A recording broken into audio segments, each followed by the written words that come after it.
Hey there, welcome to Applied Data Science with Python by Simplilearn.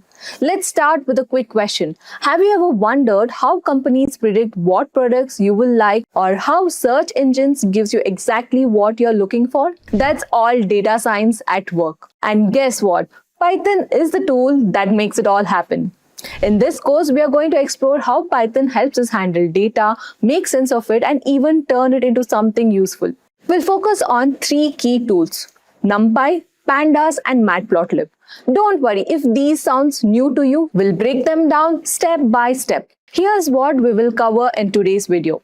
First, we'll dive into numpy, where you'll learn how to create and manipulate arrays. You'll also cover how to do all sorts of calculations like finding averages, medians, and more, basically making your data do whatever you want it to do. Next, you'll also get hands-on with pandas. You'll discover how to clean up messy data, handle missing values, and transform data so it's ready for analysis. You'll also talk about turning text into numbers, which is super important when you're working with data. Then we'll talk about Matplotlib. This is where the fun happens. You'll learn how to turn all the data into cool visualizations like charts and graphs. You'll see how visualizing data can help make better decisions.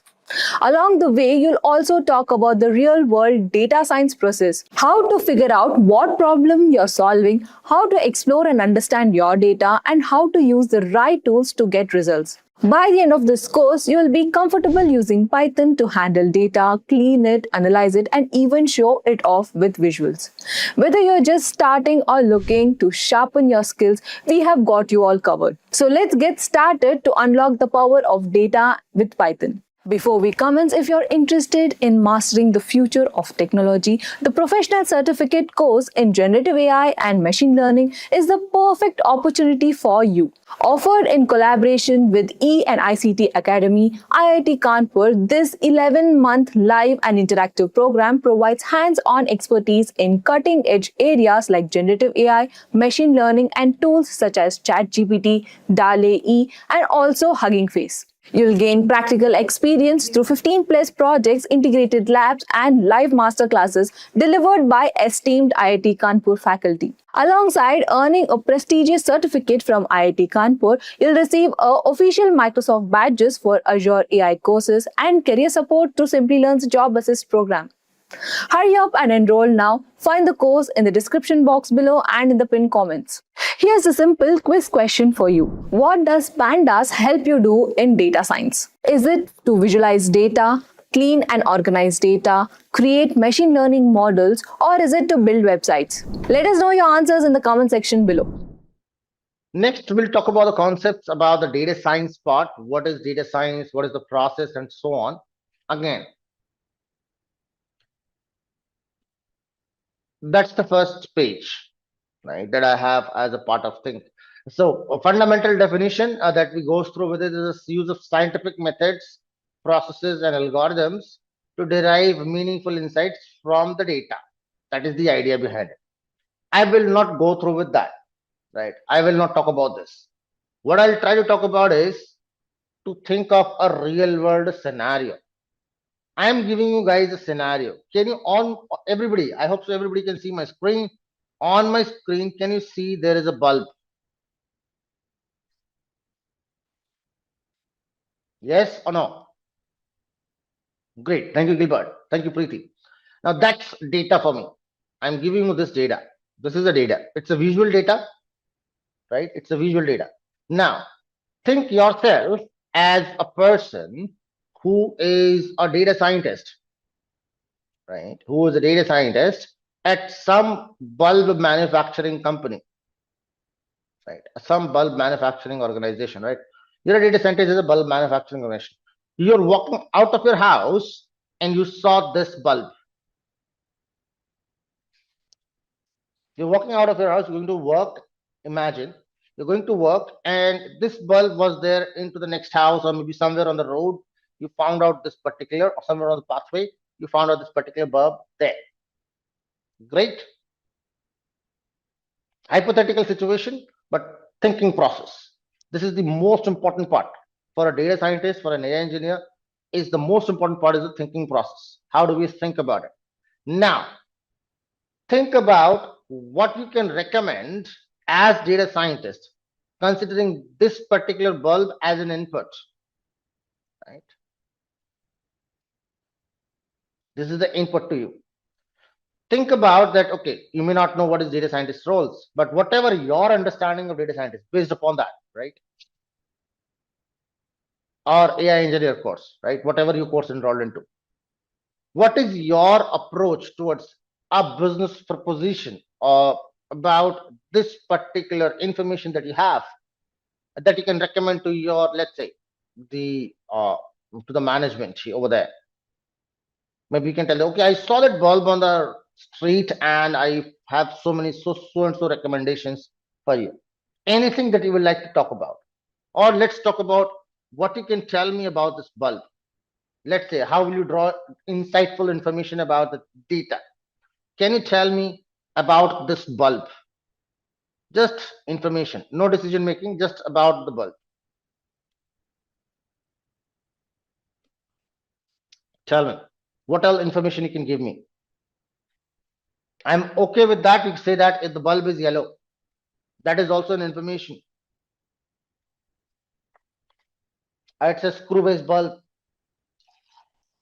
not a click and lock method. Its brightness level, okay. Bulb dimensions, great.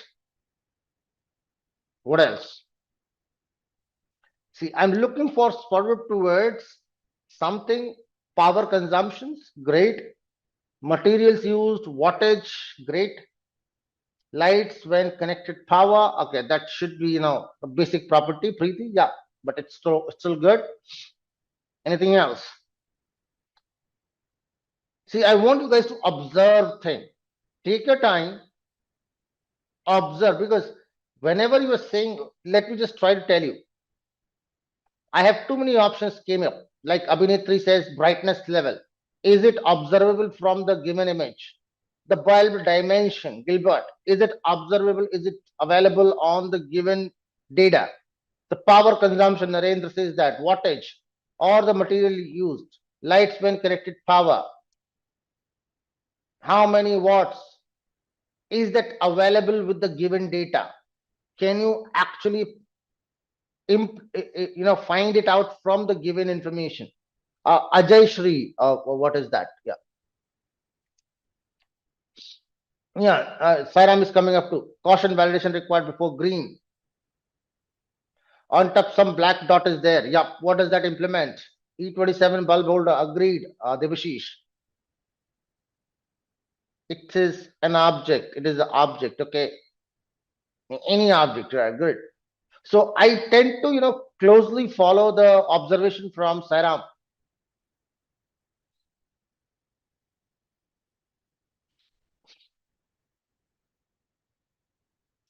The kind of inference that you might require to take it up is something that is unusual, right? Something which is unusual, because as a data scientist or as an AI engineer, everybody knows, right? I know, you can see the options coming from 10 different peoples in the chat window as well. Someone is talking about, wattage, powers, luminosity, and so on and so forth, right? But something different, something that makes you unique, something that is no one else is able to observe, and that has some meaning.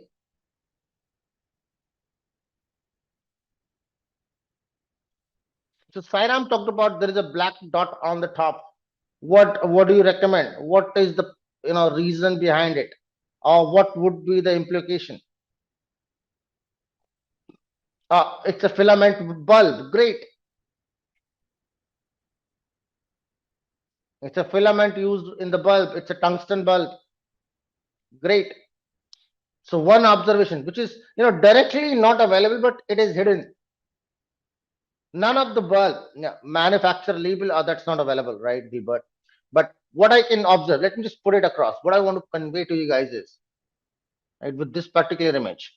See here, I can see that there is a black dot on the top, right? It's a black dot on the top. That black dot tells me that whatever the outer covering is, right, of this bulb, that outer covering is getting blackened out. That means the intensity of the power inside the bulb is such high that it is turning out the features outside, or the outer body is black. And if that is happening, that means it has to be usually a tungsten bulb. That's number one.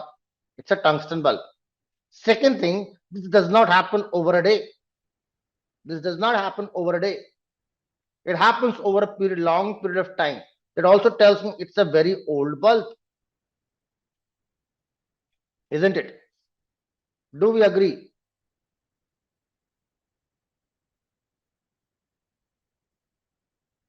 Thank you. And if it is a very old bulb, as business perspective, I can think of incandescent bulbs, for example. Yeah, similarly. It's a very old bulb. Now, I can think of an alternative bulb. I can think of, as a business proposition, I can think of an alternative bulb that does not give the black structure, gives me better, life, or maybe something like that. It's not using tungsten technology, maybe using some other technology like light emitting diodes. Could have been any other solutions, right? Which will offer a better or cheaper options. Make sense? Now, why did I discuss about this bulb for so long? The only reason I wanted to talk about is not the bulb, but the approach. Make sense? See, I can go on with this theoretical presentation for a long period, not a problem. But the point is, this is not what we're here to learn. You can go through with this presentation 10 number of times. You will have access to this presentation. So I will not concentrate more on to the presentation part, but what we need to do in real world, I'll try to concentrate more on that. Is that okay with everyone? Right? Presentation is something that you guys can read through 10 number of times, right? And most of the slides are self-explanatory on this. So what did you learn from here? That whenever you're getting a data, whenever you're going to work around with the data, you do not look for things which are obvious, right? You need to look for things which are not obvious, isn't it? Now, in order to find out those things, you require certain kind of methodology. Here it was easy for us, right? Because we can see that pictorially. There is a picture available, and I can see that part. I can see that shine. There is a slight little curvature onto that too. I can use that too for some informative purpose. Like it's in a background where there is too much light. That's why I have that shiny part or shiny curve on the top. That means there's a background light reflecting on that particular bulb. Right. So understand this part, that it is not about that what is given already in the data. It's not important because everybody can see that. What is important is what is hidden in the data. Is that okay?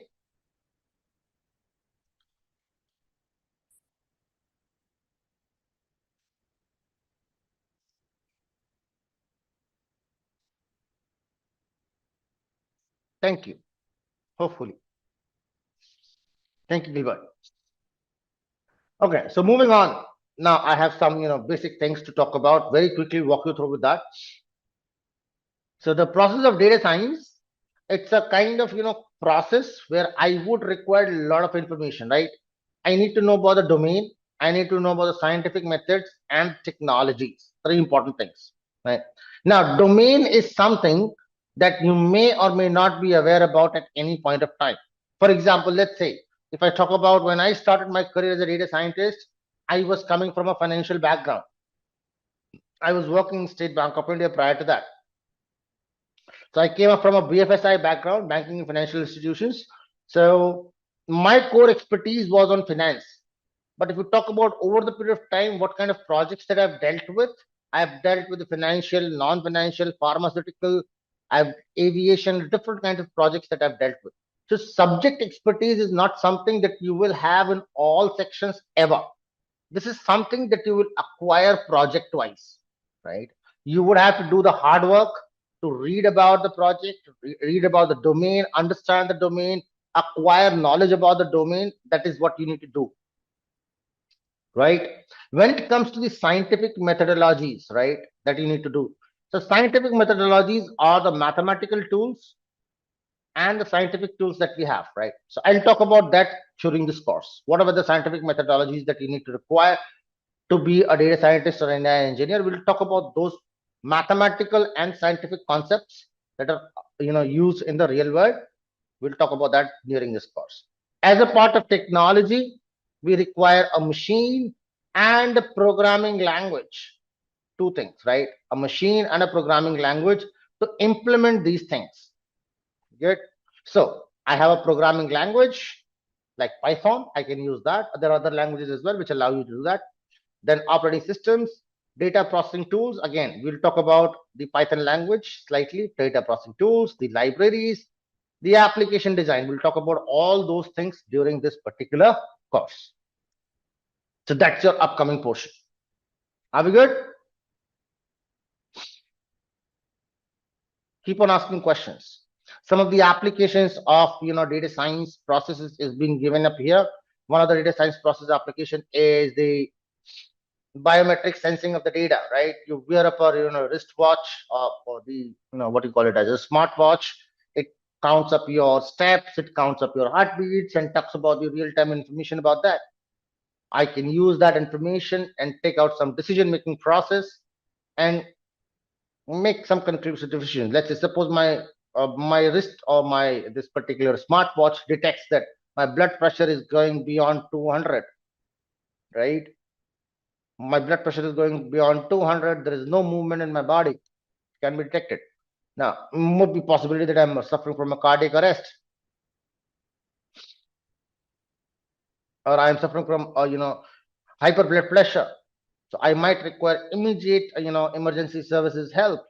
My Android device or my whatever Apple device or whatsoever it may be, right? My smart device can make up an emergency call to the emergency services and send my location. If it can send my location, emergency services can arrive at me and take necessary care, right? Without any human intervention, we can still deal with these things, right? So useful interactions that can happen. Another example of data science is the search recommendations. So recommendation systems, not in this course, but in the next course, machine learning, we'll talk about that. How does the recommendation system feature works? We'll talk about that. But recommendations that you might have observed on Google platform, you write down typing something and it starts, showing up, okay, this is what people have searched for, or this is what is the possible next word. So next word recommendation, right? Suppose I want to write down, maybe you might have seen in how many have seen that, okay, while you're writing a mail, right, it tells you, if you write on hello, it automatically shows you sir or madam and so on. It asks you to press tab to select that option. Automatic recommendations of certain words, completing a line, completing a paragraph. Seen that before?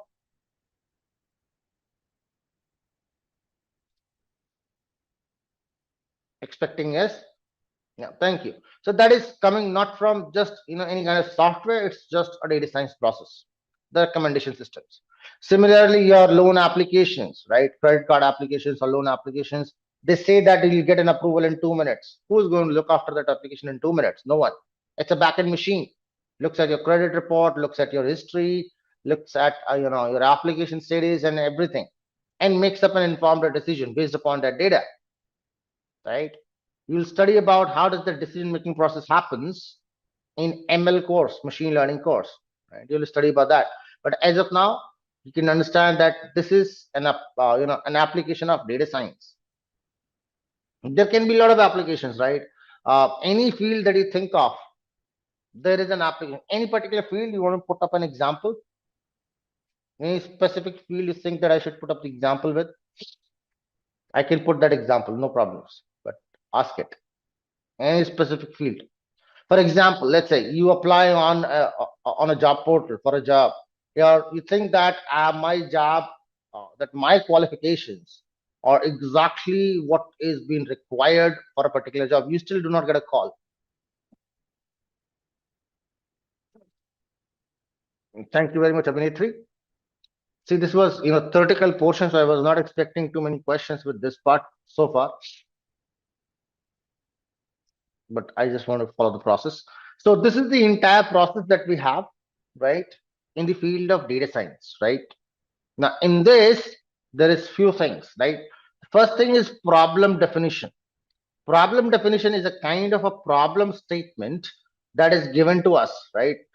A client will come to your organization or to you to tell you that, okay, this is the particular problem that I'm facing particular business, right? Say, for example, I'm a soap manufacturer. I manufacture 10 different kinds of soaps. Out of those, only one particular soap is not getting a high sales, or the sales values are very low for that. Why is that happening? No. You need to answer as a data scientist or an AI engineer what is the problem, what is the possible cause of the problem, and how we can rectify that problem, right? So once we know the problem, based upon that problem, we ask the client to provide the data, right? The data acquisition happens. Now, what is the skill set that is required for data collection? Anybody? I'll only talk about the skill set. As a part of data collection, usually what happens is a client will tell you, okay, these are my database servers. I have kept my entire transactions data or whatever the things that we have, I've kept in particular database. These are the login credentials that you will have. Take out these login credentials and fetch the data from there. Sensible? So we should be aware about how to fetch data from different database servers. Now, as a data science, if you talk about end-to-end process, people will seek those kind of things. If you talk about small or marginal organizations, very small organizations, they think of person who can do end-to-end job. But in bigger organization or mid-level organizations, they have a separate team who does the ETL portion. We call that as extract data and transform and load it back. And then we have a different set of data scientists. But in general, the skill set that is commonly expected is structured query language, SQL. Not a part of this course. We will not talk about SQL at all. That's a separate course altogether. You may have that as an optional topic, but you should know about structured query language, if not in detail, but slightly about it. Are we good? So that is where we collect the data. Either we'll do that through databases or we'll roll out Google Forms. You see that there was a Google form rolled out to you at the beginning of the session, isn't it? What was the purpose behind it? Yeah, there is one purpose that I get to know about you guys, but there is another purpose that there's a data collection process that is happening in the background of Simplilearn. They get to know, those or whatever the data scientist team that is working in the background for Simplilearn. They will get to know, okay, what kind of learners are joining in, what they know about, what are which industries, and so on and so forth. A lot of conclusions can be made out of this. A lot of business decisions can be taken out of that. Are we good? So data collection is not just with the SQL. It can be directly from the from the end users. It can be directly through online resources. You can extract it from web pages. You can just walk through with the web pages, and you can use that. Maybe there is another library that you can use for data collection is BS4, beautiful soup. That is a web scraping library, but that's not our objective.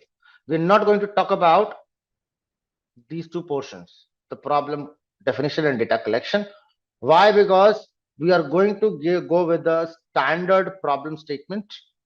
There is a standard problem statement that will be given to you, and there is a standard data, right, which is in the format of CSV.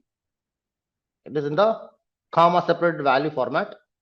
So what I'm expecting is you will have a data set, you will have a problem statement, and then we'll start working. Are we good? You will get the problem statement. Maybe I'll address it live in the session. The data set, if it is available into your standard practice data sets, it is available into your LMS. Otherwise, if I will use some additional data sets, I will share it with you guys. Okay, if I would require any one of those. So our learning for this particular course will be limited to this part only, the part 2 and part 3. We'll get to know how do we clean the data, how do we explore the data, and how do we perform the feature engineering part. So this is the basic thing that we'll do here, right? In between, there is a lot of things. How do we clean and explore the data? Exploration is the major part, right? Because we need to make a lot of decisions about the data while doing the exploration. Some part of model building is also, part of this particular thing, right? We'll discuss into that part, but we'll not actually build the model. Maybe if time permits, I'll try to see some one or two models to be built up, right? But this part is not part of your curriculum. Model evaluation and model deployment, we will not discuss that at all. This is a part of your machine learning section, right? Next course, machine learning. These three topics, 5, 6, 7. So essentially, the entire 9 sessions are dedicated to this particular portion only. Now, how important is that?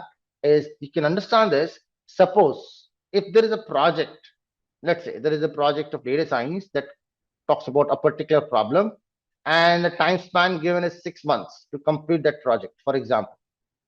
Out of those 6 months, you can imagine at least 4 months will only be spent on this part. At least 4 months. It can go up to 5 as well.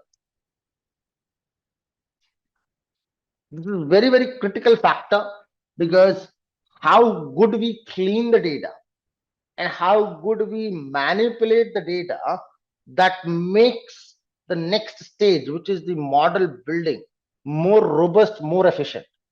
So that is one of the very critical factor in the field of data science or machine learning or artificial intelligence.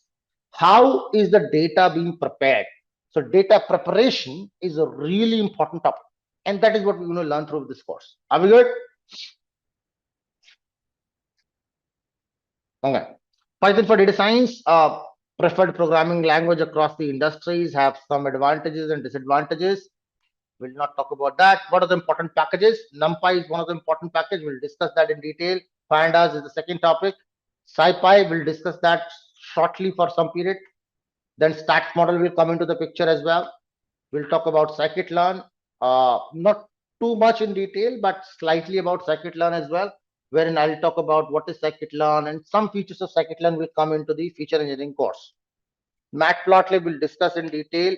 Seaborn will discuss in detail. Plotlib will come with the questions. Okay, with the Plotlib. This is a types of plots with the examples which is given into the presentation. Wherein what is a line plot? Connect two dots and join them with a straight line, that becomes a line plot. A marker plot, highlight those dots and that becomes a marker plot. So you can see your dot, dot, dot, dot. See, that becomes a marker. Then there's a scatter plot, which is typically used for the purpose of analyzing relationship between two data points, right? We'll discuss all these plots in detail. This is just for your reference to know about these words. That's it. Then you have this area plot, that is also called as a stack plot. Area plot and stack plot are same thing, and it talks about cumulative changes between certain data, right? We like see why I'm trying to rush through with this is because I need to talk about this, how these are created and what kind of meaning they take up at a later stage as well. So I do not want to put up time here just to talk, if I give you the details right now and then later on, again, same problem arises. So I need to talk about how they are created and how we will use them. We'll do that. All these graphs that I'm talking about. Bar plots again talks about frequencies of the things, how many things are appearing how many times. Grid plots, drawing of that grids. Histogram, another plot, very important plot that talks about the frequency distribution. Pie chart again talks about the frequency distribution. That's it. What is data exploration? Will we be diving into the specifics in a subsequent session? Yes, definitely. In the data exploration part, we will talk about a lot of things. Preeti. There will be a lot of things as a part of data exploration. Essentially, when I'll try to start working with the Pandas library, right? When I start working with data Pandas library, I'll tell you how to reach out to particular data, why to reach out to a particular data, what inferences you are going to make out from a particular data, and how will you deal with them. Every kind of possible scenarios, the different sort of data sets, I will try to include that. Whatever the possible situations that you may come up across in a real world scenario, up to a certain limit, right? Because I have limited number of data sets that I can talk about. But yes, I will talk about data exploration. Essentially, that will be the most longest thing that we will have, highest longest thing after the mathematics portion. The maximum time will go on to mathematics, but next thing that will be data exploration. Otherwise, I just need to talk about syntaxes, right? Suppose what is numpy, what is numpy syntaxes, what is an array. So basic concepts, right? So that will be a syntactical thing where I'll talk about syntax and tell you, okay, this is how the things are designed in Python. We need to follow the very strict Pythonic way. That is one thing. I'll tell you, this is what is supposed to be done. That is fixed. But when and why is something I'll let you know. Good. All right. So what I will do here is I am currently using Anaconda, tool, which you can do it by this way. You can go on to anaconda.org download.success. I have shown that link, and you can download your requisite installation. If you're using a Mac machine, just in case if you're using a Mac machine, you can go onto the Mac link and find out the downloader here. Either for Silicon, Intel chip is not available there. Why, I'm not sure. But Apple Silicon graphical, Apple Silicon command line is Intel chip is also should be available, right? So if there is any concern with that, let me know. Otherwise, you can get it from this. This is a local installation. That means that allows you to create files locally on your machine, use your local hardware, and work on the local manner. But typically, you can also use, a cloud-based hardware, and that is what you can use with the Colab. So you can search for colab.research.google.com. Once you go onto that page, that should appear up with something like this if you're already signed into your Google account. If not, it will not appear up that way. But you can click on the new notebook option and you will come across with this kind of scenario. My Office laptop is VS Code install extension of Jupyter. I am okay with that, Sitish. I'm okay with if you do not have to install that extension and you're putting up a path for Python.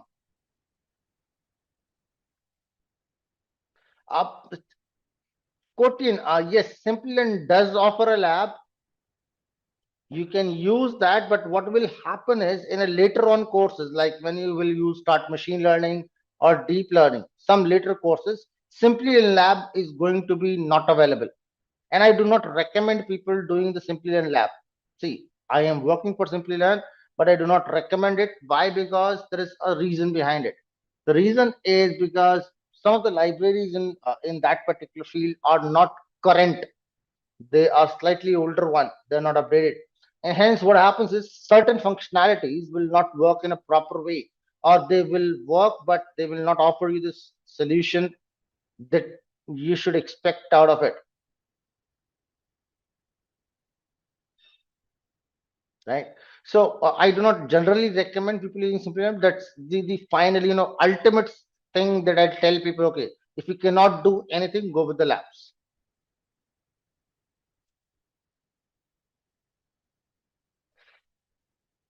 Great. I will recommend you to use Colab. Anybody who's not okay with your local installation, come to the Colab page. That's how you will see it. I will just close out this, AI companion, and I'll put on one simple code print my name.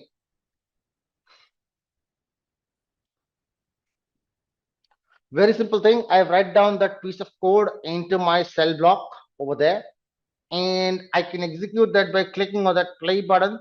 It gets executed. I am not going to use Colab in general. I will be using the locally installed Jupyter Lab environment. So I'll show the same piece of code on the local Jupyter Lab. Here it goes. So I opened up Jupyter Lab and I have clicked on this sheet, and I can write down that print, same piece of code. And I'm putting up my name. This is going to be faster for me. Right? It works. Hopefully 1, 2, 3. It does not. Why till now? Taking too long. Something is wrong with my machine. Maybe I'm acquiring too much of it. Done. Great. So anybody and everybody, give that a try. Can you just pick out that print statement and see if you're able to execute that?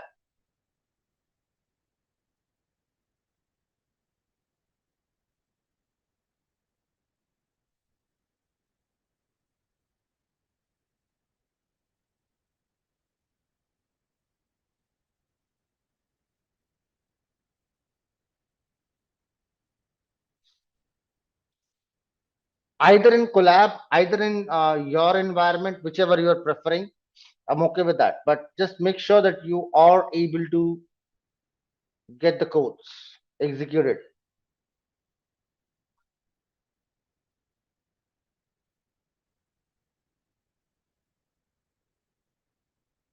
Great, Abhinetri.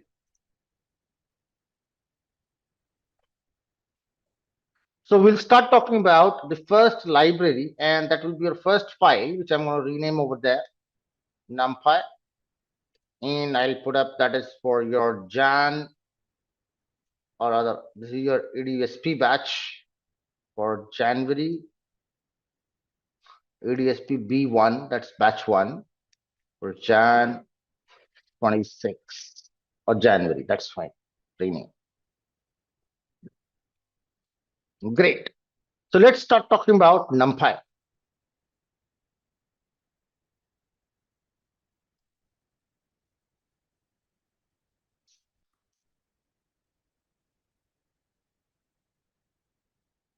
So what is numpy? So NumPy is essentially a framework or library, one of the very basic or base library that is available in Python, or that's a part of Python, which is used for numerical computation, primarily used for numerical computation. So NumPy is a library of Python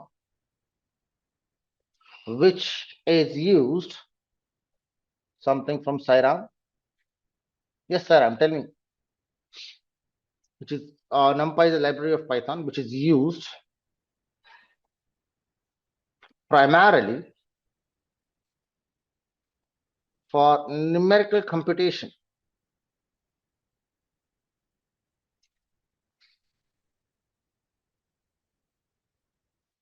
The word numpy is coming from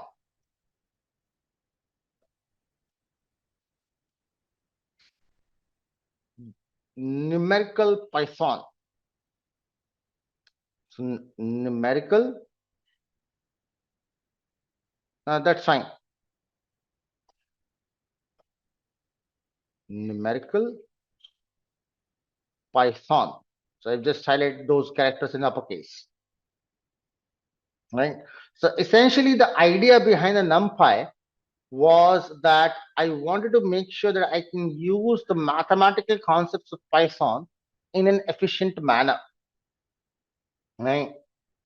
It brings in, what does it brings? It brings the concept of, brings in a new data structure, that is array. Now, do we know what is the data structure? Anybody?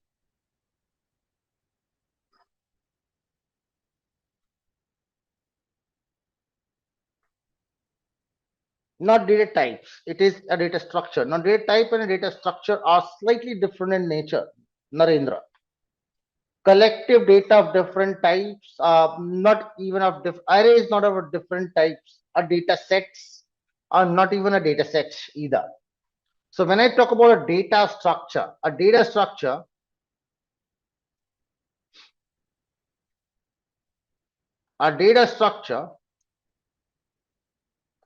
actually defines the arrangement of data, defines the arrangement of data in the memory.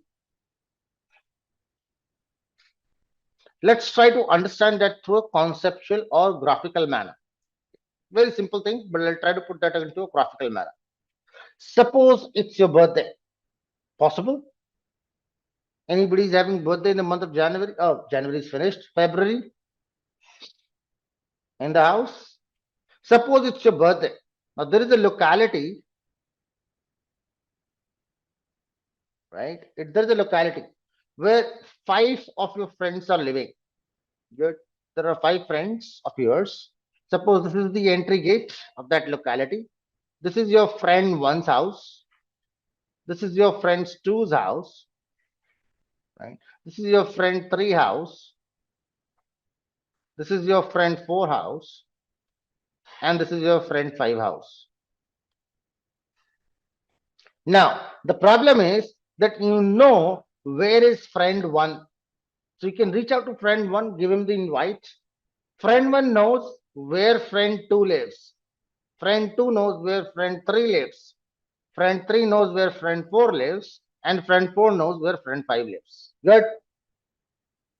Now, if you think about this process, it is going to take up some time for you to go around with all the friends' houses and distribute the invites. Yes or no? As compared to, when I ask you the comparison, if it is a situation like this, that you have a friend one, you know where is friend one, but the friend two, three, four, and five, they are living adjacent. You know that friend one lives at a particular place. You will go up to the friend one, and then you know next house is of friend two, then three, then four, then five. Now, definitely, you will take up less time in this scenario, isn't it?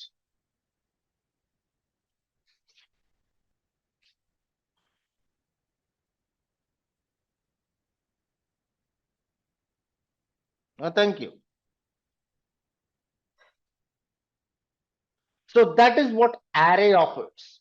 So array is a arrangement of data into the computer's memory in a contiguous manner. Contiguous means in a single chunk. So whenever data is arranged, right? So what is an array? That is what numpy offers. An array, which is referred as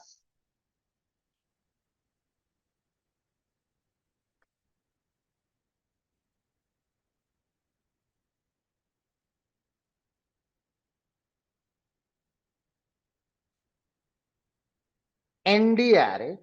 The word that is used in Python is nd array, right? We use the word nd array in Python. The referred as nd array is a contiguous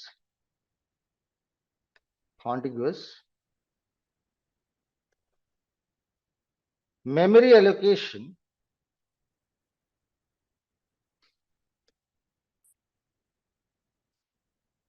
of the data of same type. Now, idea is that every information will be of similar nature and it will be arranged in a contiguous manner. Contiguous means that one after the other. It will not be scattered around in the memory, but it will be together in single chunk. Sensible? Not sensible? Yes, no, maybe.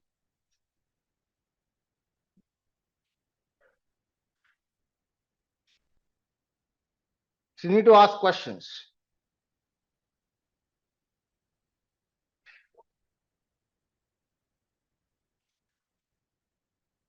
Now, every time when I start with NumPy and I say that it is used for numerical computation, people say that Python has its own module for numerical computations like math. Then why do we require NumPy? So that's the next basic question. That is, why NumPy?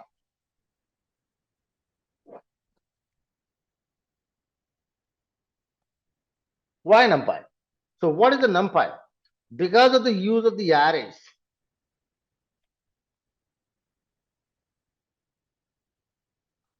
and its functionalities.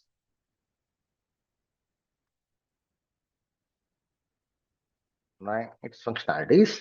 NumPy offers much faster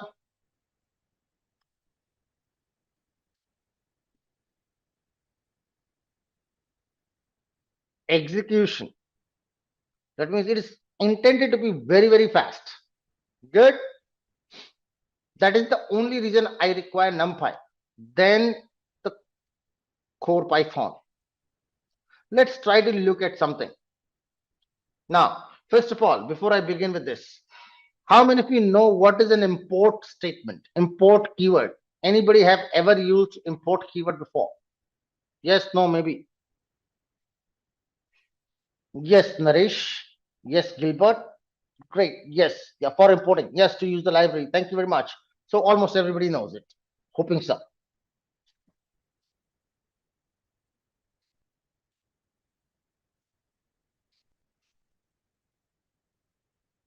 Now, considering that, I'm going to import few things now in front of you, right? I'm going to import a library that is called as import. I'm going to import. Just correct that. It's raw. We get code. Let's import time. One of the library, which is the default library to the Python, which is time library. I'm going to use that library. Why I want to use that library is because I want to showcase something.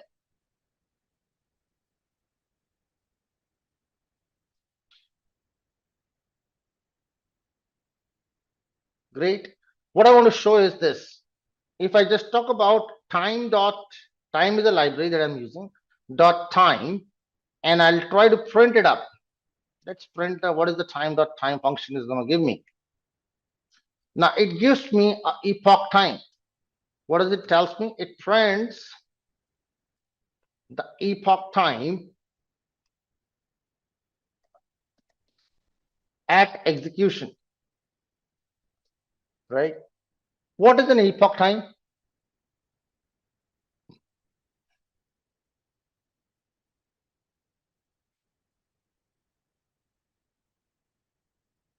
Somebody help me. Present time, no. Unix time, yes. But what essentially that means? Unix time, Narendra.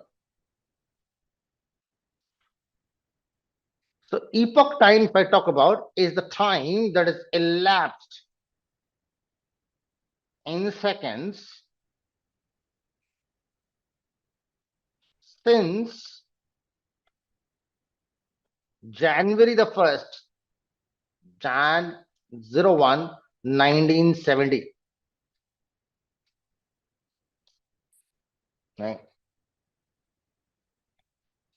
So that is called as an epoch time. Right? Epoch is another word that is used alternatively as Unix time or Linux time. Essentially, that was the period when Unix was introduced and the clocks were reset to be standardized for a standard reference.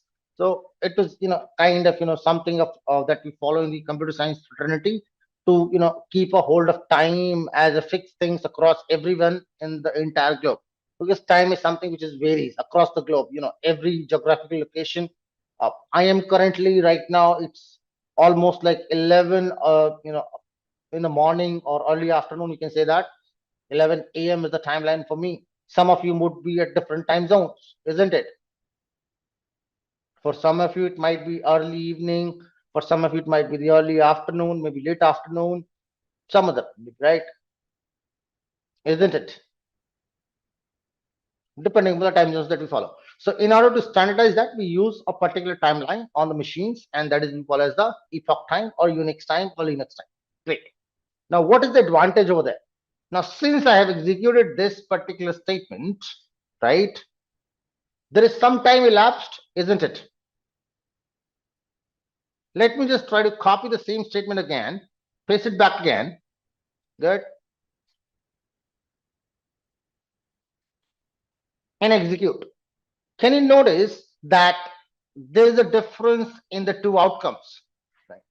17698364891. 17698366649. Or essentially, if I can say that, between that two executions, right,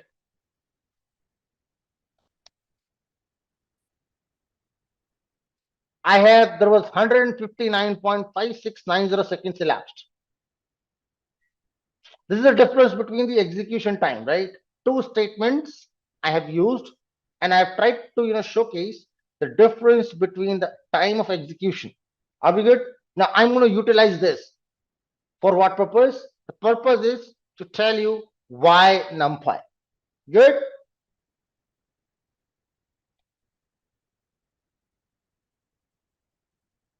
Great. Yes, no, maybe. Now, I'm going to use out a data structure over there just to showcase this part, which you will learn about in due course in upcoming time, maybe today itself or tomorrow. That is going to come up, right? But I'll start talking about this part, right? And that is a random thing. So I'm going to create an array. The idea is to let's create an array of random data.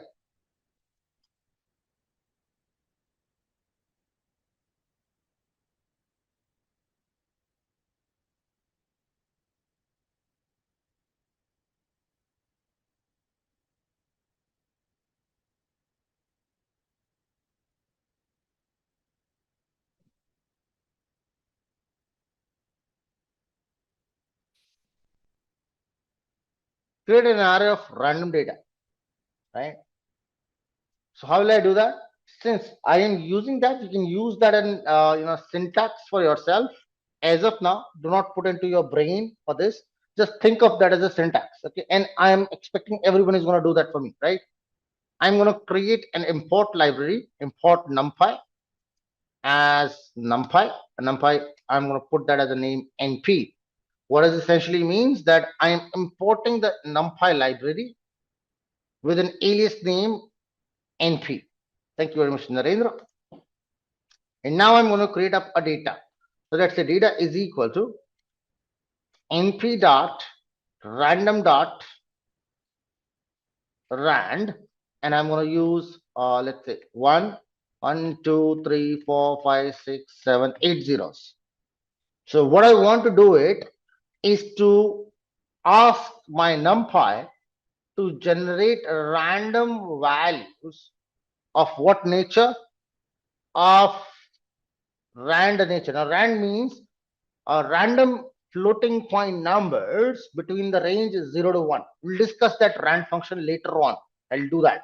But as of now, consider I have a floating point numbers, which are decimal point notation numbers. That will be between the range of 0 to 1. Good. I'll have that many numbers. Good. It generates that data. Good. The data is now generated. Now, if I ask you that I want to calculate the average of this, a very simple thing, right? There are that many number of data points. That's 10, 100,000, 10,000, 100,000, 1 million. So that is approximately 1 billion. Good. 1 billion numbers. If I want to calculate the average of those 1 billion numbers, how will I do that? I need the summation of all those. Agreed? What is an average? Take the sum of all numbers, right? Divide by the count of numbers. Is that okay? That's average. So let's take a sum. Sum is equal to, or let's say, I'll define that average is equal to whatever the data that I have. So I'll take up the summation of that. Sum of AVG, that is going to give me the sum of, not AVG, but DATA. I'm taking that sum divided by the count of, but the count is not available, the length of DATA. Good. Ln of DATA is going to give you the same data. If you just, let me just show you that number, right? Same number. So I'll calculate the average over there with this function. Good. Now I'll try to do what? I'll try to note down the time. So I'll take up a start time that is equal to time.time. So that is going to capture the time that is elapsed since epoch before the execution of this statement. Good. And then I'll copy the same thing and I'll put it down below and I'll put that as a word stop and I'll write down time again.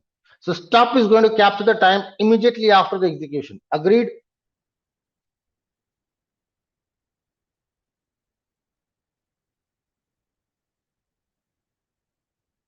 Thank you. Let's try to display what is the time taken. So can I put a print time taken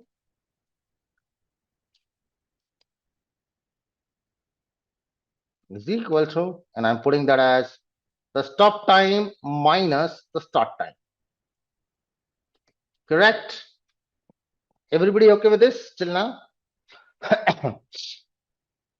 Thank you. I'll execute that for you.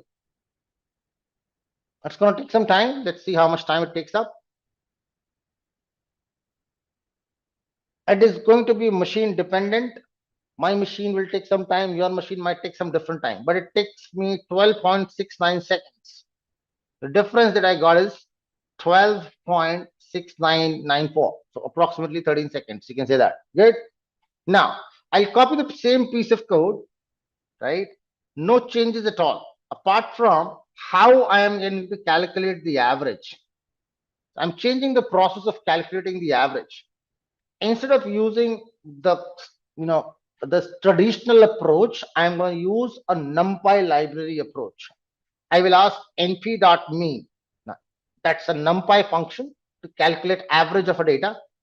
And I can put up that I want an average of this data, which is by the name DATA. Good. And look at the time. Time taken 0.42. Do you notice the difference? Right now, some of you guys, I'm not expecting all of you, but some of you are going to tell me how much time on your machine it took up without numpy and with numpy. Some of you will tell me. That will confirm that everybody is doing along with me or not. This is just for that purpose, nothing else. Because what I'm expecting is that you guys will do along with me. I have not yet started with numpy. I'm still trying to, talk about the advantages of numpy and so on.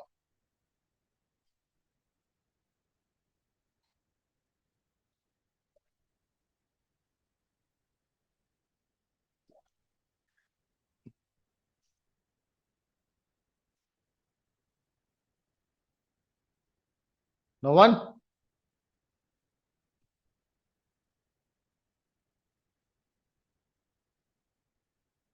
And no from Asif. I'll wait. I have time. No problems. I'll wait. But I want you guys to practice.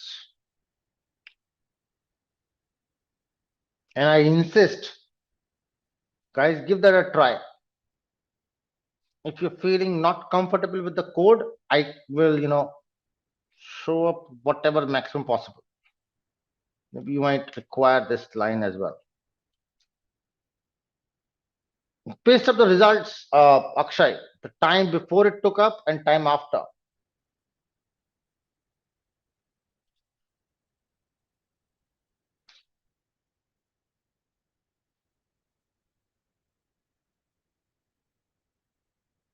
So Rosie, it took up 0.01301 and 0.00.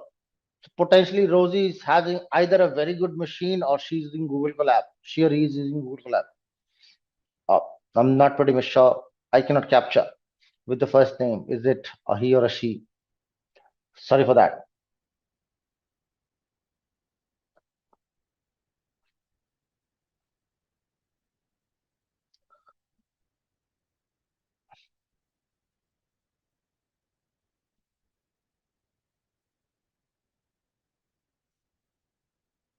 Now that can be pronounced as a Rosie and can also be pronounced as Rosé. So slight confusion. Not a problem. I am not gender biased. Anything. I'm okay with that. But good. Potentially what I can inference from that is either you have a very good machine or you're using Google Colab servers. If I'm not wrong. Can you confirm?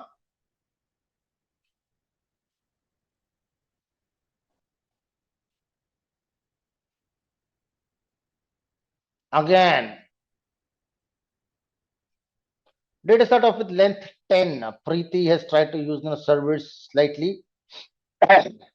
utilize these things. But yeah, you can still notice the difference in the time, isn't it?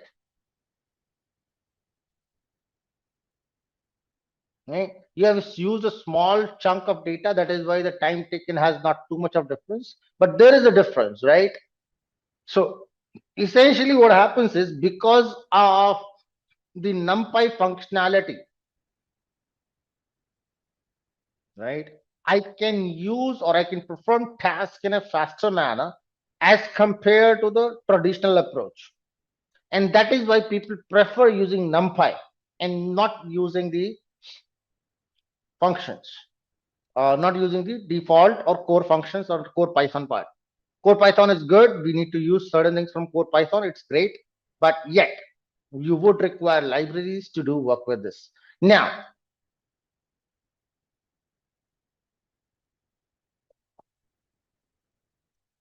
does anybody require help installing NumPy onto the machine, especially to the people who are using VS Code and not able to extract NumPy?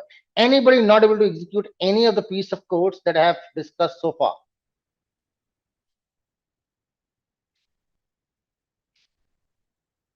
So suggest some system for data science, Akshay. Typically, that's difficult to gather for me. What kind of system that you're looking for? Thank you very much, Narendra. On that part, we've installed NumPy. Minimum requirement. See, there is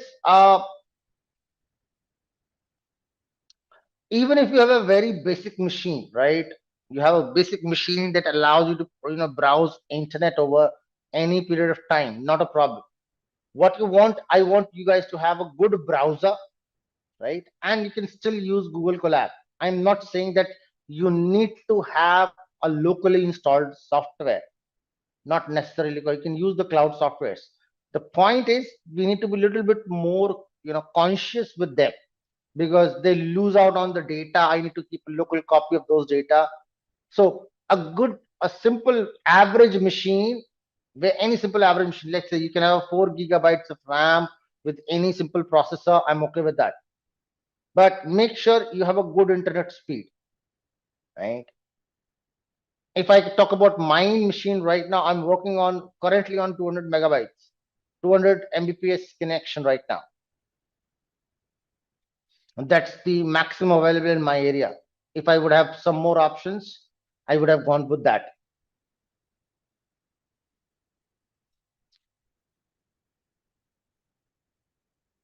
So good internet speed works well, provided you have an average machine, which is good enough to play, videos, watch out anything. I'm okay with that. So nothing specific from my end, a minimum requirement, but yes, something that you can have that allows you to do a proper without lag functionality. I'm okay with that. 2 gigabytes of RAM is also fine with me. I'm okay with that, provided your browser works well. Good, great. Now comes the first aspect, that is the array. Now, before I move on to the arrays, can someone tell me the list? Anybody heard about the word list before? List in Python?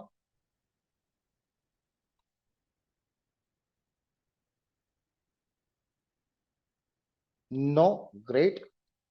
Okay, heard about linked list in other languages?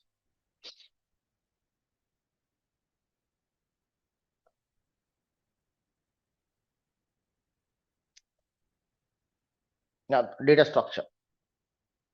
An ordered mutable collection that stores multiple values in one variable. Thank you, Satish.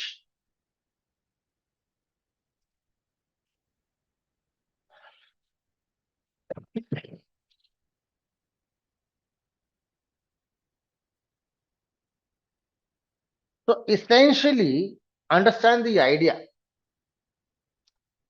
Python offers a data structure. Data structure is an arrangement, right? It offers a data structure which is called as a list. Now, list can contain any type of value, right? I can have an integer value. I can have a floating point value. I can have I can have a string. I can have any Boolean type of data. The point is, when the list works, what does it do? It tries to store your data into the memory. Now, it does not store that into a contiguous manner. Right? It will try to store integer value somewhere, a floating value somewhere else, or another value somewhere else, somewhere else. Now, whatever the combination, it can be, continuous. It may be continuously together. It may not be together. It varies machine to machine, right?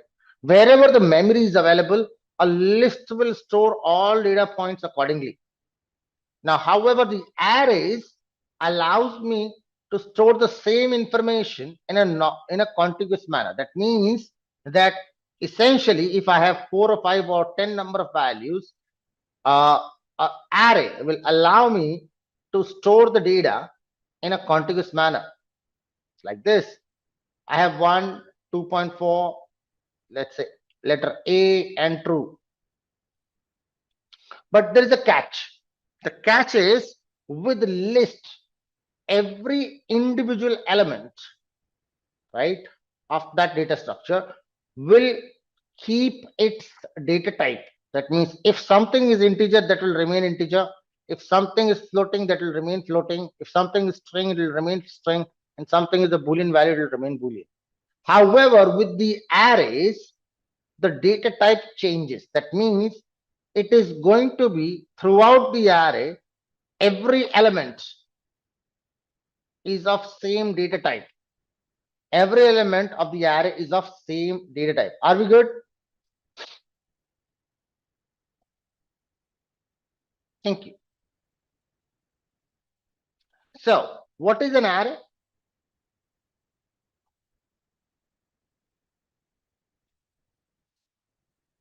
So, an array, I've given you the definition earlier too. An array is a contiguous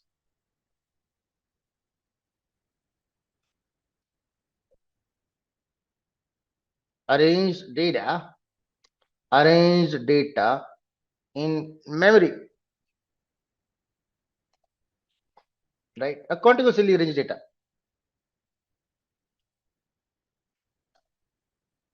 That's a simple array. NumPy has array by the name on that's on NumPy addresses. Let me just put that up. Addresses arrays as the name, and the name is ND array, which refers to n-dimensional array, n-dimensional array. What is the idea behind it? So the arrays could be in multiple number of dimensions. When I say dimensions, what does it mean? It means that suppose I have a single line of data. It can be horizontal, it can be vertical, does not make a difference. I call that as 1D, one dimensional. If I have a table like this, I have rows and I have columns, right? Like this. I'll say that is 2-dimensional. If I have a 3-dimensional data, like I have rows and columns like this, behind that I have another layer, like just like you can say that a Rubik's cube, right? You can think of a Rubik's cube or any 3-dimensional object, right? So if the data is arranged in that format, I'll say that as a 3-dimensional data. Or hypothetically, you can think of 4-dimension, 5-dimension, 5th-dimension. These are not pictorially representable, but imaginary, right? But yeah, we can represent them in terms of machine. Great. So Python offers two ways. There are two ways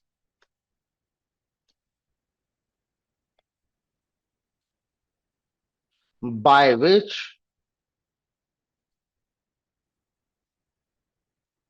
the arrays can be created in Python, right? What is the number one way? Using the array function. There's a function called as an array,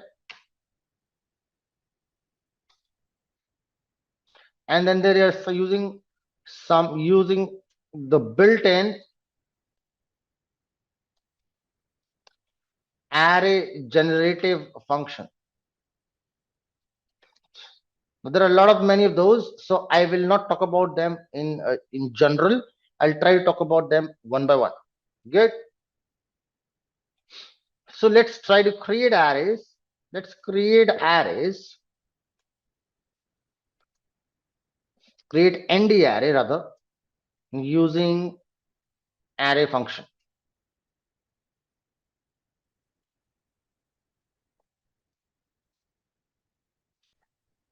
Great. Now, the first one that we have in the picture is, let's create a zero-dimensional array. Now, what does zero dimension means? Input stream. What do you mean by zero dimension? When you say the word zero dimension, anything strikes back?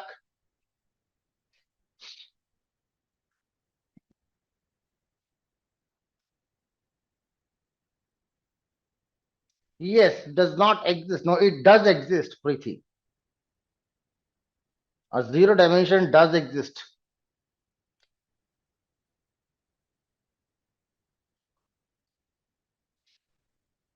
Empty array, no, Rosai, Ravichandran.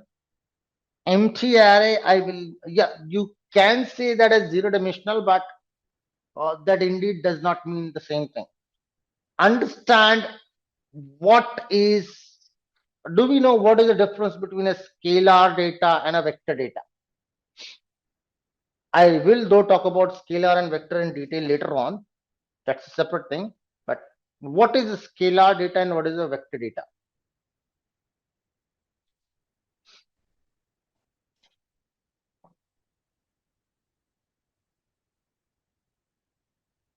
A scalar is without direction. Great. Thank you very much. Direction means a dimension. Understand it. Suppose if I think about a coordinate system, suppose this is a XY coordinate system, right? And if I put up a point anywhere in this XY coordinate system, right? Let me put up a point. I need to take a bolder pen. Suppose this is the point. Now, this point, if you do not talk with reference, a single point I've talked about, if you do not talk about this point with reference to any point, right? If I talk about where is this point from this location, right? That is a vector, right? It is a vector. Where I'm talking about the location of a particular data to a reference, right? There is some length and some magnitude. Both things are available. Some magnitude and some kind of direction available to the data. What is talking about positive, negative, northeast, northwest, whatsoever it may be, right? I'm not talking about that. But some direction, then I'll say that is a vector quantity. If it is not vector, right, it is some data, right? Or something that you can think of which is directionless. Think about your height. For example, your height. Suppose I personally talk about myself, I stand 182 centimeters, right? I stand 172 centimeters. Now, if you talk about my height, if you measure it from my head to my toe, if you measure it from head to toe, you put up the scale from head to toe, I'll get 182. If you put it up from toe to head, I'll still get 182. Does it make a difference?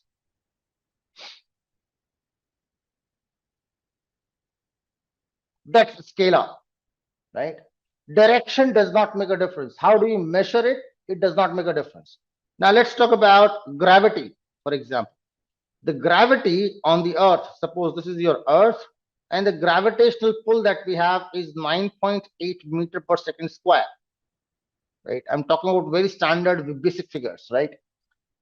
So if something is attracted towards the earth, it is coming at an acceleration speed of 9.8 meter per second square. Agreed?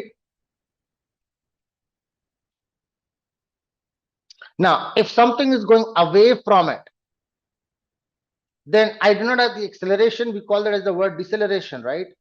But that is nothing but minus 9.8 meter per second square. The direction changed, right? The magnitude remains the same, but the direction changed. Here it was adding up to the things. Here it is retracting from those things. Make sense? So direction changed. Or you can say the force, acceleration, velocity, these kind of entities which are direction wise. These are called as the vector quantities. Are we good?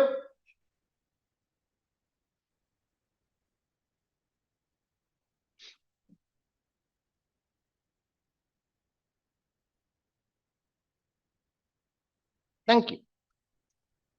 So zero dimensions data or zero dimensional data or zero dimensional array are those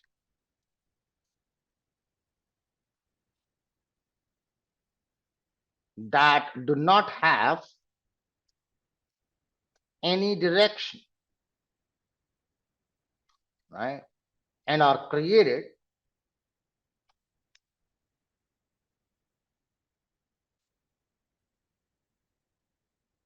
using scalar value. Okay.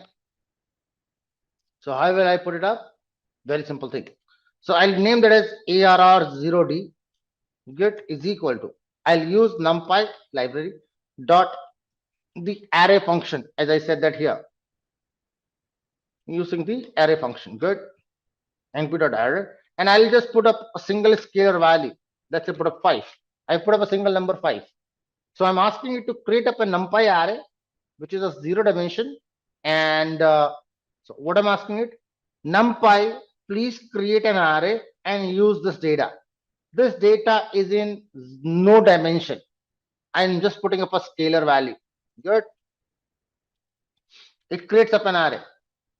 You might not agree to this. So let's first of all print that value, ARR0D. I'm going to print that data.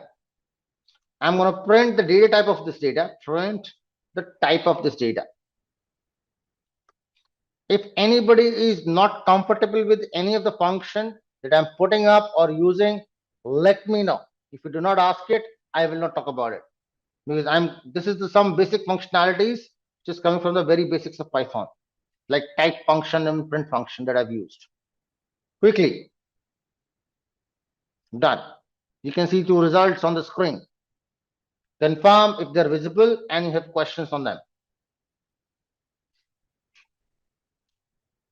ARROD, where did I use it? It's not OD, it's a 0D that I've used, and that typically is a variable name that I've taken up. You can take up anything. You can take up your name instead of that.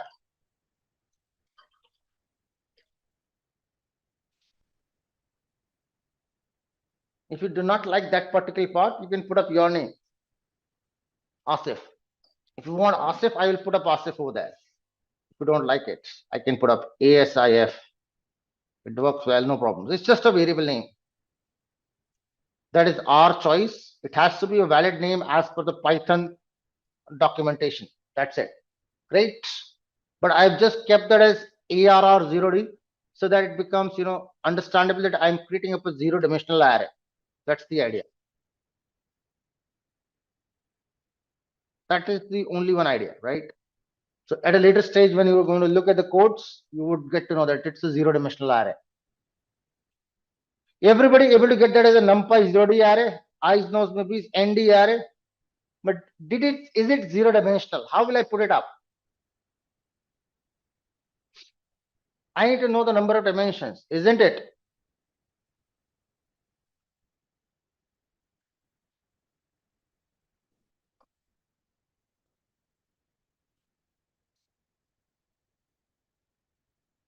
So how will I know that?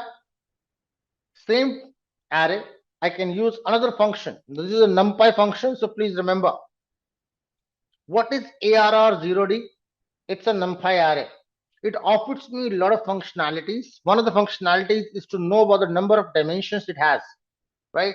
So I want to know ARR 0D, the number of dimensions, NDIM. That gives me what?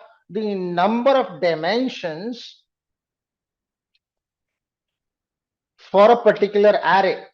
So this is your array, and I want to know the number of dimensions of it. I want to print that up, so I'll just put up a print function before it. Print the number of dimensions. Good. Can you see 0? See, guys, I want you guys to code along with me. If you want me to take a pause, I'll pause it up. If you want me to wait, I'll wait for it. That I am trying to write down the piece of code. I am fast and not able to go along with me.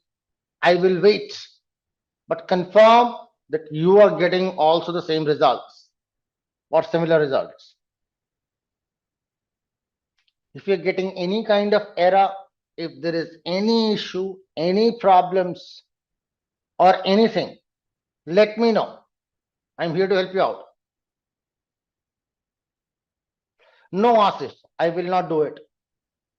I want to look at my screen, type it down, and then do it. There is a deliberate reason behind it, and I'm being very blunt on this because I wanted to make learn and not understand how to do a copy paste. Right? You want me to take a pause? Why we cannot use Rosie Ravichandran np.ndim AR of 0D?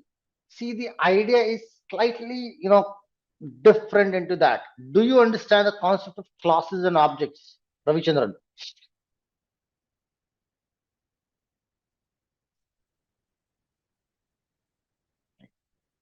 Now, that was a specific question coming from Ravichandran. Right? Basic understanding.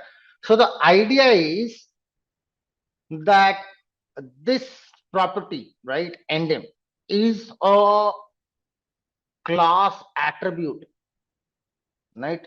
Like when we create up a class, we have an attribute called as ndim. Good. And then if you talk the way you are talking about, you're talking about there is a function, right? You're talking about the way I'm talking about, that I am trying to write down a function called as ndim followed by an argument of the array, right? So that is a method, right? If I have a method by the name ndim, I can call that method passing an argument data, right? So there is a difference between a class attribute and a class method. So here ndim in Python with numpy library is given as a class attribute rather than a method. There are certain things which are methods. I will use them as methods, but there are certain things which are as a class attribute. I need to use them as an attribute. Make sense? Now here you should know what is a class attribute. That's the basic idea. Thank you. Again, team, I'm okay with 2 plus 2 is equal to 4, but ask it. If you do not ask it, I will not get to know. But right, can I move on to the next attribute or next property? Yes, no, maybe quickly. Yeah, thank you. So next property that I want to talk about is the shape. So same thing, I've just copied and pasted back, and I'm writing down the word shape. Now, what does it tell me? Now, listen to that definition very clearly, because this is going to be a very, very important attribute that you will have to use multiple number of times at multiple number of places for multiple number of reasons. Right? So shape is one of the very important attribute, right? Very important. So you need to understand that very clearly. What does it talk about? It tells you the number of elements in each dimension as a tuple, right? Now, can you tell me what can be the expected output from the information given by me?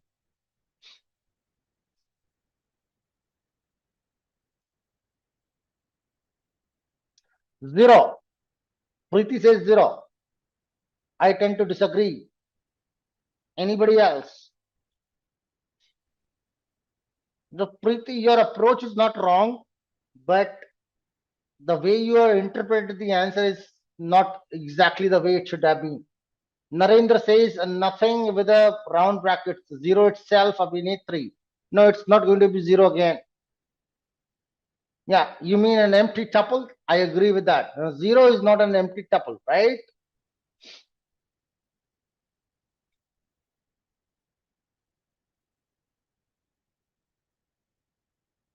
Not square brackets, Kunal.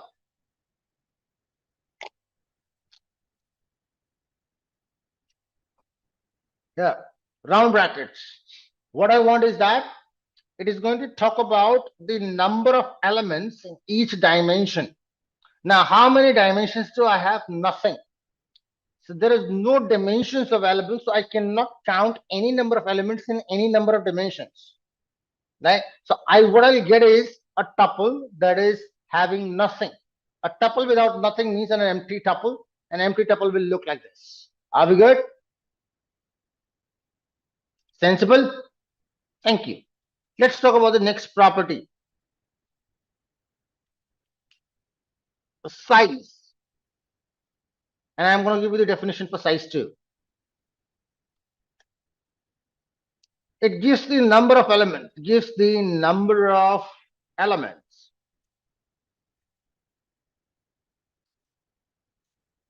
in the array. Now, what should I expect over there? Arrays are denoted by square brackets.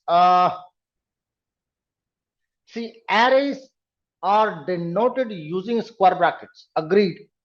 But the point is, I'm not denoting the array. I'm denoting the shape of that array. If I have to print that array, ARR 0D, the number of square brackets, I'll come to the square brackets concept in a short while. Someone has, let me just scroll back up. It was Kunal. So Kunal, I'll come to the concept of square brackets in terms of Python in a short while, and I'll talk about 1D array. I'm still stuck at 0D. Right. So just hold on.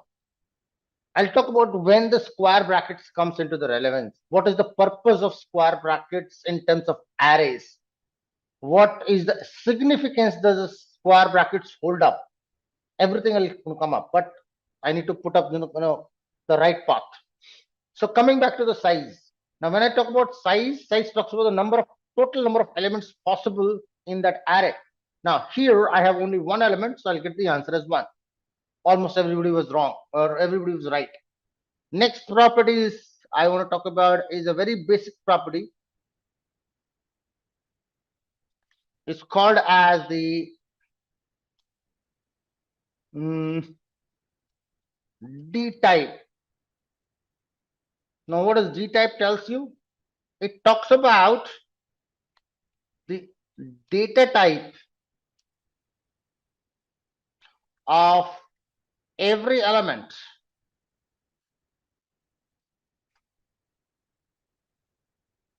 in the array. Now, some of you would be getting int 64, some of you would be getting integer 32-bit, 32, right? Let's have a check. I've got int 32 over there. Anybody got int 64? I am expecting that from the Google Colab users.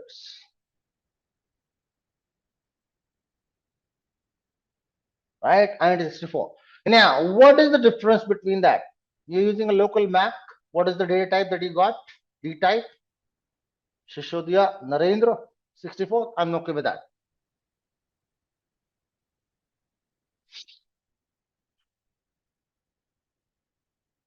Great. Now, what does that mean? Any idea?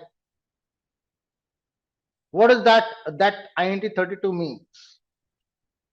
It means that the machine has stored the data as an integer of 32-bit. Interview question team.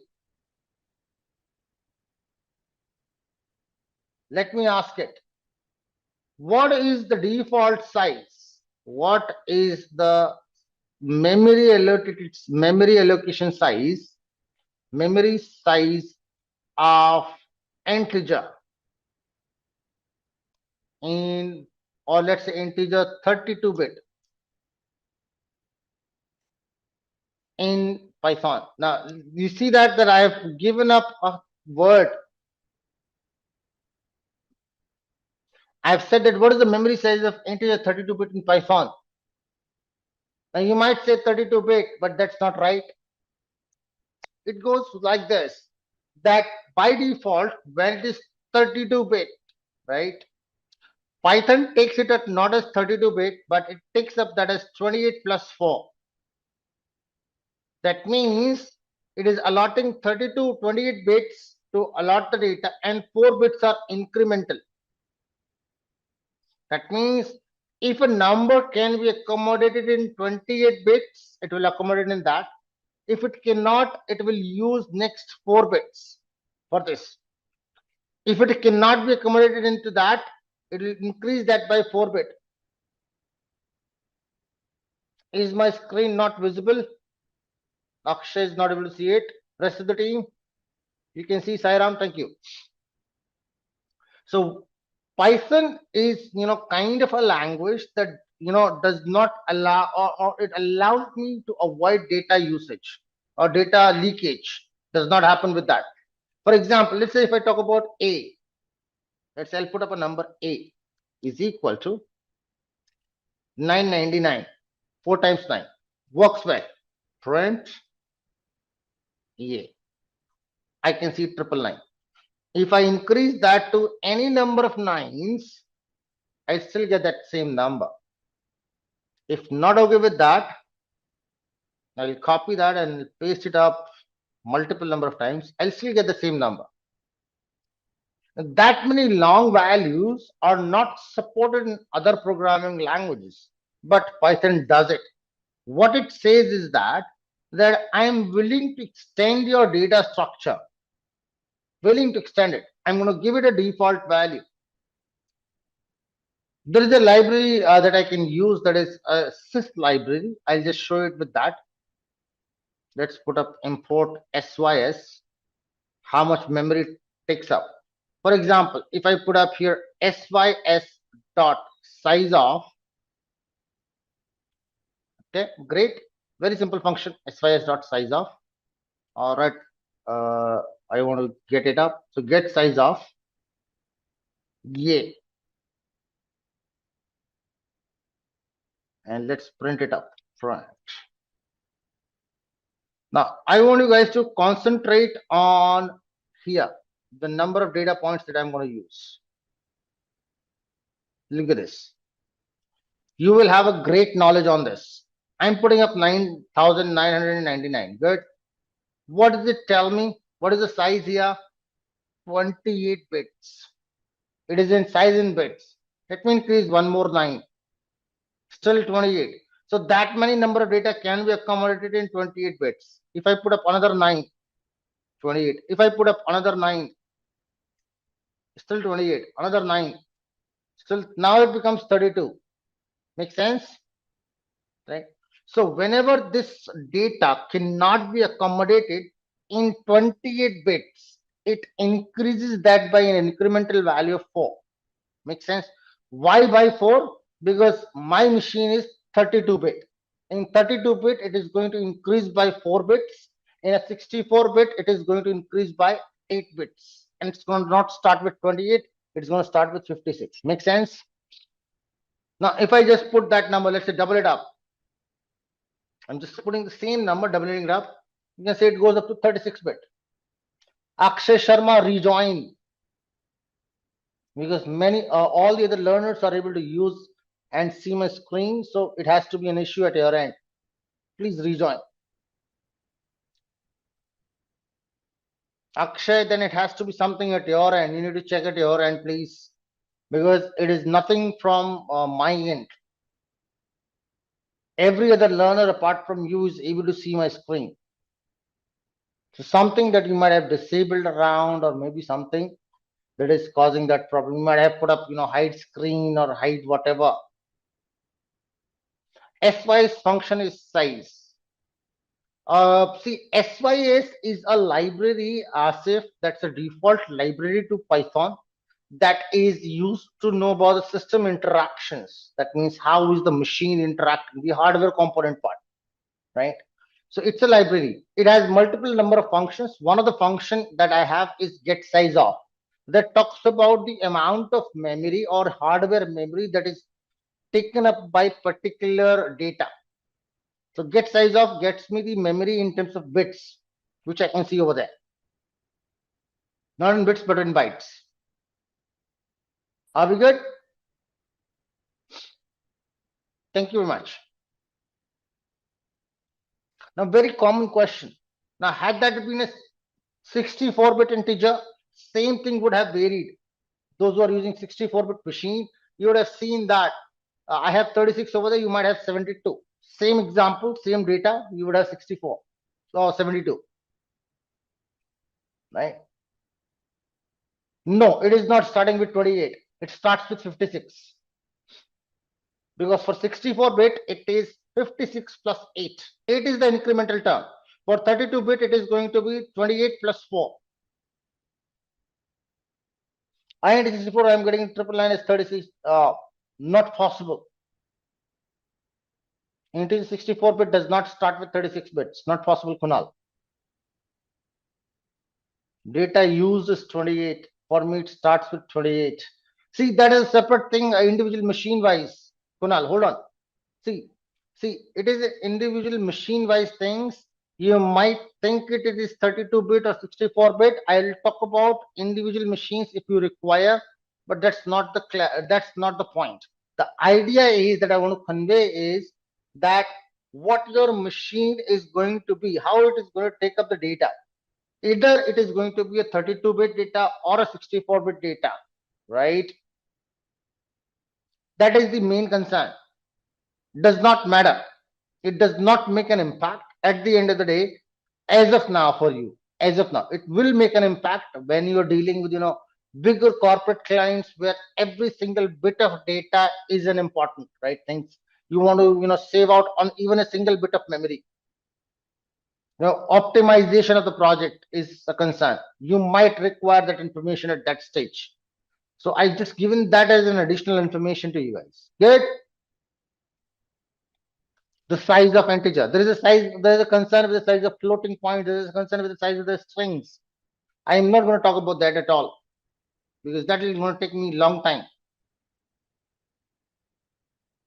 But what I'm trying to bring in is the perspective where you can, extrapolate your knowledge, how you can utilize your time after today's session, coming up to tomorrow's session, and have multiple more number of questions for me, right? Giving you something new to explore.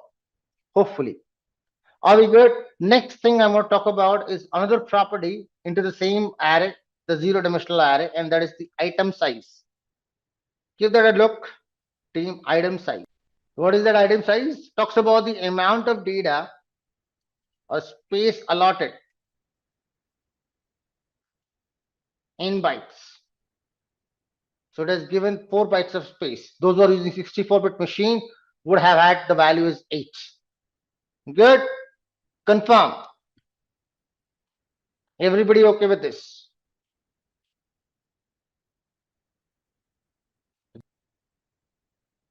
So on my machine, size of is 32 and item size is 8. Abhinetri, I need to have a look into the machine because there will be a lot of things to consider. But what I have told you about is standardization. Either for 64-bit, it should be 8. But if there is a disconnect, then there should have been a clash between your machine operating system size and the Python installation size, right? Maybe your machine is 64-bit and you have installed a 32-bit Python or the vice versa, right? If there is a disconnect between the version, at times what happens is people install, okay, they think that my machine is 64-bit and they install a 64-bit Python, but at the end of the day their machine is 32-bit only. So there is a clash happens. So some certain things will work on 32-bit, certain things will work on 64-bit. That is going to happen. It is going to happen, right? Nonetheless, let's try to talk about a vector quantity now, because I'm starting with 1D array. Let's talk about a data point. Till now, I've seen a value 5. I've just given a number 5. I did not tell it what it is, in which direction it is, where it is from. Now, in my coordinate system, right, this is your x-axis, this is your y-axis, right? If I have to refer a point, let's say this one, this is 3 on x-axis, let's say 4 on y-axis, okay? So that is means that I'm moving by 3 data points on x and I'm moving by 4 data points on y, then I'm reaching to this point. Make sense? From where? From my origin, which is 0, 0. Good? Agreeable? Yes or no? Thank you. Now that means from my origin, that is into some direction and have certain length. Acceptable? Now, if I have to represent this point, can I say that is x, it has a value on x-axis, it has a value on y-axis. That means I have two terms at least. X-axis holds a value 3, y-axis holds a value 4. Correct? Or can I say that this is individually a scalar value, this is also an individually scalar value, but I combine them together to make up a vector value, isn't it? So when I combine multiple scalar terms, it becomes a vector. And that's what I'm going to do over there. For 1D, I'm going to create up a combination of multiple vectors. So let's take up a vector quantity. I'm going to take up a list 1, 2, 3, 4, 5. A simple data, right? A very simple data 1, 2, 3, 4, 5. A simple list that is 1, 2, 3, 4, 5 values, and I'm naming that as ARR1D. And I'm not going to change up anything else apart from the variable name. And I will request everyone. Yes, Akshay, tell me. LSM would be available, but if it is a video issue, you can let me know. I can see some responses coming through. Akshay, you will be getting a call in a short while from a call or connection from coming from Anurag. Great. So what I can see here is are some responses. Let me just quickly have a look. Okay, here it goes. Sairam got Sairam has 1, 2, 3, 4, 5 class numpy and array, comma 1, 5, comma 5 into the 32 and 4.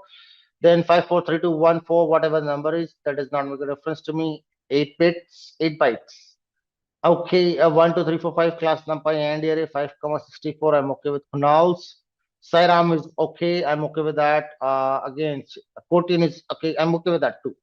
So most of you are getting the correct answers as expected. But the idea is to understand or comprehend the results. Number 1, print 1D array. Now look at this.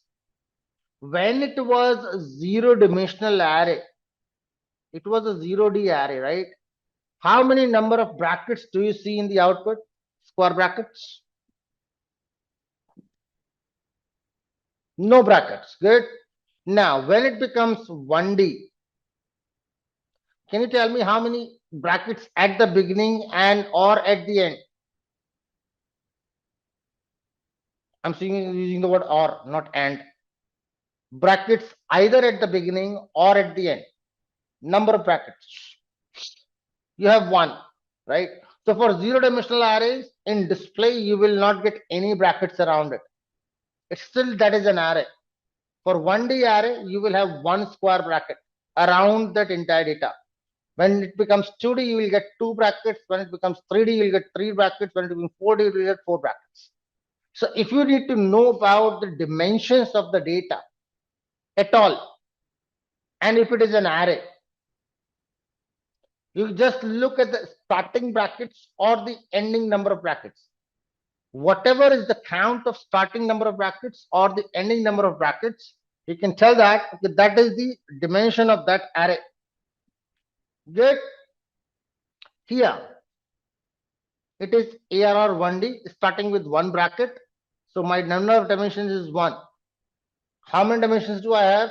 I have one dimensional. So for the first dimension, how many elements are there? Essentially means within the first brackets, how many independent individual elements are there? So within the first pair of brackets, this is starting, this is ending. I have 1, 2, 3, 4, 5.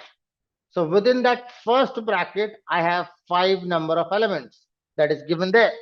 And since it is a tuple, so I can see comma.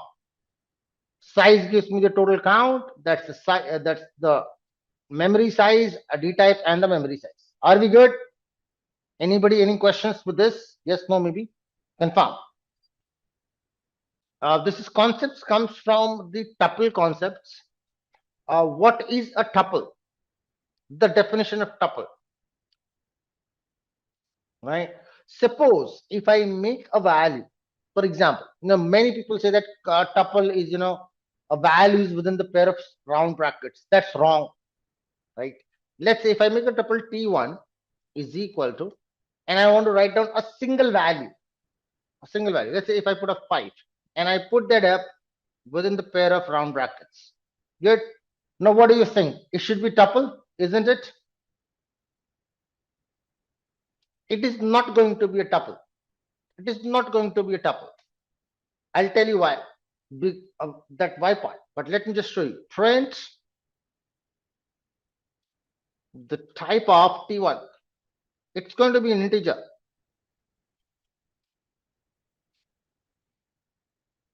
Look at this. Observable. Now, the moment if I just change that to a comma, right, it becomes a tuple. Now, what is the difference?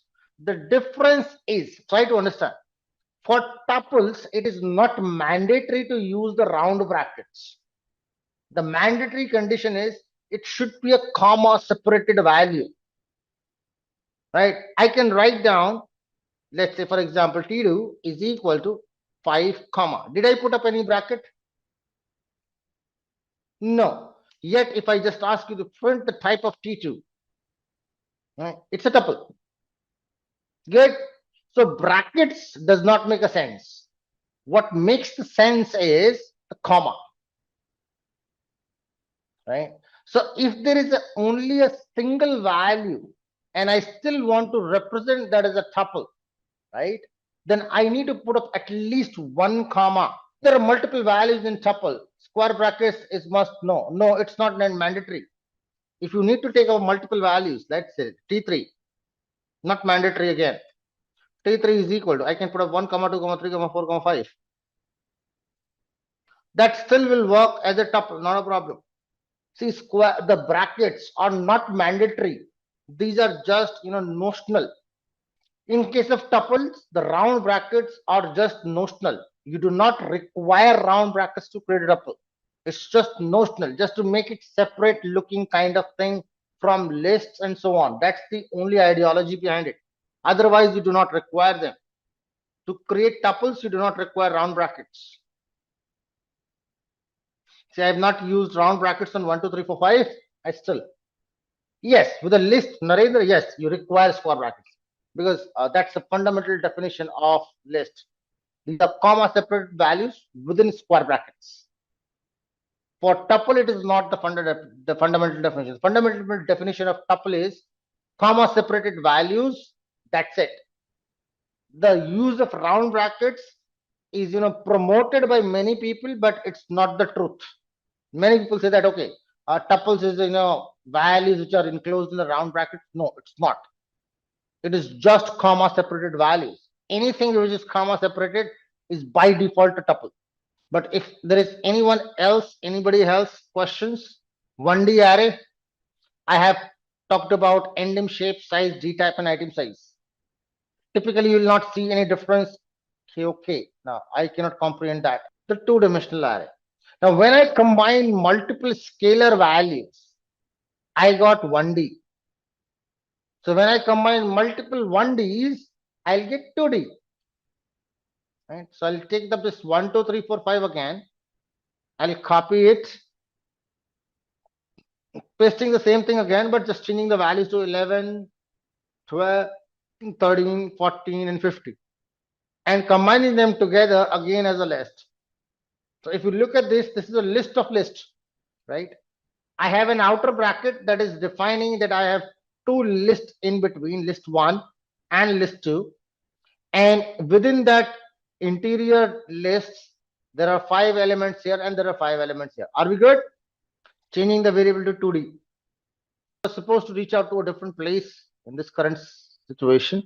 But if you can look at this part and tell me if you are okay with ARR 2D or not. I'm not talking about anything else apart from creating the two-dimensional array from a list. First of all, just look at the starting number of brackets, ending number of brackets. It's a 2D array, hence I've got 2 brackets. Then that is your number of dimensions too. That is why in my tuple I have 2 values. It says in first dimension I have 2 data points. What is your first dimension? First pair of bracket. This is starting over here, ending over here. How many elements? Element number 1, element number 2. Good. So that is why I have 2 over there. Then what is your second dimension? That is your second bracket. It starts over there, ends over here. Number of elements 1, 2, 3, 4, and 5. And I got 5 over there. Make sense? So what I want you to understand is how to read that shape output. Now, in a similar fashion, I can create up a 3D array too, a 3-dimensional numpy array. Great. When I combined scalar values, it became 1D. When I combined 1D values, it became 2D. So when I combine 2D, it will become 3D. Right? So I'll just put it up. Same thing, copied, pasted below. Good. And I'll put up create a 3-dimensional array. So that would be a rarity that you will be dealing with a 3-dimensional data at the beginner level, but maybe you might be dealing with multiple dimensional data, so you should understand what the dimensions are, right? So I'll take up this 2D data that we already have had. I'll copy the same information, comma, paste it back again, and I'll enclose that another pair of brackets. So this is one 2-dimensional data from here till here. This is another 2-dimensional data from here till here, which is again enclosed as a single unit. So let me just put up as a reference a different numbers: 21, 22, 23, 24, 25. Here I'll make it 31, 32, 33, 34, and 35. Just to make the changes, right? And now you get the 3D information. What I want you guys to concentrate on the result of endim, result of shape, result of size. The D type item size is not going to change. It's going to be same thing because I'm using the integer values, right? So not into this part, but look at this. It is an array. Number of dimensions is 3.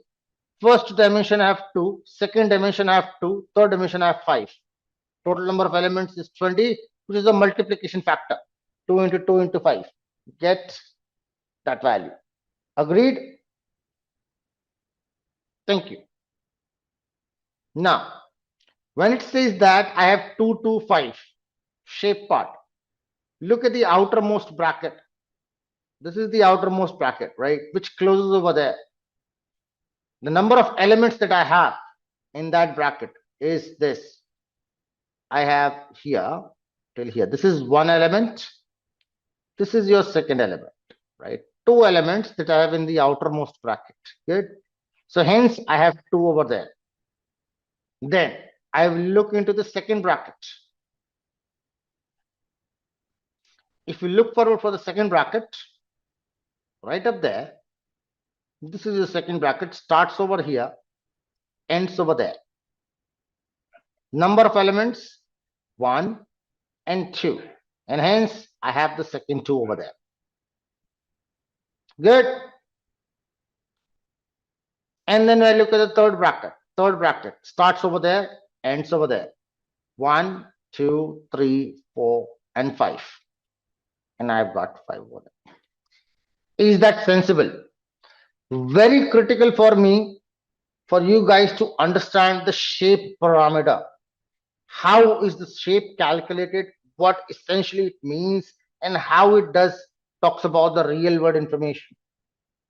Okay, thank you. Let's think of a data. I'll not take the same example. Suppose there is a cuboid. Good. There is a cuboid that you have, right? A cuboid looks like this. Agreed? I may be bad at drawing, so please pardon me on that. I've drawn up a cuboid. Now, there are 3 dimensions to this. I'll use a different pen. Okay. One is this dimension. The second is this dimension, and third is this dimension. Agreed? Now, can you tell me how many number of layers do you have in this dimension? That is your first dimension. I have 1, I have 2, I have 3, and I have 4. There are 4 layers. Accepted? So that is my first dimension. Second dimension is the one that you have in vertical. Can you tell me how many number of lines do you have in the second dimension? Rows? 3. That is my second dimension. Can you tell me how many number of columns do I have? 2. Thank you very much. That is my third dimension. That is the total shape of my data. Depth, rows, and columns. Make sense? Awesome. Thank you. So 3-dimensional structure will look like a cuboid, or maybe it can be cube as well. Right? If it is equal all the round, then it can be cube. But it's kind of cuboid. Are we good? Hopefully that makes sense. So when we look at this data over there, here, so I have, 1, 2. The depth is 2. That means I have 2 different layers of numbers, layer 1 and layer 2. On the layer 1, I have 2 rows and 5 columns. On the layer 2, again, I have 2 rows and 5 columns. They are, sandwiched together. Good? Yes, no, maybe up to 3D. Whatever I've taught up so far, if there is any problems anywhere with any of the things, you need to tell me, okay, I'm not able to understand this. This is way beyond, my level, or something you're talking, hypothetical, you became, kind of, let's say, how in terms of those things are way beyond anything, but ask it, please. So we use first 3 only. Essentially, you might come across Akshay with 4D and 5D data, but when we are going to do the data processing part, right? When we are going to deal with how to manage or manipulate the data, we do not deal in more than 2 dimension. Even 3-dimensional data is not very much comprehensible, not very much processable. So essentially, when you talk about data manipulation, data exploration, data analysis part, we deal in the data with 2D, because that's the best possible way around to deal with the data. If array stores the same data type for data, why will we have to use D type for every element? See, the D type is a function, or it's an identity given, or attribute given to us to know the data structure or data type of every individual element available in it. It's going to be common for every single data element. It just tells us that what is the data type. It's an informative function and of no other use. It will be of use when I talk about Pandas library. Same attribute D type will become different for you when the data structure changes from array to a list, not a list, but to a series and a data frame. So the idea here is that you need to know what is D type tells you. It talks about the data type of every element into the array or into the data structure. That's the idea behind. Good. In arrays, we know that by fact that every element is going to be of one type. I'll also talk about what is the overriding factors and so on. When is what going to change up? What if it is a mix of type of values? A lot of things will come up into the picture, but not today, tomorrow. Confirm if you're okay with creation of 1D, 2D, 3D, 0D arrays and basic properties. I'm not even looking for D type. Endim, no. Shape and size. And if you do not understand size, I'm okay with that either. Only the shape property. NumPy. Not too many of those. We'll not talk about too many functions today. I'll start talking about very basic functions, to be very precise, and we'll talk about the arrays now.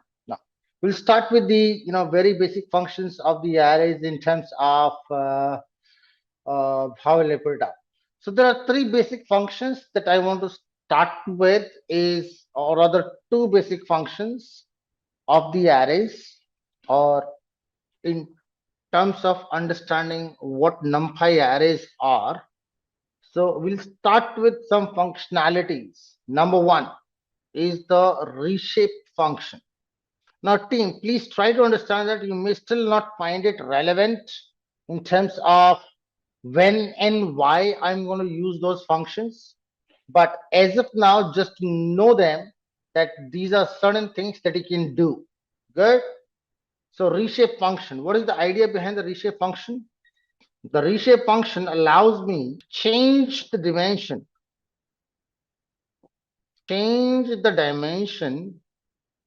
of an array from any shape to any shape. Now, shape does not make a difference, but the idea is that with the constraints in the resultant array, that's the idea behind the reshape. So let's consider an array for an example. Okay, I'm going to put that up array. Let's say ARR is equal to np.array. Good. And I'm putting up certain elements 1, 2, 3, 4, 5, 6, 7, 8, 9. And let's put up 10 too, or 0. Good. Now, can you tell me, what did I miss? Invalid syntax of 2 commas over there. Number of dimensions that I have. Number of dimensions of this array, 1. The shape is a tuple of 10 elements. And the size is 10. When I talk about the reshape functionality, it talks about that the size will remain consistent. That means I will only have 10 elements, but I can modify the shape. If I modify the shape, that means I'm altering the number of dimensions too. Now, suppose if I have 10 values, right? Very simple thing. This is the last thing I'll take up today, right? I'll now wind up the session for today. Maybe after these two functions, right?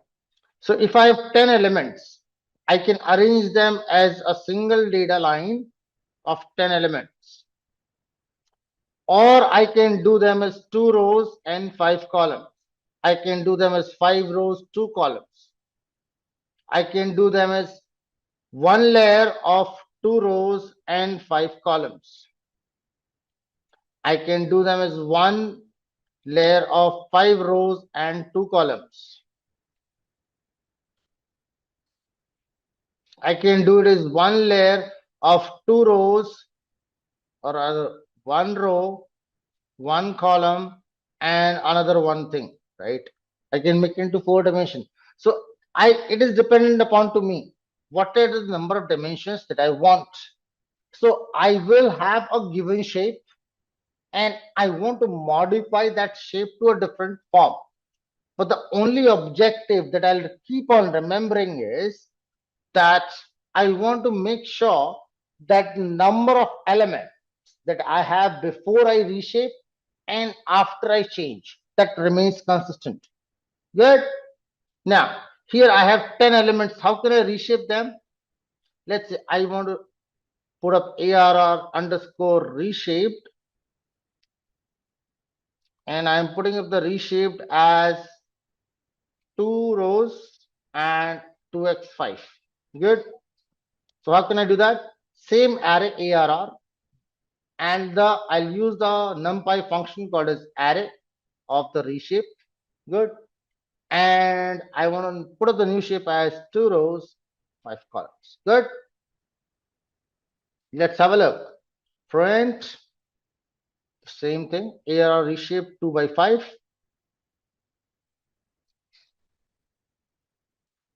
And now you can see that those numbers 1, 2, 3, 4, 5, 6, 7, 8, 9, 0, which were linear or one dimensional, now has been changed to 2 dimensional. Just to verify, I can print ARR before the change and after the change. Good. Now before the change, you can see that it starts with 1 bracket, ends with 1 bracket. After the change, it starts with 2 brackets, ends with 2 brackets. Can I make it 3 dimensional? The answer is yes. How? I can let's change it to the shape of 1 layer with 2 rows and 2 columns, or 2 layers. Let's put it up of 1 element, and you can see this now. This is your 3-dimensional thing. Outermost dimension has 2 things, 1 and 2. The second dimension that has only 1 thing, starting from here. That is only 1 thing that I have in second dimension. Third dimension has 5 things. That is 1, 2, 3, 4, 5. Are we good? Eyes, nose, maybes. So the ideology remains that the number of elements should be same. That is the idea behind the reshape function. Now, suppose if I have a 2-dimensional array, let's create a look at the 2D array. I'm going to bring back my example. Next function that I will put up is flatten. What does it do? It converts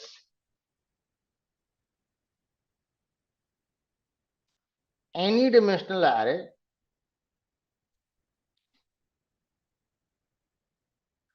to 1-dimensional array, 1D array. Right? The role of the flatten function is to convert any dimensional array to a 1-dimensional array. Let's take up an example. Let's take a print ARR 2D. We have created a 2-dimensional array earlier, right? In this particular batch. And that is how it looked like. I have 1, 2, 3, 4, 5, 11, 12, 13, 14, 15. Good. Is it 2D or 1D? 2D. Thank you very much. Now I can directly convert that without using the reshape. I have a choice that I will tell it, okay, I want to convert that into 1D. I can put up, let's say, ARR 2D dot reshape, and I'll tell the number of elements. That's 10, comma. That's the shape. And I get a 1D array. Right? Now here, what is the problem? The problem is that I need to know the number of elements. Correct? I need to know what is the size of my data. Accordingly, I can use with the reshape to convert it to 1D. But if you do not want to take that into consideration, irrespective of the size, what you can do is you can put up ARR2D dot flatten. Flatten means what? It is supposed to convert anything and everything into 1-dimensional. Irrespective, it is 2D, irrespective is 3D, it is whatever D it is, right? Number of dimension does not make a difference, but flatten function, without knowing how many number of elements are there, it's going to convert everything into 1D. Right? I give you a block of iron. This is a block of iron, right? What is the dimension of this right now? Suppose it's a sheet, 2-dimensional, right? Now, if I ask you to make it a wire, make it a wire. what is the thing that you're doing? Make it in 1D.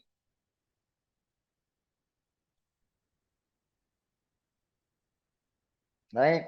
In order to do this, what you would have to do, you might have to beat it around, molten it up, do whatever you want, right? But you want to make sure that it comes into one dimensional instead of two. If I'm converting this to this form, isn't it? I might have to beat it around, I might have passed it through some kind of tools and gadgets, but I can get it 1 to 1D, isn't it? Same thing is done by the flatten function. The flatten function is going to take up any dimensional data and bring it to one dimension, right? Any dimensional data. It can be 2D, it can be 3D, it can be 100D. Does not make a difference to me. That's the use of flattening. What is the purpose? See, at times, to be very precise, it is very, very complicated to imply certain functions on two-dimensional or multi-dimensional data. When it is a multi-dimensional data, many functionalities I cannot directly implement on them, right? So what we would like to do is, I would like to bring that down to a lower level of dimension. That means one dimensional, apply certain concepts and bring it back to the upper level. So I would be doing those things at a later stage where I'm going down from, let's say, 3 dimension, let's say from 2 dimension, I'll come down to 1 dimension, do some job and bring it back again to 2 dimension. Because applying things in 2 dimension is complicated, but doing the same thing in 1 dimension is easy. For example, if I ask you, now this is coming from little bit of mathematics team. I've not yet talked about mathematics. But suppose if I ask you to multiply this is a two-dimensional data 1, 2, 3, 4, 5, 6, right? Two-dimensional. I ask you to multiply it by 2.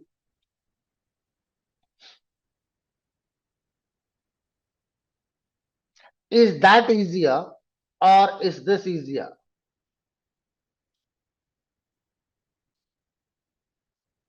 This is option 1, this is option 2. Tell me which option is easier. Option 2. Why is it easier? Because this is flattened out. This is one-dimensional, right? This is two-dimensional. So at times, I'm not so talking about only the multiplication process, but in general, there will be a lot of processes that you will deal with in the future prospect, where in dealing with high dimensional data like 2D, 3D, 4D, 5D will be very complicated. But the same thing could have been achieved by a lower dimensional data. So I would like to reduce the dimension of that data, and there flattening or reshape will help us. Make sense? I have taken an example here, which was a small array. Had that been a very, very huge amount of array, because at a later stage, I will introduce you certain kind of arrays where the number of data points would be in millions. I will bring those kind of arrays into your picture. In this scenario, if you try to do it that way, right, it would be a very, very slow and lagging process. You will not love it. Otherwise, it's okay. Yeah, you can take out the length and extract every single element one by one and make it 1D. You can do it. Allowed. Right? But in real life as well, there are a lot of things which are allowed but are not considered as a good practice. Right. So I have a backup question coming up from Asif about to go through with one-dimensional, two-dimensional, and three-dimensional. So I'll start with a very simple example. Right? A very simple sort of example, wherein suppose there are 10 dots 1, 2, 3, 4, 5, 6, 7, 8, 9, and 10. Now, as you can see on my screen right now, these are some 10 dots, some 10 different data numbers, data points, data values, something like that. Right? Now, if I arrange them in a straight order, in a straight line, one line, it means point number 1, 2, 3, 4, 5, 6, 7, 8, 9, and 10. That's your one-dimensional. Good. If I arrange them, these things, these 10 dots again into a two-dimensional space. That means suppose I divide them into, let's say, something like this, two rows, and 1, 2, 3, and let's say put up a fourth line, and I put up dot 1, dot 2, dot 3, dot 4, dot 5, dot 6, 7, 8, 9, and 10. I am putting them into two-dimensional space. So it is only about the arrangement of the data, how you arrange the data in the memory is what makes the difference. When you come across 3D, right? Same information could have been arranged in three-dimensional space. Right? Instead of creating a plane like this, I can create up a three-dimensional object. Think of a three-dimensional, like a cube, like a little thick thing, right? Which contains 1, 2, 3, 4, and 5, like this. And then we have the same thing over there. Make sense? So that's the idea behind 1D, 2D, and 3D arrays. It's all about the data arrangement. How is the data being arranged? Are we good? Asif. Thank you. Now, moving on to the next part, which is very important, very critical for me, and that is the functions that we have been started discussing about, yesterday.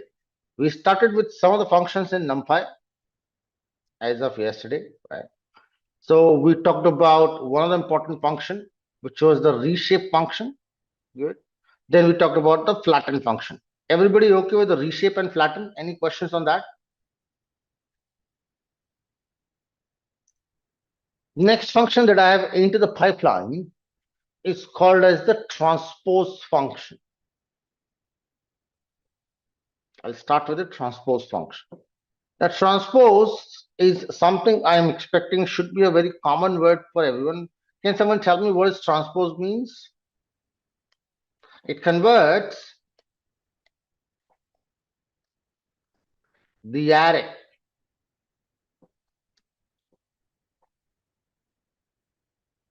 reversing rows and columns. I'll not say that in that terms. Reversing is not the correct word, but switching would be the correct word, right? Abhinitri. So, or rather, it switches rows to the columns. It switches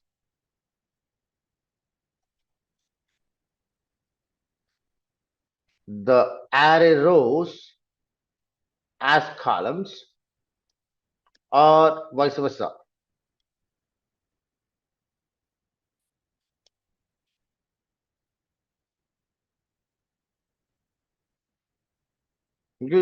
That's the idea behind transpose. Let's understand that through an example. Let's import NumPy. Why I am doing that is because many of the people are not going to use, NumPy would not have been available for you guys. You might want to restart with a new file. I'm using the old file. I could have worked on the old file itself. But let's start with import NumPy as NP. Let's create up an array, a 2D array. So let's create ARR is equal to np.array. And there, let's create up a two-dimensional array. So in the first dimension, I have one element, comma, two element, comma, three elements. So I have three things in the first dimension. In the second dimension, I'm putting three elements again, 1, 2, 3, 4, 5, 6, and 7, 8, 9. Good. Let's have a look at the print ARR, just to look at what ARR looks like. That should look like an array or a two-dimensional structure with three rows and three columns. Everybody okay with this? Now, someone quickly confirm what is the first row data? What is the row data for first row? 1, 2, 3. Thank you. Second row is 4, 5, 6. Third row is 7, 8, 9. Agreed? Thank you. Now, what does the transpose function do? Now, there are two ways to do a transpose, right? One is a NumPy method, one is a Python method, right? So, NumPy ways, I will ask my ARR that NumPy, please do a transpose. So, NumPy.transpose. transpose of what? The ARR array. At the moment I do it, let me just print that up.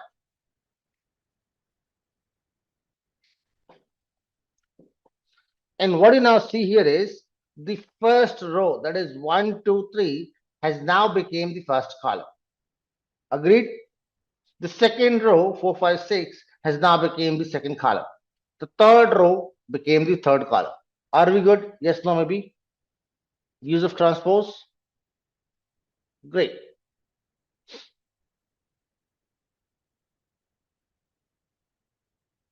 Abhinitri, transpose is essentially not for 2D array. We can use it for 3D array, but practically not useful. So if you talk about transpose functionality, yes, it is possible for 3D. If I do your multi-dimensional, you can go for that. But the practical implementation or the practical usage of transpose would only come across for the two-dimensional arrays. Why it is for two-dimensional array? That's the question, major question. So the idea behind the use of transpose, listen to that very carefully. The idea behind the use of transpose is to solve a set of linear equations. Solve linear equations. Anybody understand what is a linear equation? Yes or no? See, it's a part of mathematics. I'm supposed to take that care of that in the mathematics part. No, I have one no coming from Preeti. Okay, great. Let's Preeti take an example. Right, it's a part of mathematics portion. I will reiterate that in mathematics, but just to give you an idea. For example, suppose a data. I'm putting across a data in front of you that contains like information like this. Good. It has 1, 2, 3. I have apple, bananas, and cherries, and price P. Good. This is day 1. I bought 2 apples, 1 banana, 3 cherries, and I end up paying, let's say, $10. Day 2. I bought up 2 apples, 2 bananas, 1 cherry, and I end up paying, let's say, $12. Day 3, I have paid up, let's say, I have used 1 apple, I have taken up 1 banana, and I have taken up 4 cherries, and I paid up, let's say, $9. Good. This is random numbers that I've chosen. Now, day 4, let's say day 4, I am looking to buy 4 apples, 3 bananas, and 2 cherries. Can you tell me how much money should I carry in my wallet?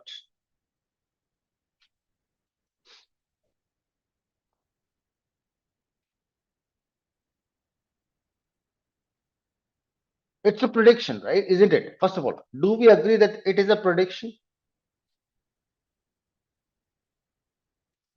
It is a prediction. Everybody agreed to that? Thank you. Now, if it is prediction, then I need to have a mechanism to get this in. Right? What can I do? So I can now see here that the apples are being bought at a price X, bananas are being bought at a price Y, and cherries are being bought at a price Z, assuming common prices. Right? Then I can say that in mathematical terms, that if I take apples multiplied with its price plus bananas multiplied with that price plus cherries multiplied with their price, that equals to my p-value. Can I say that relationship?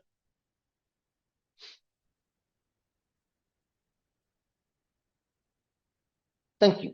Now, if I have to satisfy that relationship, that means I need to know the value of x, I need to know the value of y, and I need to know the value of z. I do not know it yet. Given data does not tell me what is the price of individual apple, individual banana, individual cherry. But can I extract it? The answer is yes. How?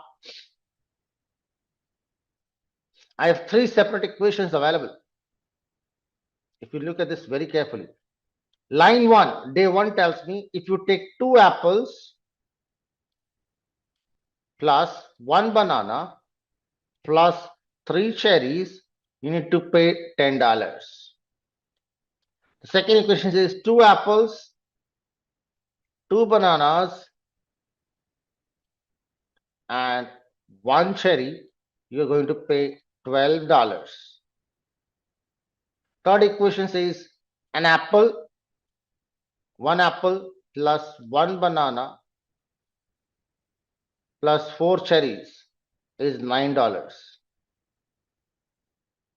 Now I have an equation of 3 variables, A, B, and C, right? Right. So that should be XYZ. You can say that, right? ABC instead of XYZ, I need to have XYZ there, right? The prices, not an account, because ABC is representing the account. So other way around. But can I get the values from these 3 equations, the individual price for every single fruit, I's, nose, maybes?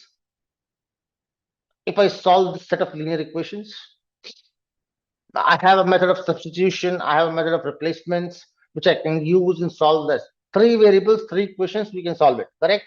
Mathematically.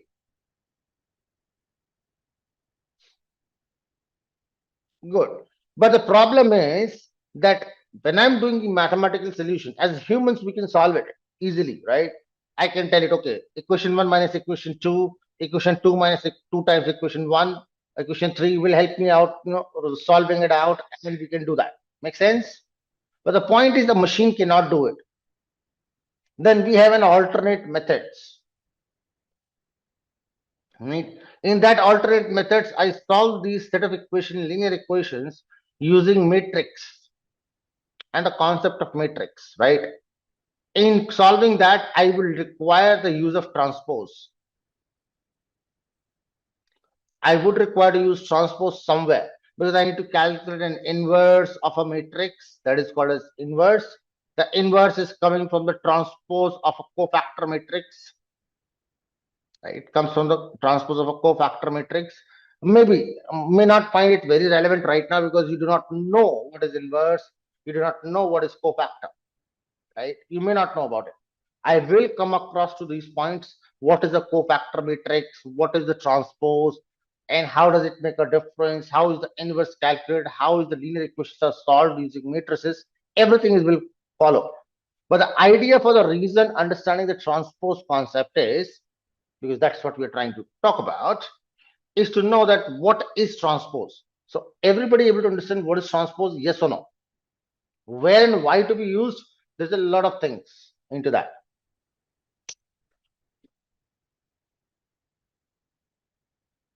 Is that okay, team? Thank you, Abhinitri. Now there is an alternate way, which is called as a Pythonic way to do the transpose, right? A Pythonic way.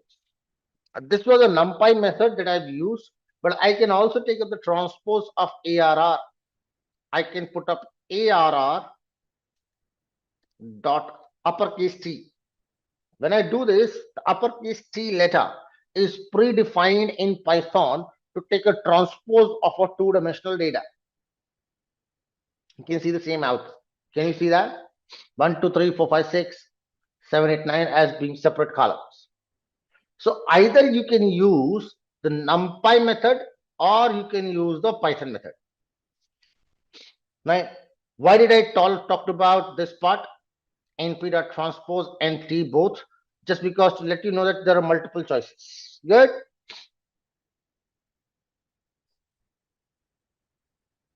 Thank you. Now I have a question for you guys. Would you like to work on that?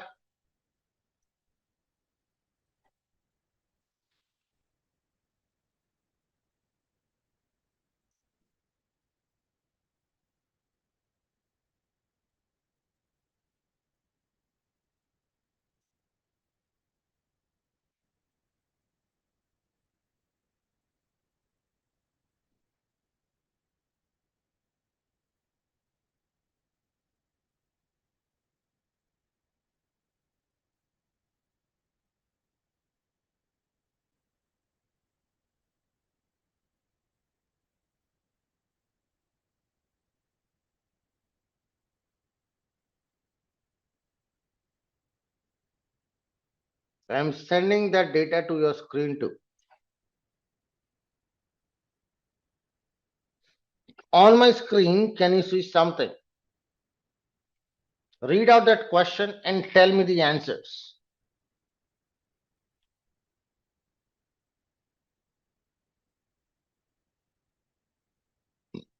If there is anything that you do not know about, well, the data attribute I have not talked, so leave out on data. It's not required.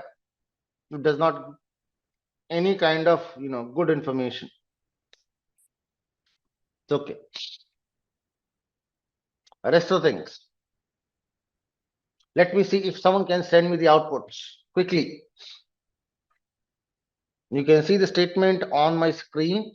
That's also available on to your chat window. You have the data available.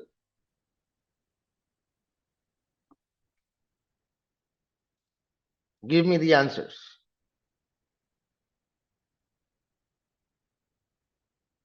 And I'm not looking for the outputs. I'm looking for the codes. What you write down. Someone.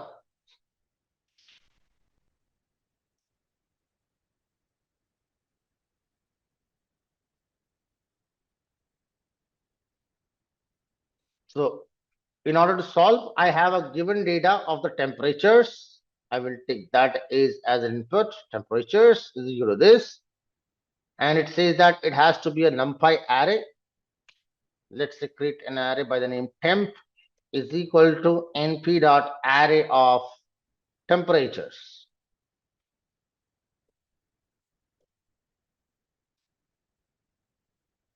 Good. Let's print temperatures. Print temp. Good. I got 1D array. The question says that explore the key attributes of numpy array, including endim, shape, size, dtype, and item size. Can we do that? Something came in. Let me just check.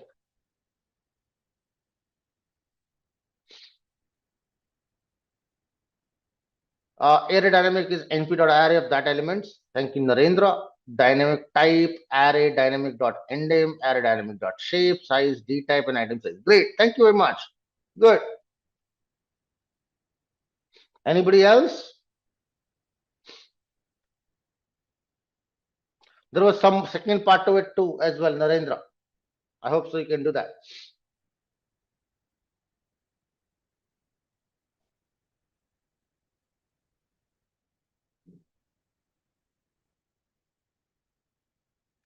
So I have 1, 2, 3, 4, 5, 6, 7.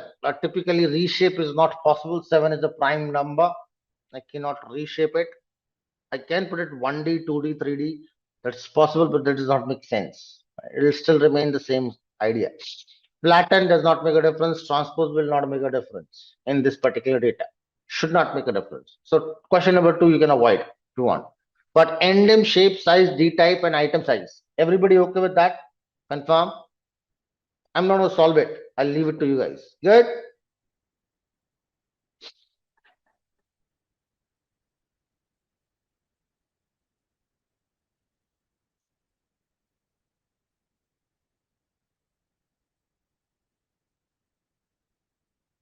Kunal is getting error in endim. So whenever there is an error team, paste the last line of your error. Whatever the error output that you're getting, just tell me that.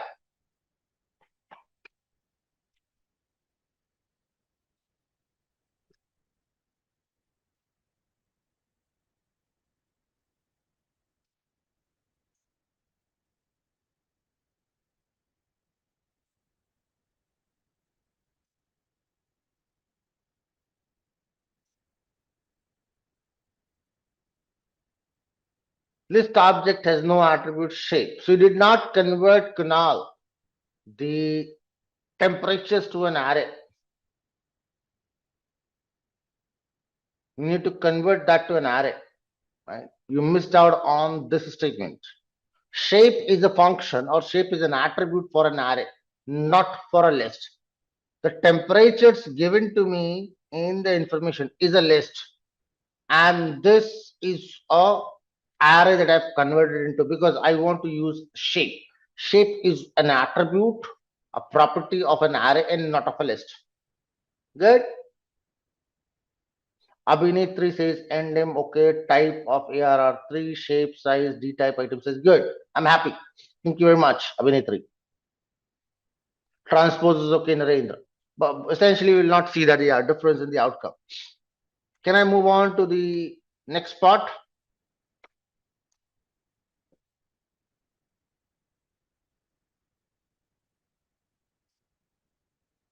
Thank you. Arithmetic and statistical functions. A great coming it from Kunal. Temp, type of temp.shape, temp.size, temp.dtype, temp.nm. Good. Happy. We can have also use end dtype item size as well. I can see the results for dimensions, shape, size, dtype, and item size. Yeah, thank you, Akshay. Looks fine to me. Great. Someone got 8 at the NY. 8 byte. Okay, float 64. I'm okay with that too. Thank you. Great. Can I move on to the arithmetic and statistical functions?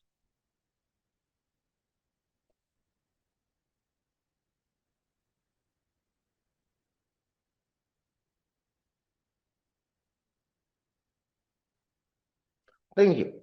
See, very quickly, we want to wrap it up, team. We do not want to waste up too much time onto the things which are not needed for us too much. I just want to make sure that you guys know about those things.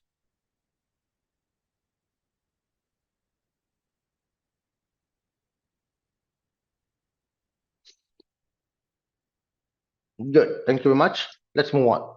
So when I talk about arithmetic and statistical functions, can you tell me what are the different arithmetic operators that are available in Python? Arithmetic operators.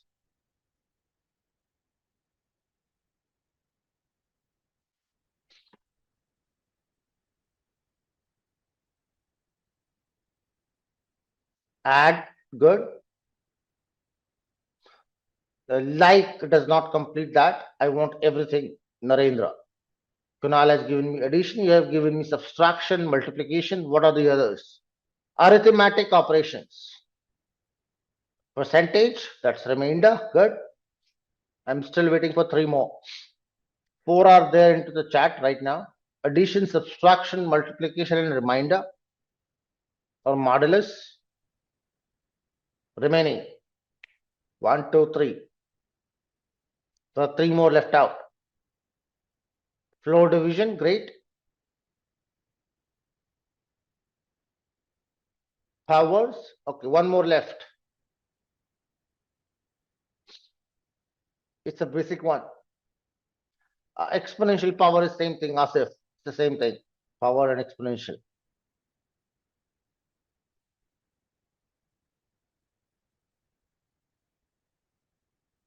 One more left out.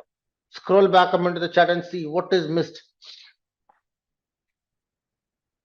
I can tell it in a flash of a second. Thank you very much, Abhinay3. Division. So we got all 7 kind of operations. Let's try to implement all these operations using NumPy, because we know as a fact that I can perform that operation using the basic Python operators, right? We have plus, minus, subtract, and so on. So let's try to create 2 arrays. Let us create 2 arrays, 2 numerical data arrays. Create 2 num arrays. Get. So I'm naming them as x is equal to an array with a value, let's say 10, 20, and 30. Good. Let's create another array y is equal to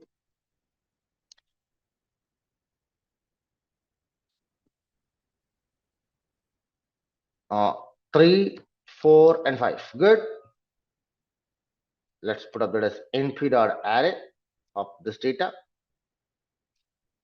And here too, np.array of this data. Now, essentially what happens here is, I missed out on a comma over there. So essentially here, whenever I'm performing an operation, right? Suppose if I do a mathematical operation like addition, for example, if I perform addition,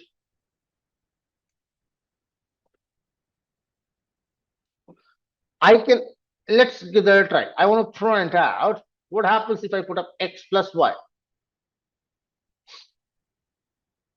Can you tell me? X plus y. What should be the result I'm expecting? It adds. Adds what? Asif. So Narendra gets 13, 24, and 35. The numbers. Thank you very much, Asif. Do we agree? I tend to see if everyone agrees to Narendra. Thank you, Asif. Now here what happens is there is a element wise addition. That means first element of the first array will be performed operated with the first element of second array. Second element with the second element. The third element with the third element. Good. So every individual element will be matched up together and perform the operations with. Good. Great. What I can see is 13, 24, 35. So 10 plus 3, 20 plus 4, 30 plus 5. Clear? Similar kind of operation. This is done using the basic Python operator, which is plus. Right? This is the basic Python operator plus. But can I do through NumPy? The answer is yes. Print NumPy dot add. Add what? My array X and array Y. The only difference is this plus is common to any kind of things, right? It can be plus with a list, it can be plus with the two numbers, could be anything. NumPy add function is a NumPy function. So it's applicable not for everything. Good. Still see the same output. So result wise, you do not see any difference, but there is a processing speed difference and efficiency wise, there is a difference. Good. Difference is in terms of efficiency. Great, everybody. Yes, no, maybe confirm. Thank you. Can I do that similar fashion subtraction?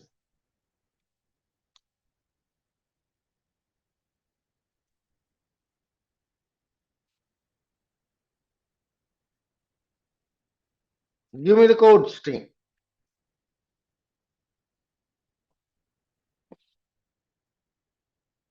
Pythonic way, x minus y. Good. So 10 minus 3, 20 minus 4, 30 minus 5.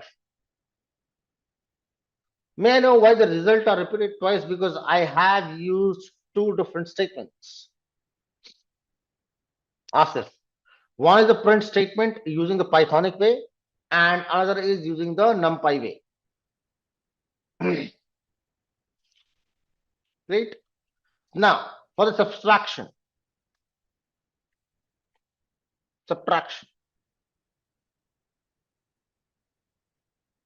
Length of the array should be same. I will come to that, Sitish. So x minus y, and I'm going to replace the word add with the word subtract, not sub. The word is subtract. np dot subtract. Works well. Good. Again, two outputs because minus operation using Python, minus using operation NumPy. Good. Multiplication.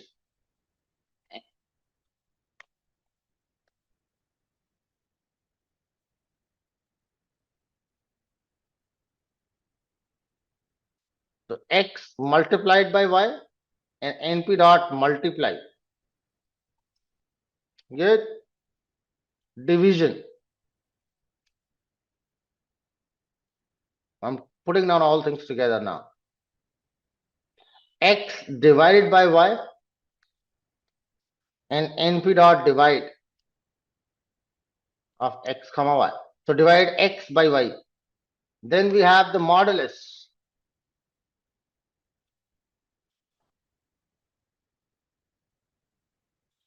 Modulus or the remainder, right? You can say that. Modulus. X percent y, or you can put np dot mod mod. And lastly, we have the floor division.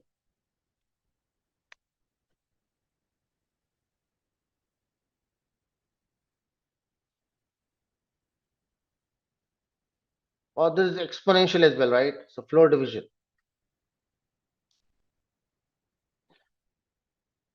x /y and np.floor divide. Name of the func method is floor underscore divide.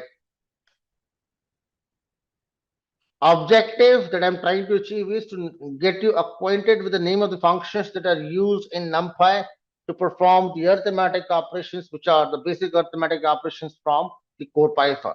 How can you perform them using NumPy? Sensible? Not sensible? Yes, no, maybe. Thank you. Last option that I want to put up is your exponential.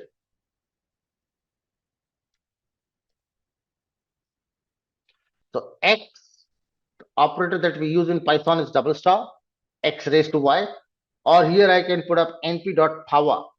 Name of the function is np.power. Done all the executions. Can you check that? Any questions with the results or the outcomes that has been displayed to you? Let me know.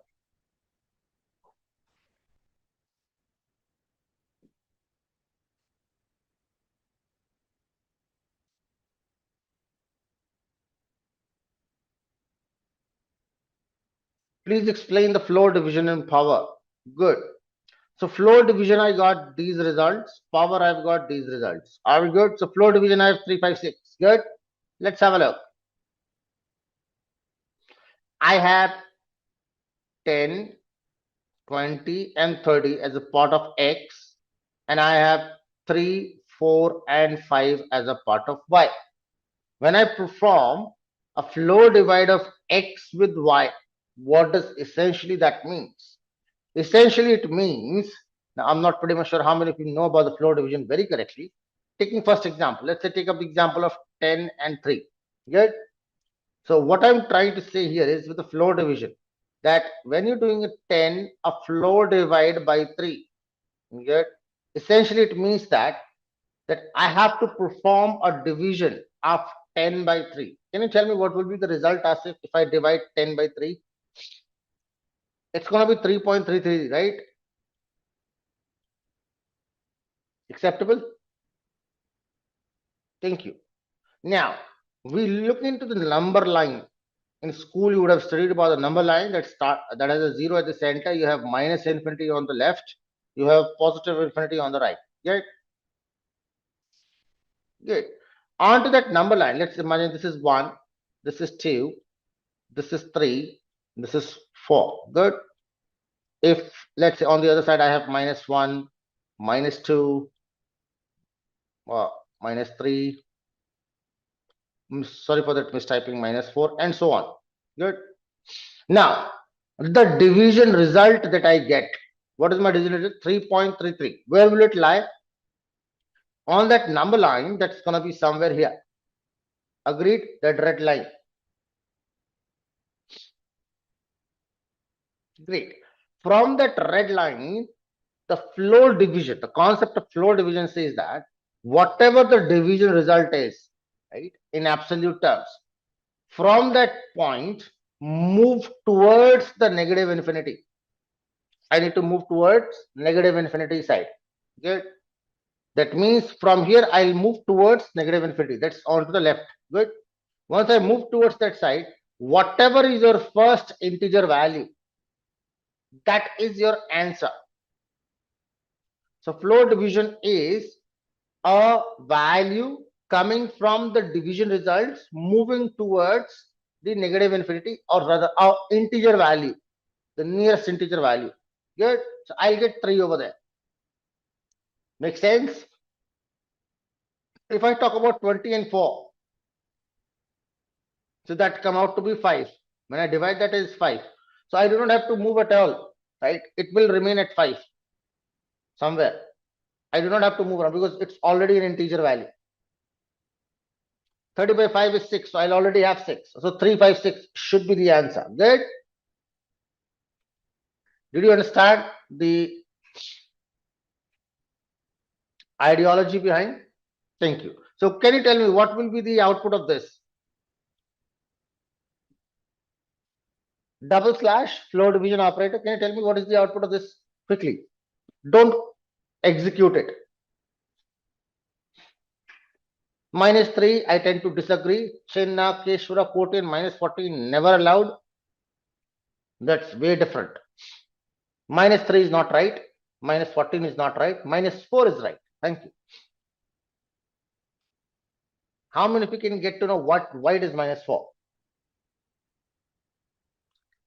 Because a very common understanding that people think about floor division is rounding off. No, floor division is not rounding off. We need to understand this very clearly.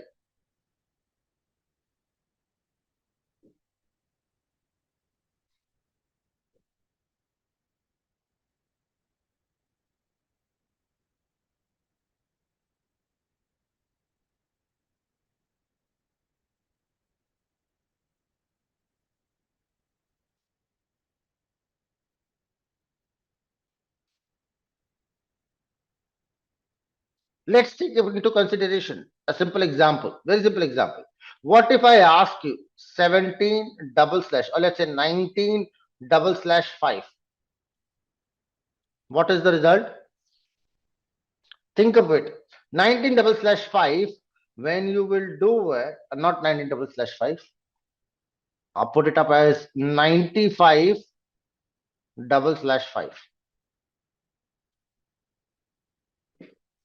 or double slash 50. What was the result that I'll get? I would get 1.9, isn't it? Now, if I round off, that should become 2, right? A rounding off should make it 2. But floor division will give me 1. It's not clipping off the decimal point, but from 1.9, if you move towards negative side or to the lower integer value, then 1 will be the integer value, correct? Similarly, if I do -7 double slash 2, let's say for example, this one, the previous example, the division result is going to be -3.5.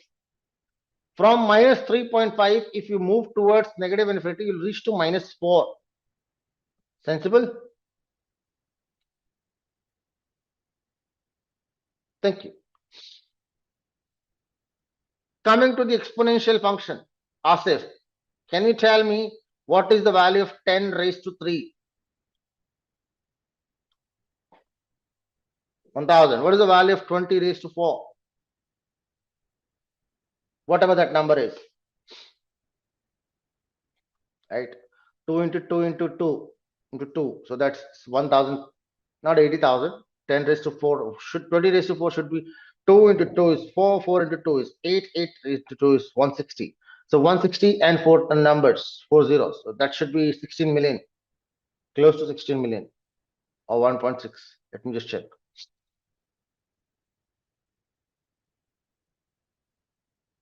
Yeah, 160,000. 160,000. Good. Similarly, the third one that I have 30 raised to 5, that's 243. So 1, 2, 3, 4, 5, 6. So that's 24 million, 24.3 million. Good. Hopefully good. Exponential, Asif. Exponential means raised to the power. Any questions with the arithmetic operators team quickly? All kind of operations. There are 7 operations that you do in multiplication in terms of mathematics, and I've talked about all of them. Clear? Let's talk about the statistical function. The mathematicians in the house, economists in the house, help me with the statistical functions. Can you list out the names of statistical functions which are prevailing or which are very common in statistics? Got few responses like range, variance, mean, median, mode, standard deviation. Anything else? Apart from this, let me just check. No, nothing else so far. Variance has came in. Okay, good. Variance was there already. So statistically, to talk about, there are many statistical functions which hold the relevance in the field of data analytics, in the field of data science, in the field of machine learning, in the field of artificial intelligence. Many statistical functions are there. Essentially, many of the inferences, many of the conclusions about the data are derived through these statistical norms. We'll discuss those statistical functions and their relevance with respect to the data at a later stage, not now. Why later stage? Because I want to talk about some data first, and then we'll talk about the statistical functionalities of those data and what is the relevance of those statistical values. As of now, our concentration is to understand what are the different statistical functions that we can use and how to use them. Good. For an array. Great, everybody. So we'll talk about statistical functions of the nature. Number one, a mean. Talk about mean.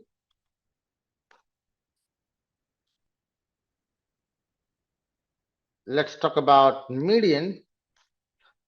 Another important, speciality in statistics is mode, which is not available in NumPy. So I'll not talk about mode. Then we have standard deviation.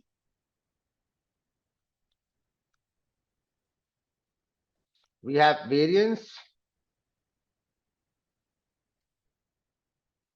What else?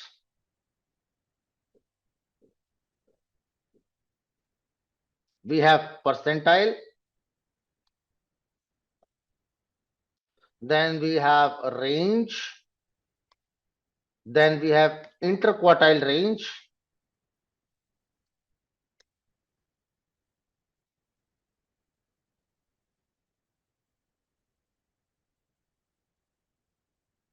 Good. So basic things. There are few more tools like covariance and correlation. I would not like to introduce them right now. We'll talk about them at a later stage. Why later stage? Because it does not make sense right now to talk about them. Good. Let's talk about all these things. How many of you know what is mean?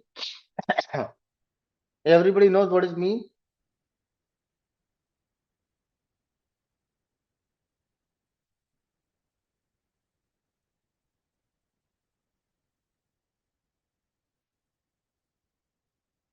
So mean is the sum of all number.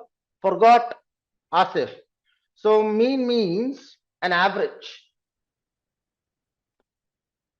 right? Suppose if I talk about 1, 2, 3, 4, and 5.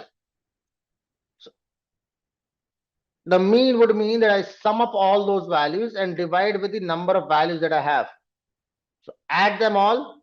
That becomes 5 plus 4, 9 plus 3, 12 plus 2, 1, 14 plus 1 is 15. And I'll divide that with the count of values 1, 2, 3, 4, 5 values. 15 by 5, that equals to 3. So I've got a mean value is 3. Good. Add all, divide by the count. That's your mean. What is the purpose? So mean is the central value. We'll talk about what is the centricity and everything.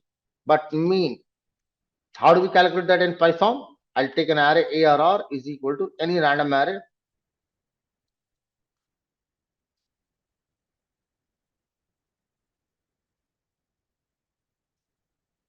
Good. I've taken some values. I can find out print np.mean numpy.mean value of the ARR. That's going to give me the mean value of the array. Good. 74 1 point, whatever that number is. It would have added all those numbers and divided by that count. Next comes is the median. What is the median? Anybody?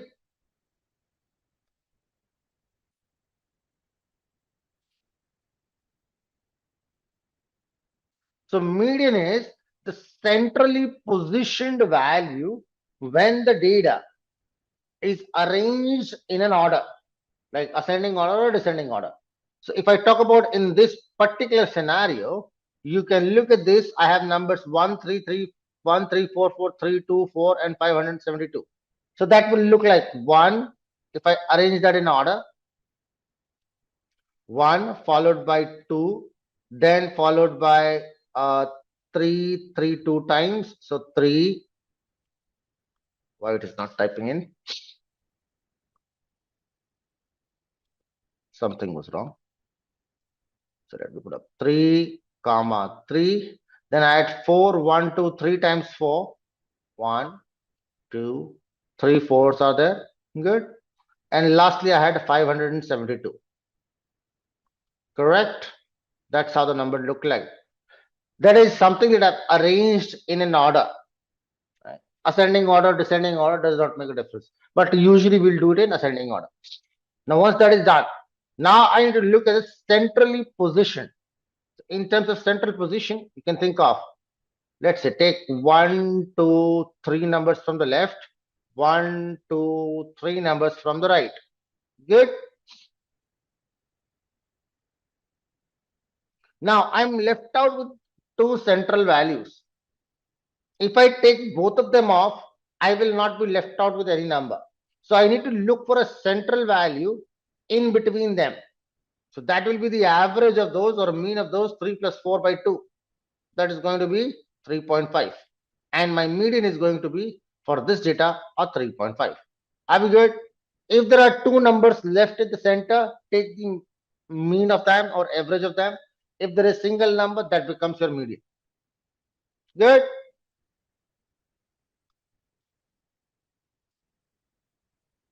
Same functionality, same methodology, only the name changes from np.mean to np.median.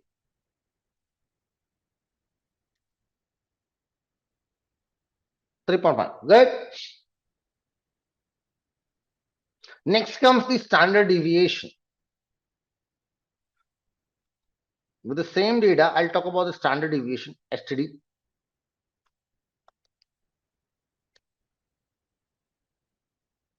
Okay. We'll talk about standard deviation. Functionality is by np.std. And you can see, look at this value. It says 188.18. Anybody knows how is the standard deviation calculated? I'll give you the formula right now. I will not explain what is the purpose. The formula for standard deviation is, you can note it down on a piece of paper. It is usually represented by a letter sigma, and sigma is equal to, is given as square root of sigma, that is summation sign, of every value minus the mean, which is usually represented by a letter mu, the whole square, divided by n, where n is number of elements. So I is equal to 1 to n. Okay, that's the standard formula for standard deviation. Are we good? Do you want me to practically solve that for the current data that I've used? How did I read? How has it came in with 188? Okay, very simple thing. Keep that formula in the mind. So my x has value 1, 3, 4, 4, 3, 2, 572 and 4. Agreed with this? This is my input x. My mean value is 74.125. Good. So 1 minus, so I will try to find out x minus the mean value. That will be minus of 73 point something, right? 73.125. 3 minus this, so that is going to be 71.125 on the minus side. Good. Abhinay 3. And so on for the rest of the list. 4 minus will be 70 point. Again 4 minus 70.3 minus 71.2 minus 72.5. 72 minus 74, that will come out at some value, and 4 minus something will come out at some value. Let's take up, for ease of convenience, can I take up some smaller values, simpler values? Calculation purpose.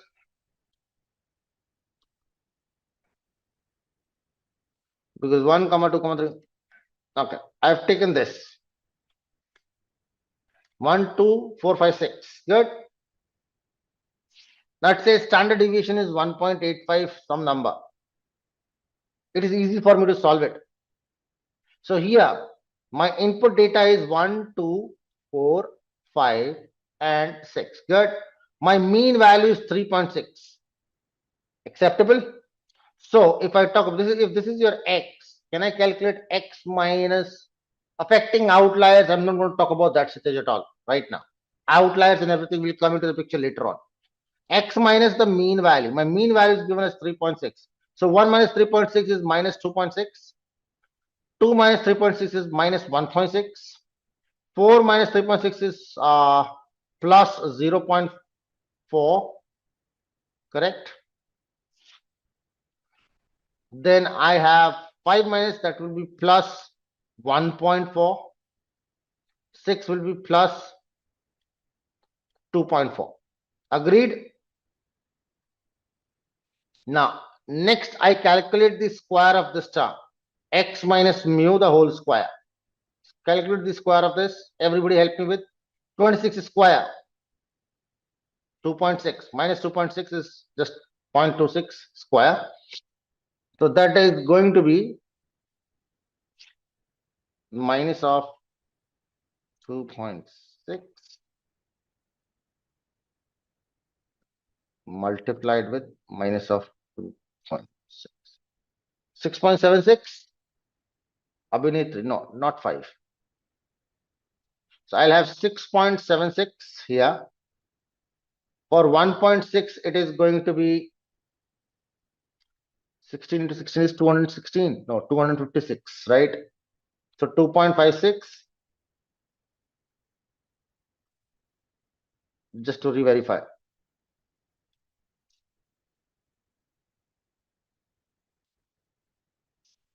2.56. Then for the third one, 0.4 into 0.4 is going to be 0.08. No, 4 into 4 is 16. 0.16.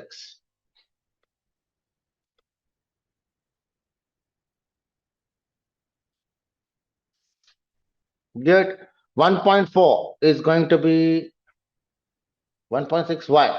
0.4 into 0.4 is going to be 0.16. Two decimal places, Mandeep.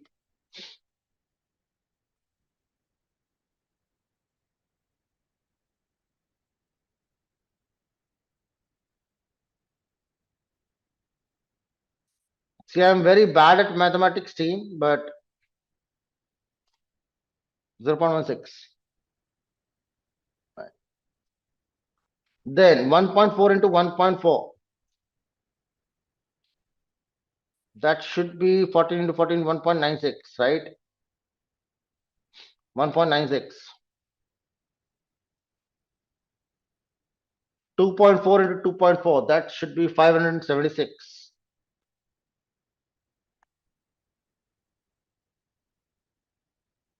5.76. Good. Thank you. Someone has given me that answer. So I got these square terms. What did I do? I had the individual data. I subtracted that with the mean. And whatever the subtraction result was, I took up the square of it. Good.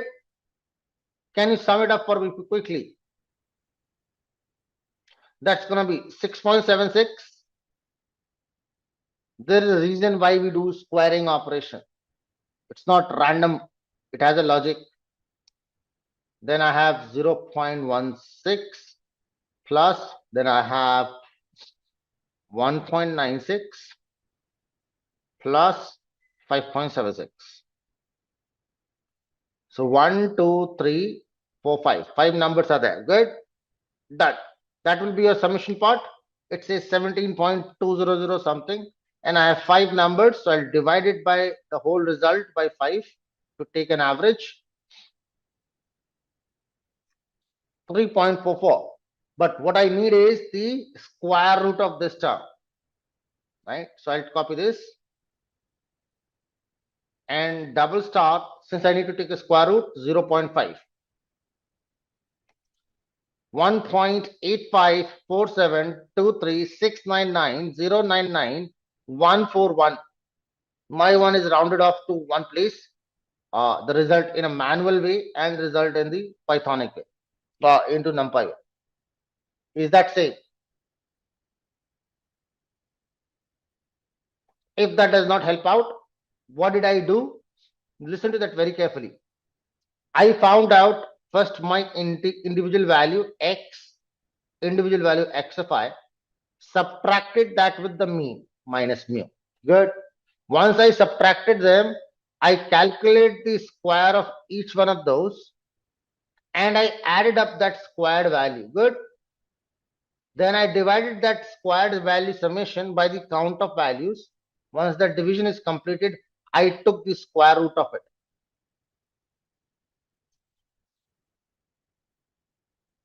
Simple, understandable, yes or no? How is the formula created?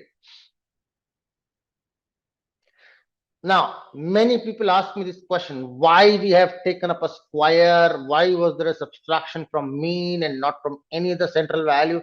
So there are a lot of things behind it. And there is a reason and logic behind it too. Now, it's not a formula, it's not random, Asif. I will not say Pythagorean theorem says a square is equal to b square plus b square is equal to c square. I'm not saying I'm going to say that to you. If c square is equal to a square plus b square, I will tell you why it is happening, what is the reason. Everything is going to come up. But as I said that, this is not the mathematics class right now, this is a NumPy class. So I am only talking about how to use those features using NumPy. I do not have to do all this manual work, understand the background information right now. I just need to know that I can calculate the standard deviation just by merely using the function called as std. Is that good?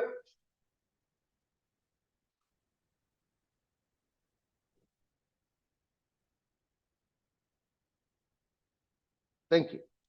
Again, objective is different. At this juncture, my objective is not to teach you mathematics. My objective is to teach you the syntax. Yeah, I tend to agree with that point, Abhinati. That's what I try to tell you.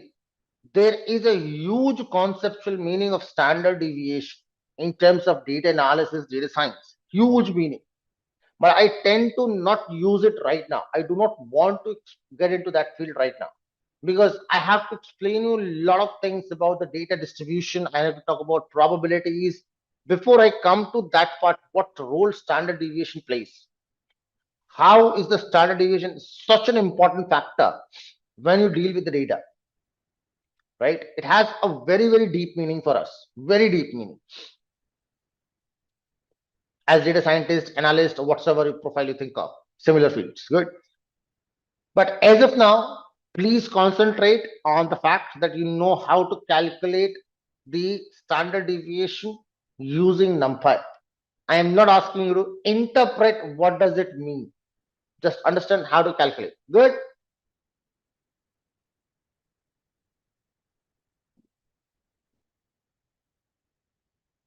Thank you. Let's move on to the next property, which is variance.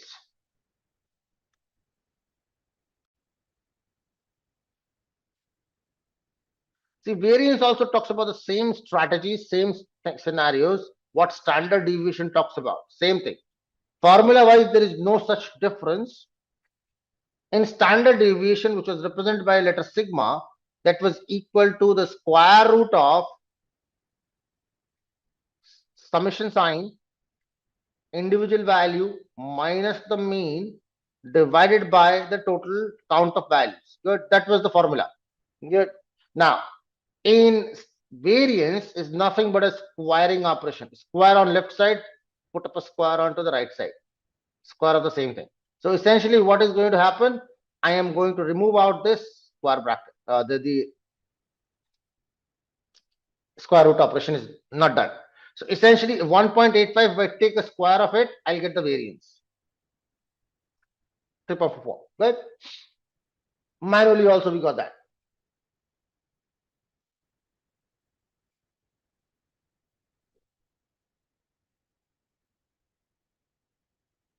Good. Next comes the percentile.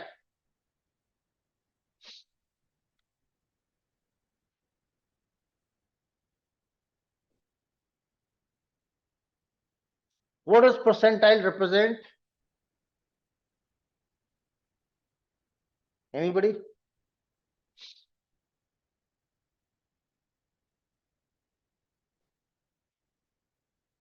It's a value. See, I've not written down any definition for mean, standard deviation, variance, but I'm putting it for percentile. It's a value in the set or in the sorted set of data, sorted data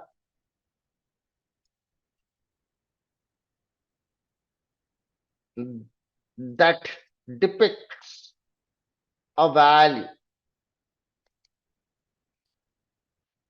which, excluding itself,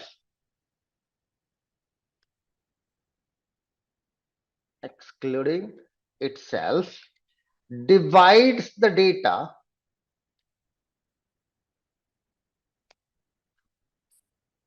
in percentage. Now, may not make sense to you.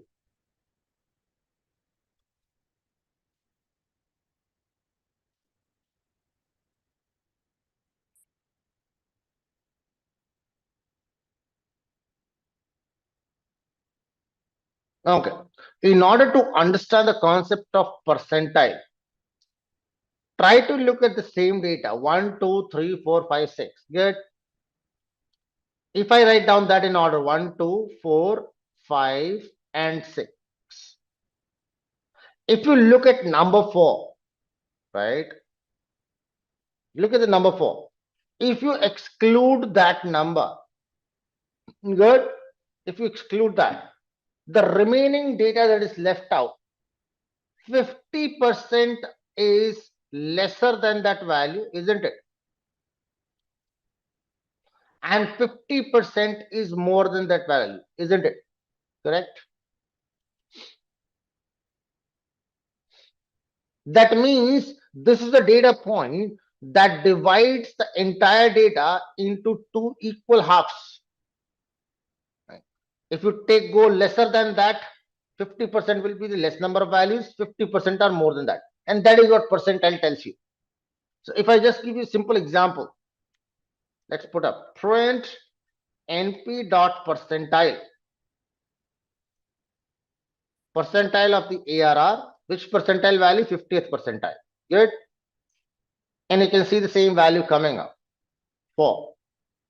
You can also look at some very prominent percentile numbers which are of use. We call them as. So one of the important percentile is called as 25. Another important percentile is 75. Very important percentile numbers. Look at this 25th percentile and 75th percentile. Right. 25th percentile says 2, 75th percentile says 5. Look at your data and then tell me. Same data that we have here. 25th percentile means what? Once you select a value, remaining values that are left out, I have left out with 1, 4, 5, and 6. Good. So the remaining values that are left out with, remaining data that is left out, 25% of that is less than that value and 75 is more. That is 25th percentile. Similarly, when you took 75th percentile, that will be that 75% of the values are lesser and 25% are more. Sensible?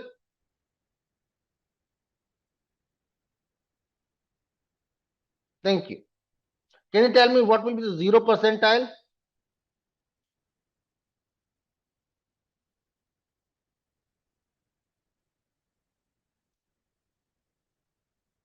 Is nothing but it's the minimum value, right? And if you talk about the 100 percentile, that is the maximum value. Good. Always remember this. This 25th percentile in statistical terms is also called as Q1 or quartile 1.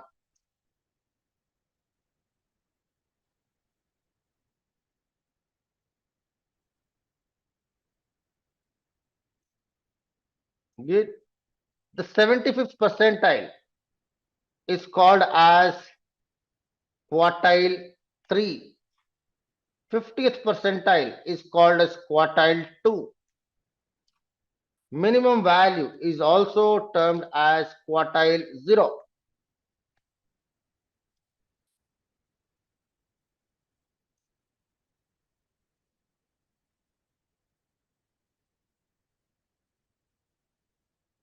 This is considered also as quartile 4, Q4. Now, what is the purpose? Very important purpose. There is a data, right?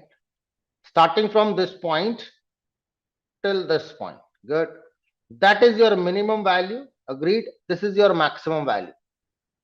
When you divide that data into two equal halves, what you will have is a central line. This is called as your median, right? Which is equal to nothing but the 50th percentile, which is equal to nothing but Q2. Why Q2? I'll come to that point. Now, when you divide that entire data into four equal spaces, that means 25%, then 25%, then 25%, and 25%. No, there is no function for mode, right? So, first 25% data lying here, next 25% here, third 25% here, and remaining 25% here, right? So, I'm dividing the data into four quarters, four different sections, right? This first quarter, right, starting from Q0 ends at Q1. So quarter 1 ended over there, quarter 2 ended over there, quarter 3 ended over there, and quarter 4 ended over there. Get endpoints. Essentially, quarter 4 and max are same, quarter 0 and minimum are same. Quarter 1 is your 25th percentile, quarter 3 is your 75th percentile, quarter 2 median and 50th percentile are same. Are we good? Just a nomenclature team, just to understand. Good. Thank you. Now, there is a huge implication of that. Next statistical property that is very prevailing is called as the min and max value.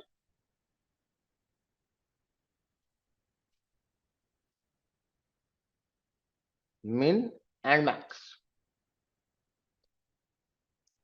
So I can find out print np dot minimum of my ARR, that's my array. I can print the maximum np dot ARR the max, np dot max of the ARR. Good. I have an extra p over there. So minimum maximum values printed out.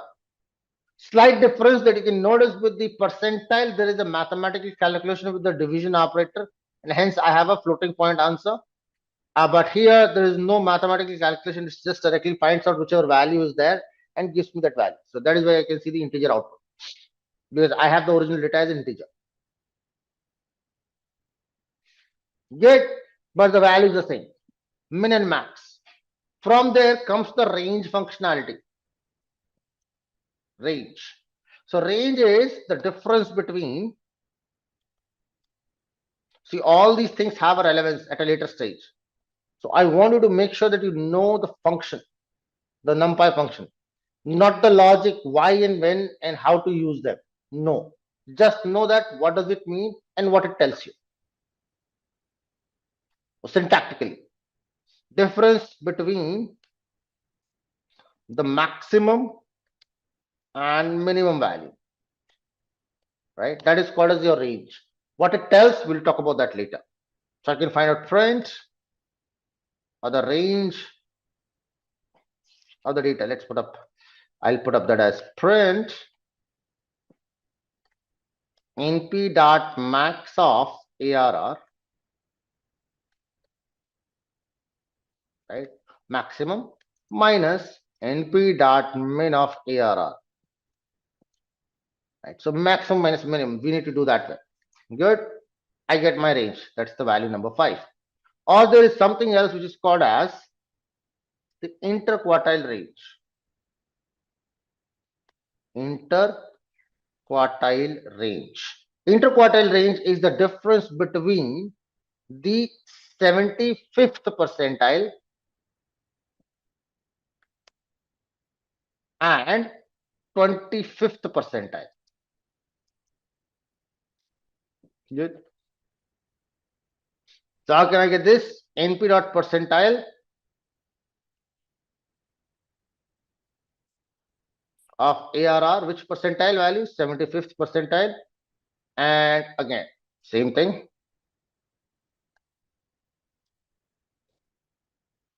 Both has a relevance, 25th percentile. Good. So I got the interquartile range as 3. Good.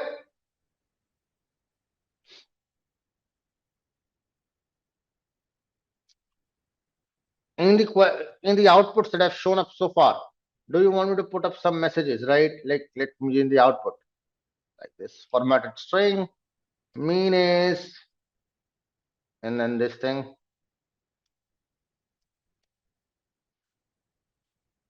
Do you want me to format like this?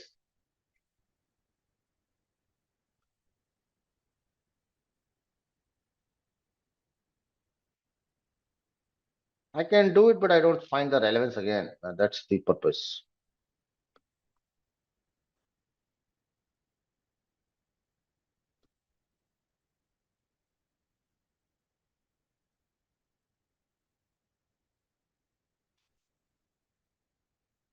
Considering there is no input coming through, assuming people want it.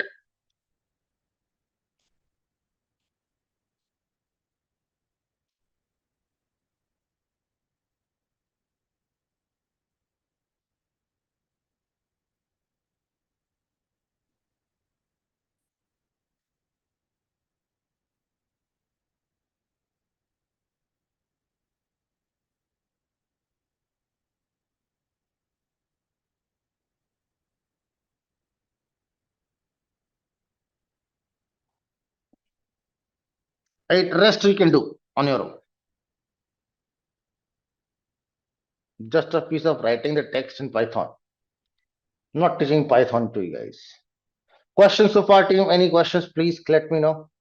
We talked about these statistical functions. Let's talk about the next part, which is the string functions.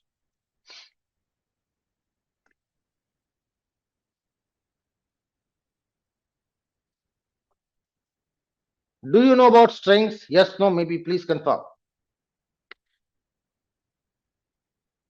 Thank you. Great. So if I talk about an array, till now what we have used is an array for numbers only. But when I created array, I used list. So what if I think of an array? Let's say I create up a list here. This is a list that I'm creating up containing first value as Narendra. Good.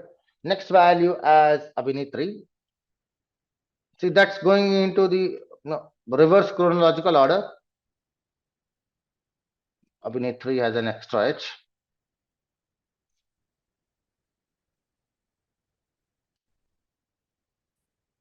Third one is Akshay. Good. My basic question is it a valid list? First of all, is that a valid list? Great. Now, if this is a valid list, can I create an array out of it? Let's say names is equal to np.array. Earlier also, I have created arrays using valid list. So if I create this, what happens? A valid array is being created. But if you look at this front, names dot d type, if you look at the data type of it, that's going to be type object, u10. Can someone tell me why u10? What does that mean? Hopefully someone can. Say no if you cannot, so that you can save on time. Maybe the maximum number of characters. Okay, great. No idea. Thank you. See, the idea is the representation of the array. This is an array. So that means I am representing every element of this array into the memory. My every element is a string here. So whenever there is a string array that contains string elements, right, it allots a space in my memory, right? So if this is a string input, it finds out whichever is the largest string, the longest string, right? So here I have a string that is Abhinitri that contains 10 characters. 1, 2, 3, 4, 5, 6, 7, 8, 9, 10. There are 10 characters. So it thinks that the longest string requires 10 characters. It allows 10 characters for this. Another one also string will get 10 characters. So every character, every individual input will have a space of 10 characters. It may acquire the entire 10 characters or less. Sensible?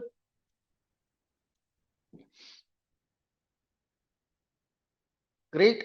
So that is why U10. The word U stands for Unicode. That means I am representing those string things in numerical format in my memory using the Unicode character format. I'll not talk about what is Unicode character format. Essentially, any character from any language in the entire world, known languages, right? Unknown languages, I cannot promise, but almost like more than 200, 250 languages are, the written and spoken language, not computer languages, right? Whatever symbols they have are available in Unicode. Good questions, if any, till now. So U stands for the word Unicode, and 10 represents the number of the or the length of the longest character. But that is not my problem. My problem is with the string functions.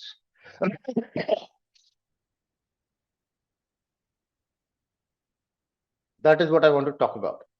Good. Now, what happens is NumPy offers me a separate module, a sub-module. We call it as a char module. CHAR. What if I write down? Suppose this is an array. Good. Execute. Now, let's take up another array here.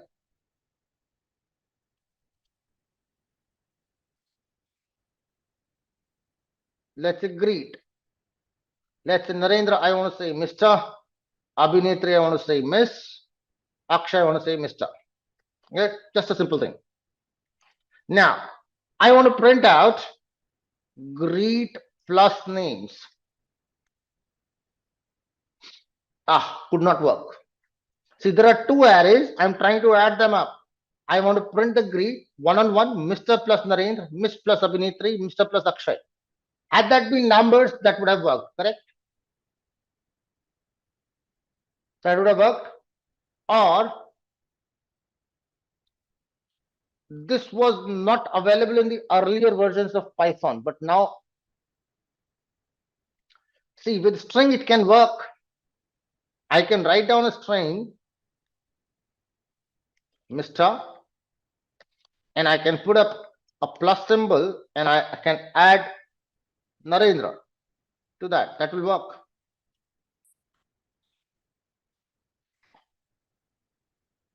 This is going to work, no problems.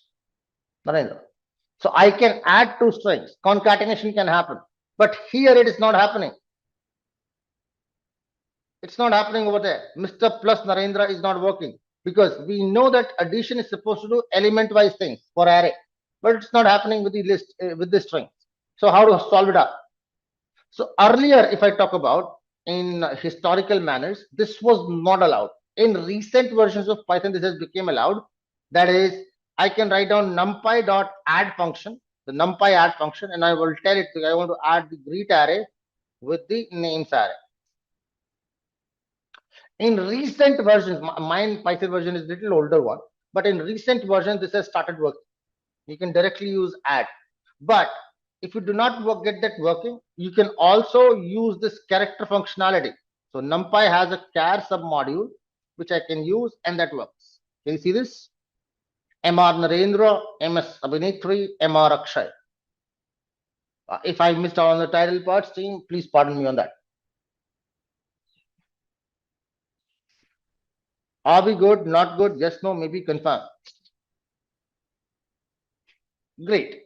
So again, I will not get into very much elaborative nature of this np.char. Why? Because it is not supposed to be used, in real world scenario. Whenever there is a string kind of situation, we generally do not prefer using numpy. We do not prefer using that. We directly go on to the string methods. But just to showcase, I'll just try to show dir np.char. What is that going to give me? It's going to give me the list of all functionalities which are available in NumPy character submodule. These are the functionalities. if you take out into the picture these underscore things, these are the functions which are available. Give that a read and tell me if there is something new which is different from the basic string functionality. One or two might be different, right? And depending upon the version of Python that you're using, you might have some different options.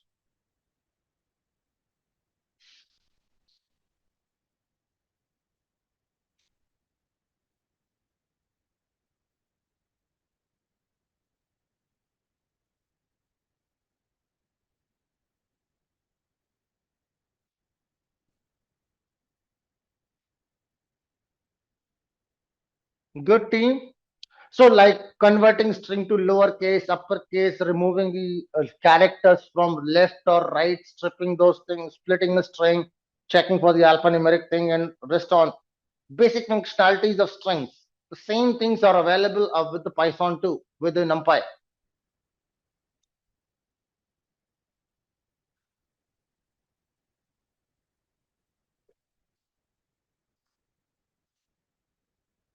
So we'll not delve into that. Good. Questions? Can explain again. What part? I can explain anything. Cannot. But which thing? Okay, Kunal. Let's take a simple example. Suppose I write down a name. Let's say a variable name is equal to a simple string. Let's say your name, Kunal. Acceptable input? Good. Great. Now I want to convert your name to uppercase. How can I do this? First method I can use is name.upper. Good. That gives me your name in uppercase. Agreed. Now here, name is a string. Good. And I'm using a string function called as upper. Acceptable? Thank you. Now, instead of doing this, if I write down np.char.upper of name, the ideology changes that now I am trying to do the same thing. I'm converting a string into an uppercase character string, but instead of using the normal Python, I am now using the NumPy. Sensible? I still get the same result. The difference, the output with a string, I'll get a string. The output with NumPy char module, I'll get an array. Are we good? If not good, tell me.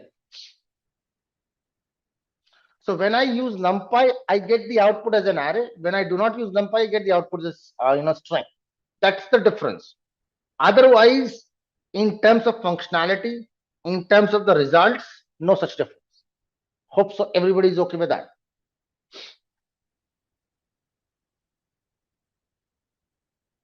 Great. Thank you very much. Now I'll talk about some NumPy miscellaneous functions. Why I'm putting the word miscellaneous is because these are too many functions. Repeat percentile, okay.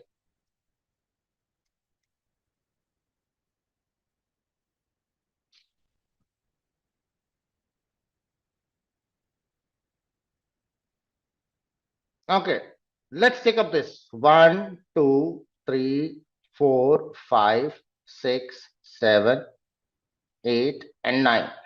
Good. Can you tell me how many numbers are there, Asif? Count of numbers.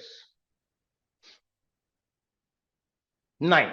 Great. If I ask you to choose a number that divides the data into 50-50 ratio, can you tell me a number? Number is 5. Why you chose 5? Because the remaining digits are 1, 2, 3, 4, and 6, 7, 8, 9. Correct? So I have 4 numbers onto the left. I have 4 numbers onto the right. Acceptable? 50% lower than that, 50% upper than that. Good. Now, if I ask you to choose a 75th percentile, what does 75th percentile means? That means there will be some number in such a manner that below that there will be 75% of the remaining data, and above that will be 25%, excluding that number. So number is not included. Can you tell me what can be that number? It has to be exact 75-25 difference. Till 7. Why? Tell me the number. Exact number. 75th percentile. Why? You said 7. So let's assume you're right. Assume that you're right. Good. I'm not saying you are. So 7 is your 75th percentile. I'm left with 8 values, correct? So 75% of 8 is going to be how many? That is going to be 75 into 2 is 150. 150 into 4 is going to be 6 values. So I have 6 values lower than that and 2 values upper than that. Agreed. Good. 7 will be your percentile. 75th percentile. Are we good? Did you understand this? Logically? Right. What if I add another term here? Just for the sake of confusion.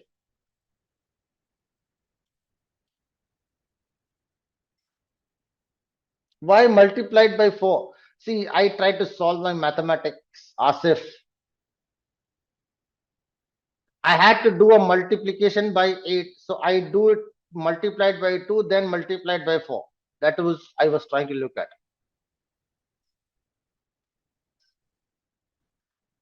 That is a calculation process. Let's suppose, what if I have a number 10? Let's suppose I have a 10 over there too at the end.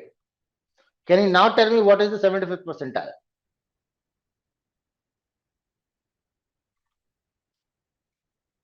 Will it change, first of all?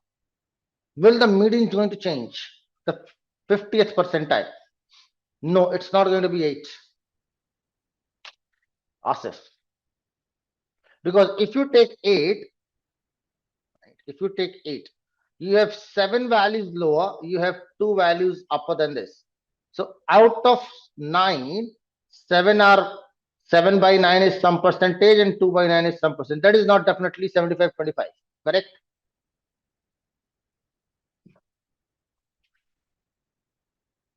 Not even a 7.5 quotient.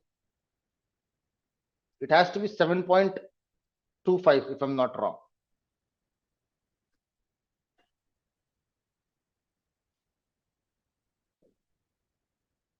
Just to showcase.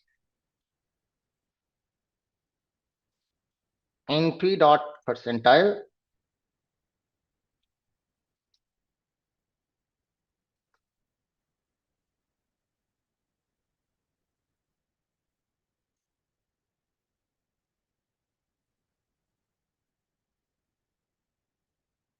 percentile number is 75.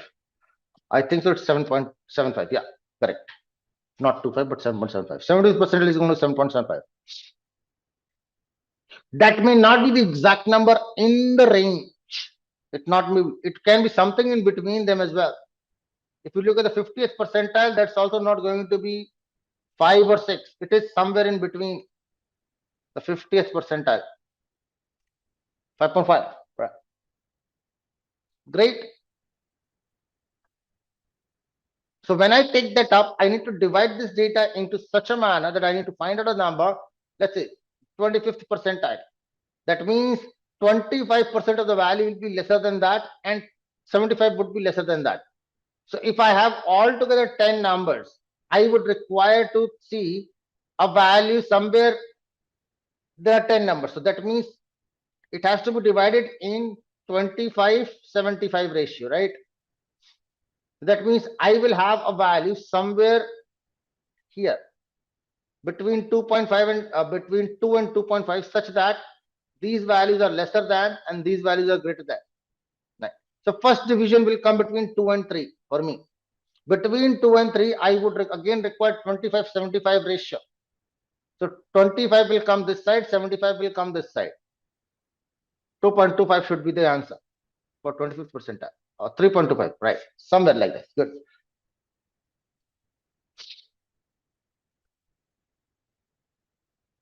It starts with the 1, not 0. That is why 3.25. Any questions, team? Can I move on? Again, please understand, the objective is not to know how to calculate percentile. That's mathematics. I do not want you to learn that. I want you to know that the relevance of using percentile. The idea is, let's understand first of all, very simple idea. Suppose I give you two numbers, that is 1 and 10. And I want you to tell me that I want to create a data wherein I have the values that starts from 10, which closes at, which starts at 1, closes at 10. 10 is not included. It is not included. Good. And I want to keep a gap of 1 between two values. You will say the numbers will be 1, 2, 3, 4, 5, 6, 7, 8, and 9. Agreed?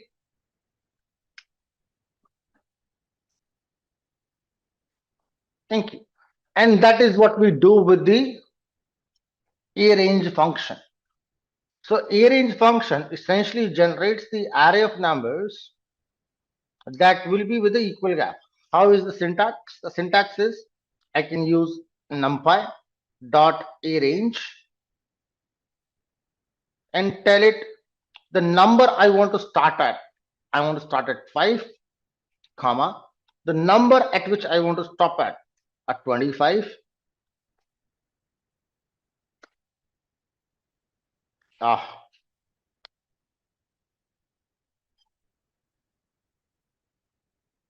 And then I want a gap of 3 between consecutive values. So what I'm telling you here is 3 terms: the start value, a stop value, and a step value. Step value means or a gap. So what did I say here? 5, 25, and 3. So what I want here, start with 5, end with the 25, and keep a gap of 3.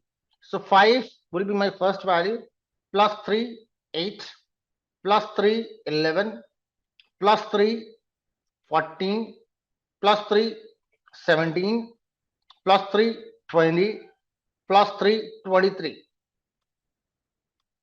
Plus 3 will become 26, which is beyond 25. I can go up to 25, but not 25. Is that okay? If you look at the outcome of this, can you see the same numbers? 5, 8, 11, 14, 17, 20, 23.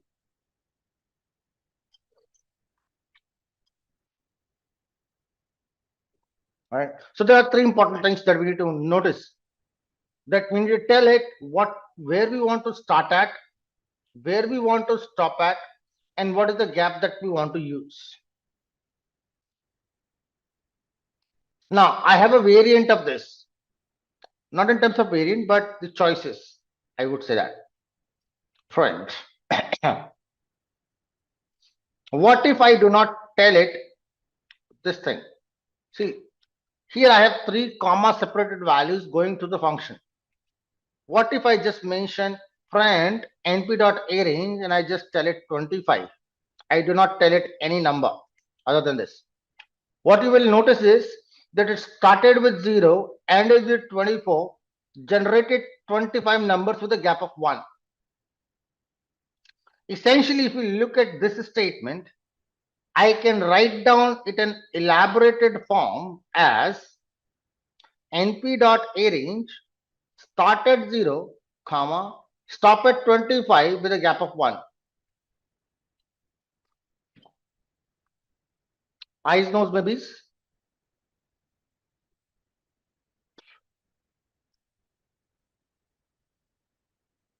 Thank you. Now, So when I mention a single value, it means I will start from 0 and I'll end at the given number and I'll keep a gap of 1.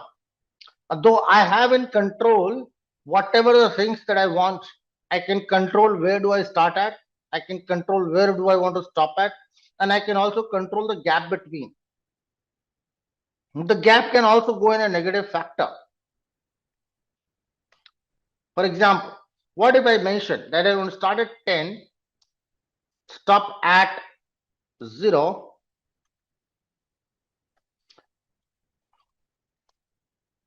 with a gap of -2. Essentially means that my first number is 10, second number is 10 plus of -2, that is 8. Third number is 8 minus 2, 6. Fourth number is 6 minus 2, 4. Then 2, then 0. But 0 will not be included, it is excluded.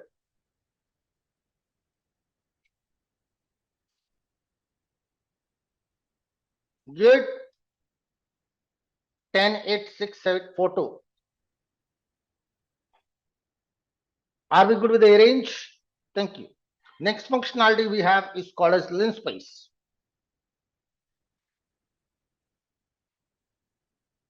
That stands for the word linear spacing.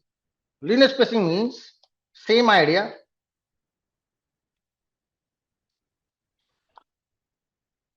This function is used to generate 1D array of numbers within a specified interval with a specified, I had missed the word gap over there, right? With a fixed gap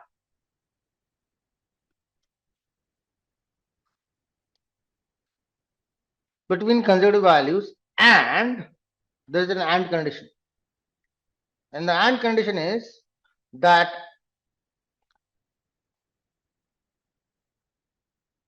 of specified count. When I say specified count, suppose if I ask you a very simple question, let me see how many of you can answer it. Good. Let's take a number 1 and 10. Good, two numbers. I want to start at 1. I wanted to close at 10.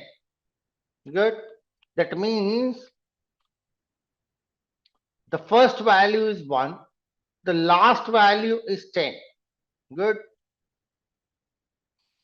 And I tell you to design it in such a manner that there are 5 numbers.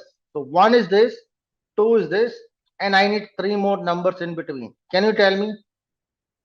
The only question is that the gap between two numbers will be equal.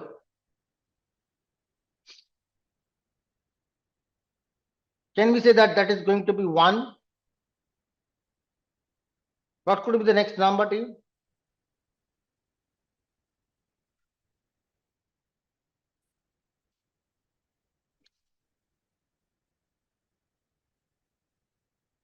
If not, you're not able to calculate mathematically. 4. No, 4 cannot work. 4 plus 3 is 7 plus 3 is 10. That does not work well. 3 cannot work well. 1 plus 3 is 2. No, 2 is not possible. It will be sum in decimal point notation. But how will I put it up? I'll put a print np.linspace, linear spacing. I want to start at 1, close at 10, and I need 5 numbers.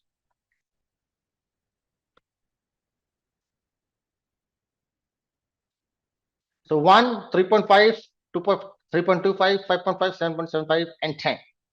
If you look at the gap between these two numbers, or these two numbers, or these two numbers, or these two numbers, is that same? But the numbers of number generated, count of the numbers generated is 5. 1, 2, 3, 4, 5. If I put it up here, I want 10 numbers. It gives me 10 different numbers. If I need 100 numbers, it gives me 100 numbers. Are we good? The only strategy, the only change, the only ideology that we have between the linspace is that the between the given interval, I will have an equal spaced interval values, but the count shall be controlled. In A range, what we control is only the gap. Here, in A range, I control that how much gap will be there between two consecutive values. Here, I'm not controlling the gap. I'm leaving it out. What I'm controlling is the number of values being generated. Sensible? That's linspace. Next, we talk about the random submodule.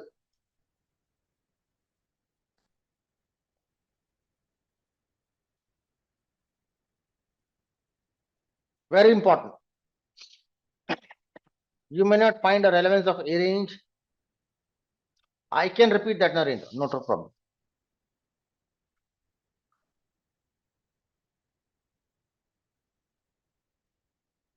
So linspace is talking about linear spacing. Suppose, Narendra, there is a one number called as 2, another number called as 20. Good. I have told you that this is your starting point, this is your stopping point. This is given. And now I'm asking you to give me 4 values. I want a data that contains 4 values. And the condition is that any 2 consecutive values will have equal gap.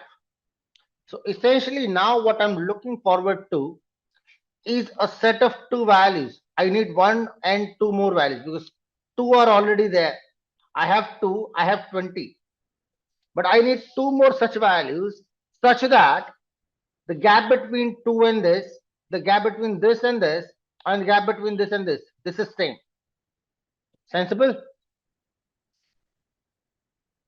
But I have specified that I only need 4 terms, not more than that. So how can I get that?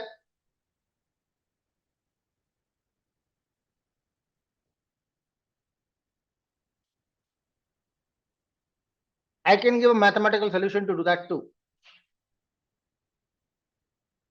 Think about 2 numbers. Let's say I put up here 8 and let's say 60, let's say 15. Now the gap between 2 and 8 is 6. Between 8 and 15, the gap is 7. Between 15 and 20 is 5. So this gap is not equal, though I have 4 numbers only. So I need to alter that gap somehow. It has to be between 6 and 5. Let's make it 6.5. Let's see what happens if I make the gap as 6.5. 2 plus 6.5 is 8.5. 8.5 plus 6.5 is becoming 15, and 15 plus 6.5 is 21. So that does not make difference. So I will have some more gapping difference.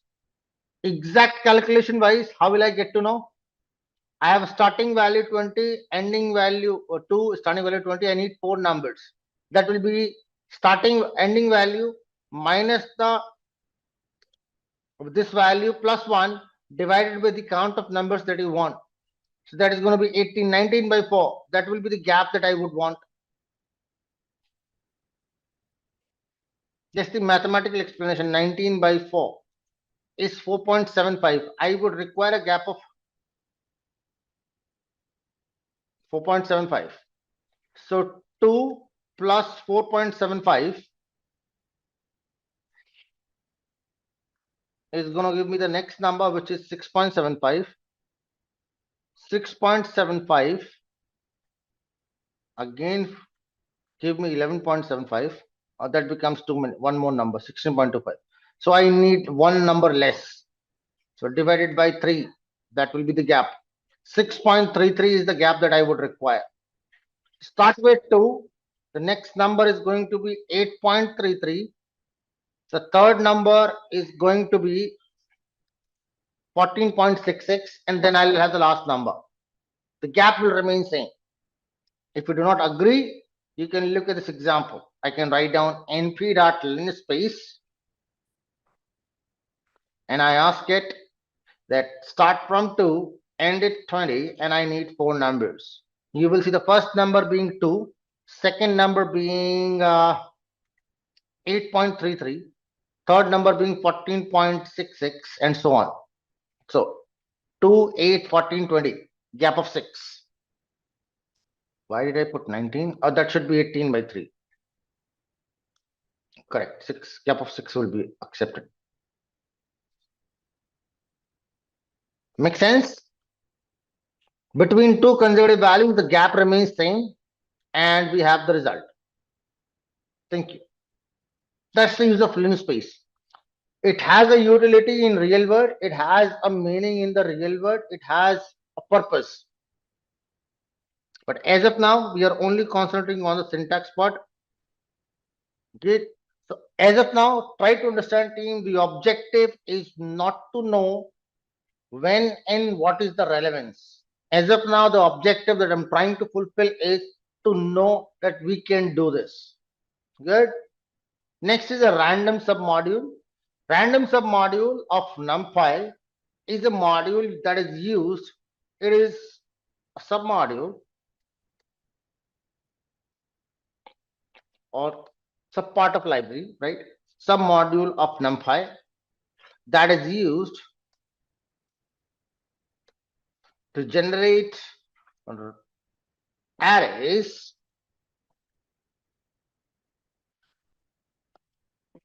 with random numbers. Good. So if I have to create an array with the random numbers, I can use that. The first function that I have is called as rand. Right? Rand function. What is the utility of it? It is used to generate it is used to generate any dimensional array of random floating point numbers. Floating point numbers means numbers with a decimal point notation. Floating point numbers between half open interval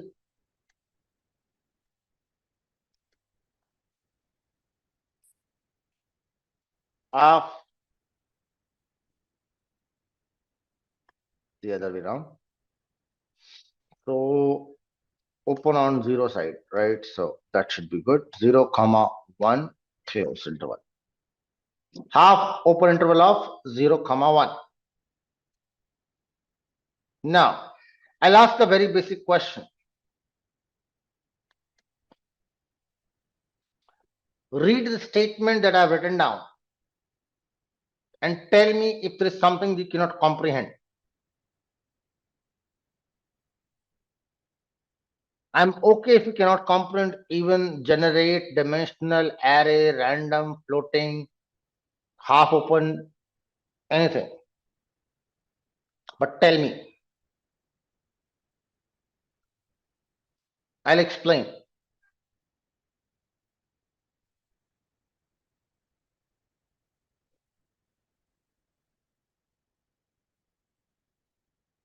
Somebody? No one? 0, 0.5, 1. What does that mean, Kunal?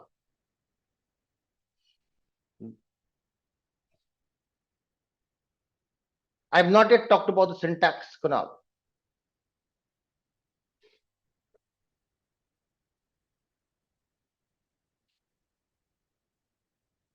So it does not find that message that you put up relevant with rand. You may have that relevance for linspace. You may have that relevance for arange, but not with respect to rand. Half open interval of, so I guess I am assuming you're trying to talk about half open interval means dividing that into half part. Is that what you're trying to say? So 0, 0.5 and 1. What does it mean? Half open interval. Mathematicians in the house. Let me just check. I have mathematicians in the house. Let me just check with them first. They will help me. See, team, I'm only looking forward today to complete numpy if I can. So I have all the time in the world to discuss. Mathematicians in the house? Narendra says half open means 0.0 less than equal to x less than 1.0. Great. Here 0 should be excluded and 1 should be included. Open means inclusion and closed means exclusion. Abhinetri. So I tend to agree with the definition that Narendra has given. You are right on target, but slightly different. The word excluded and included needs to be replaced. So when you talk about half open interval, essentially that means that wherever you have the round bracket, whichever side, that value is inclusive, and you have a square bracket that is exclusive. Essentially, what does that mean? That the data can go up to a value where it is open, but will not reach to the value which is closed. Good. Closed is a square bracket. Round bracket means it's a mere representation in mathematics. I am not even bothered about it. Just to give you little jargons. I talked about that word. Right? So rand is a function which has a by default range of 0 to 1. It has a range of 0 to 1. Its objective is to generate a random data of floating point decimal point notation numbers between the range of 0 to 1, with a limitation that 0 may appear up because it's random, so we cannot guarantee that 0 will come, but it may come up, but 1 will never come. That is what half open interval means. So when you mention an interval in brackets like this, if you mention two round brackets on either side, that means this is inclusive, this is inclusive.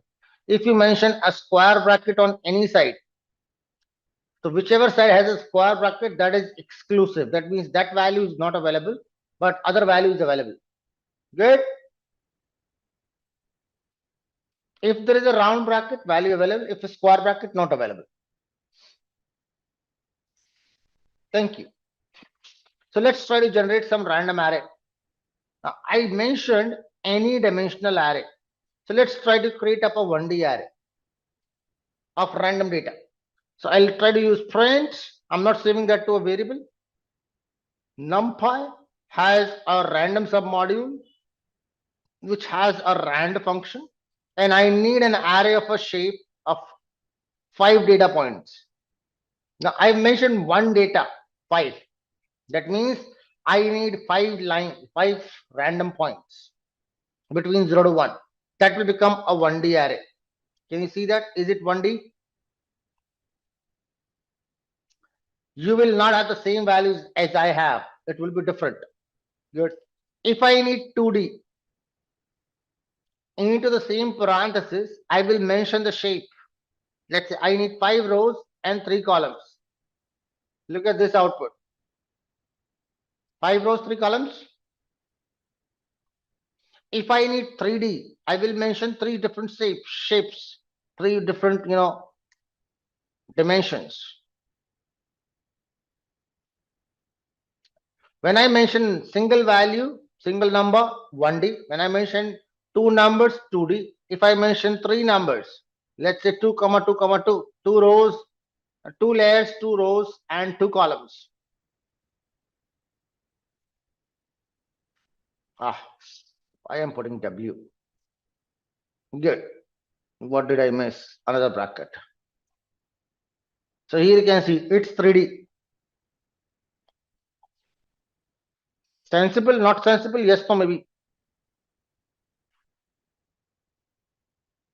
Now, similar to that, we have another function similar to rand. We have another function called as rand, not rand, but random. Name of the function is random. Not something wrong copied.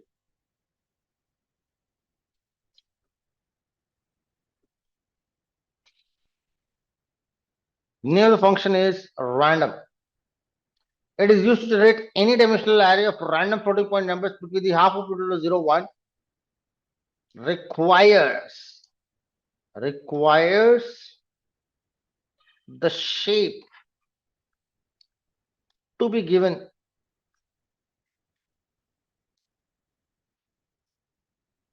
as a tuple for 2D or more dimensional arrays. So the ideology between random and rand is the same, right? It is going to generate random floating point numbers of specified shape within the interval of 0 to 1, half open interval. Good, 0 inclusive, 1 not inclusive. But the only difference is, if I just talk about, is look at this part, right? I am using rand function in this example right now. If I write down the word random here, I write down the same random word over there and random over there. For the first one, it will work well, no problems, right? It works well for the first one. I can see this is the output coming in. For the second one onwards, it says there is an error. What is that error? That here I have told it that I need 5 rows and 3 columns. It knows to know that as a tuple. So I need to give that as a single entity. So I need to include 5, 3 into brackets and include that shape, 2 rows, 2 layers and 2 columns into a shape. It works well. Good. So essentially the difference between random and rand is in terms of the syntax and not in the nature. Are we good? Nature of the value is being generated by random, nature of the value is being generated by rand or same.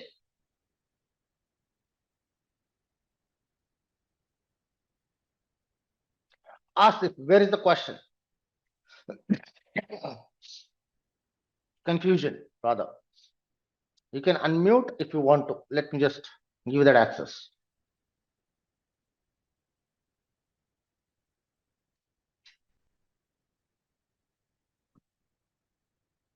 Hello. Yeah, Ashish. Good day, sir. Well, good day. Yeah. So actually, here my question is, so here random dot random, two Mhm. columns, 2 rows, and two. What exactly is this? I didn't get See this. the last this one, Yeah. right here. I'm trying to generate a 3D array Okay. that consists of something like this, right? This is first layer containing 2 rows and 2 columns. Then Correct. I have a second layer consisting 2 rows and 2 columns, and I have a third layer consisting 2 rows. So look at this. This is the data. I have a depth of 2, number of Mhm. rows 2, number of columns 2. That's what we have mentioned over there. The Okay. shape. Remember, I talked about the shape property in the Yeah. history. Yeah. Yeah. Yeah. Right? It's the same thing. What shape of the array that I want? In Mhm. rand function, I do not have to mention that shape as a tuple. Uh-huh. Right? Okay. In random, I need to mention that as a tuple. That's the only difference. Syntactical difference, no Okay. difference in the nature, no difference in the kind of values being generated. So here it's two rows, two columns, and like A two. depth or the whatever you want to say it as depth, height, whatever you want. Okay. Fine. Okay, sir. Makes sense. Thank you. Yeah. Anybody else? Any other question? Or you can mute yourself.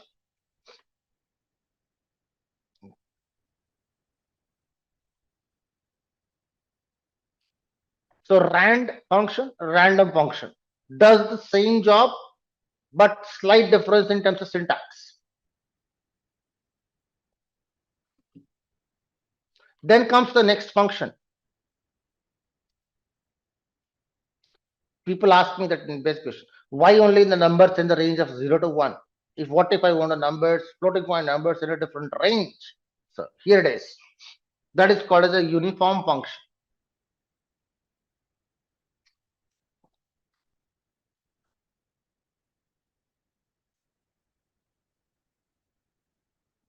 What is the role of it? It is used to generate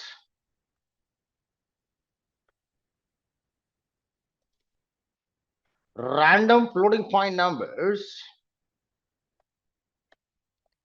random floating point number array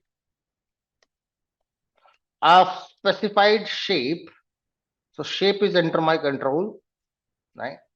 Within a specified interval, within the specified interval. But the only concern is which follows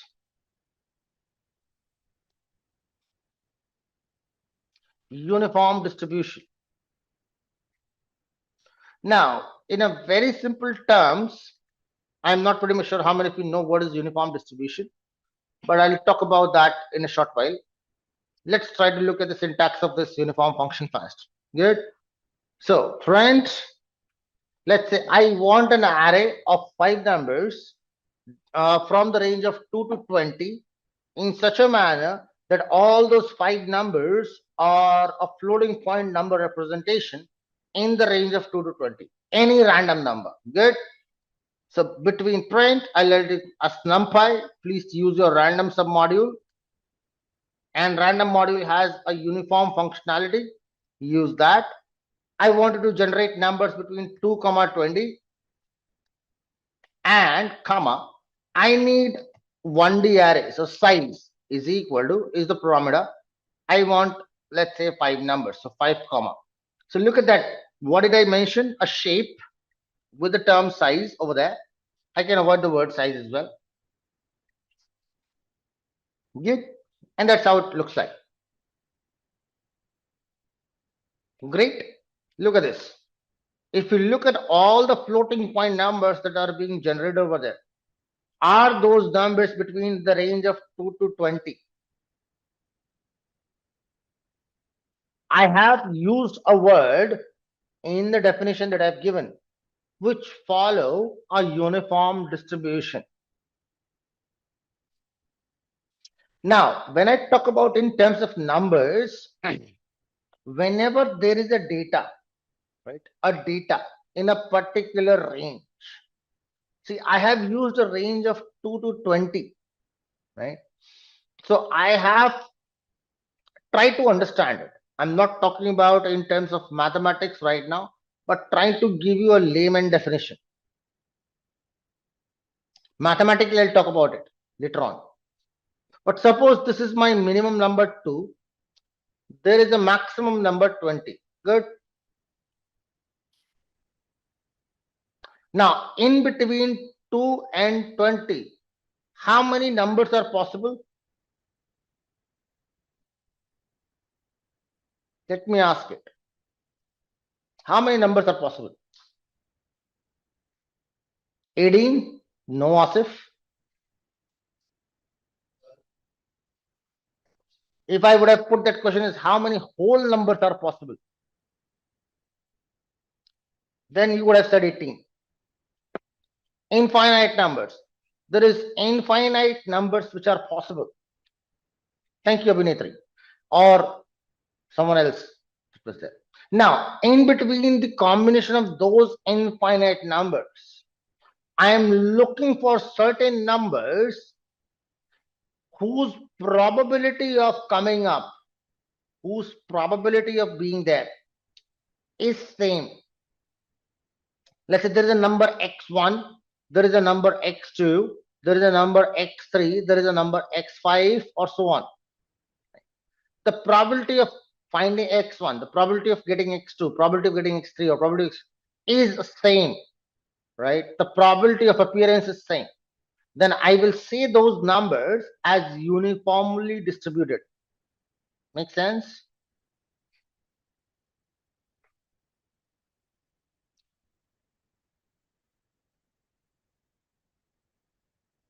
Every single number within that range, if used, has equal probability.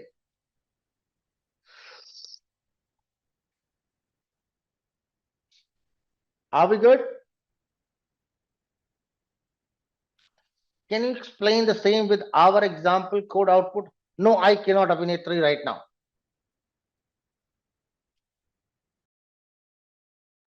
Why? Because here I am just showcasing you the output.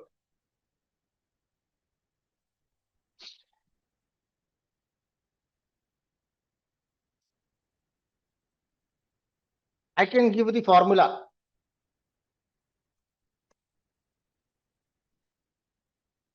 It's a formula with respect to the probability distribution.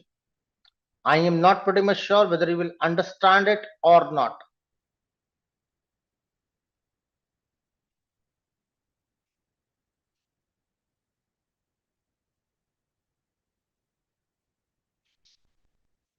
So the formula is for this to find out the probability is given by 1 upon b minus a, where b is the maximum value and a is the minimum value.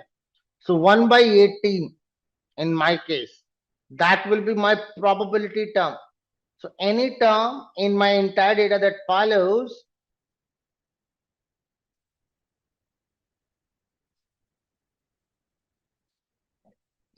that part, it will be termed as this, right? Now, how did it reach to 8.744? Because I need to talk about, a lot of probability distribution before this, because I need to talk about what is Gaussian distribution. I need to talk about what is binomial distribution. I need to talk about what is Poisson distribution. What do you talk about what is CDF, the cumulative distribution function? I need to talk about what is, the probability density function. And then and only then I will be able to make some sense with this data.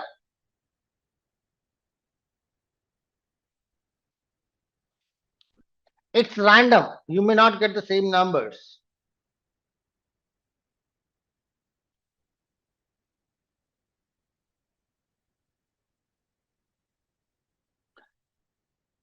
Because the idea is to get 5 numbers that has an equal probability. There can be infinite possibilities.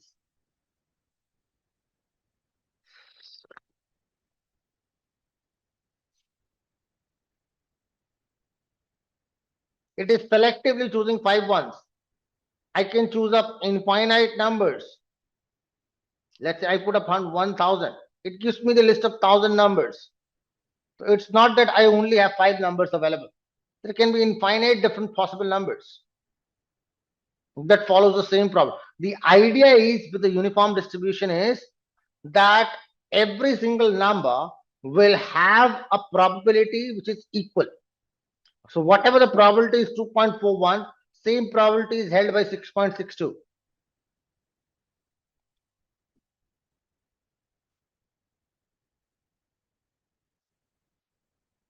We'll stick to 10 numbers only. Good. That's the idea behind the uniform function. Essentially, use it for the purpose of generating random floating point numbers between given a specified interval. That's it. Right? Do not go into the distribution part. In a similar fashion, I have another function which is for randint. Generate random integer number array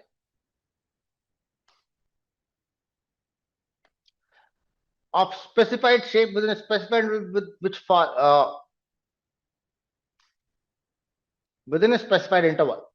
Now with integer array, there is nothing called as probability distribution. The same functionality, no changes at all. I'll just copy the same formula, same piece of code, but instead of uniform, I'll write down the word randint. It has generated a random array of data points between 2 to 20, 2 inclusive, 20 exclusive, and 10 points. I re-execute that, I'll get a different set of numbers. You would have done it at your end, you would have a different set of numbers. Can you check that?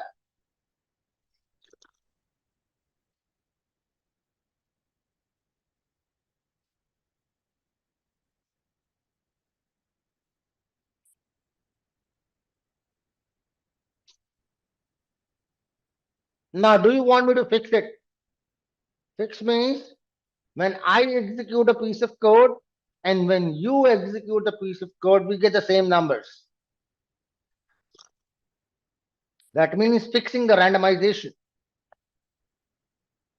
Should I do it? Should I not do it? Think about a problem. Suppose you are solving a problem P.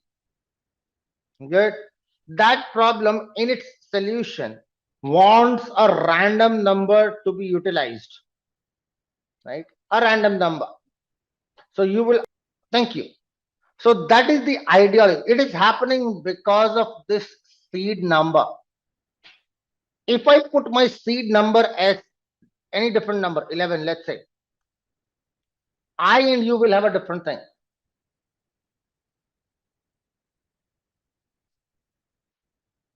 Now, many people do not understand what is seed.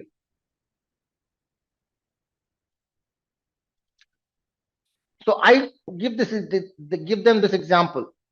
Suppose this is your garden, right? This is your garden. If you plant a wheat seed, suppose a seed of wheat, what you will get is a wheat tree. If you plant a seed of rice, you will get a rice plant. If you plant a seed of, let's say, a pomegranate, you will get a pomegranate. If you plant a seed of sunflower, you will get a sunflower, correct? It is not going to happen that if you plant a seed of mango, you will get an oranges out of it. Is that going to happen? Essentially not. Same thing is happening over there. Python has a particular seeds. Python has defined certain seeds, right, which is used for random value generation. These seeds are starting from 1, going till 2 raised to 32 minus 1. That number. That will come out somewhere around 42 million. Okay. So I can use 1, 2, 3, 4, 5, 6, 7, up to that number, 2 raised to 32 minus 1. Any number in between. And it has a specified sequence of numbers. Floating point numbers, it has integer numbers. Again, these are not, actually written down, these are calculated based upon the random algorithm. There is an algorithm that we study of the randomization. I will not get into that part because it's subject that I studied in 6 months and I'm still not very much comfortable with that subject. We call that as design analysis of algorithm in the field of computer science. Not to bother about it. It does not make a difference. But you can think of, there is some brain that is trying to generate random numbers. That brain has been told, okay, if I tell you number 11, generate these numbers. If I tell you number 111, generate a different set. Make sense?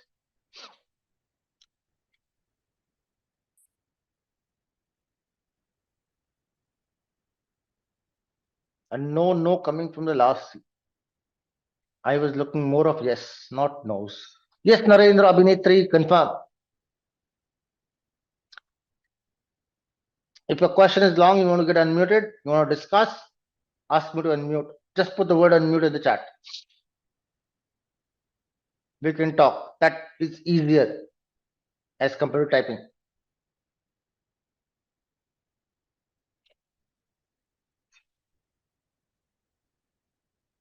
But seed is really important for me to you guys to understand. Very important for me. It's not a part of your standard curriculum. It will not be into your documentation anywhere. It's something definitely different from what is given. But you will find it relevance later on.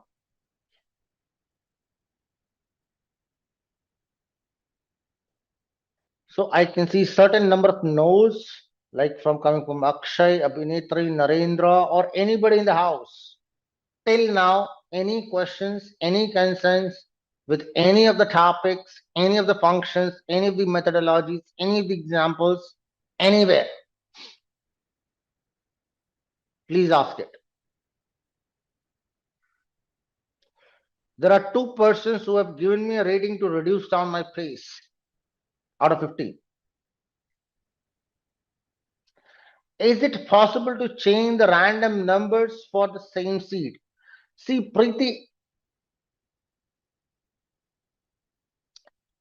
to answer the question, the answer is yes. You can alter them, but that is not going to be universal.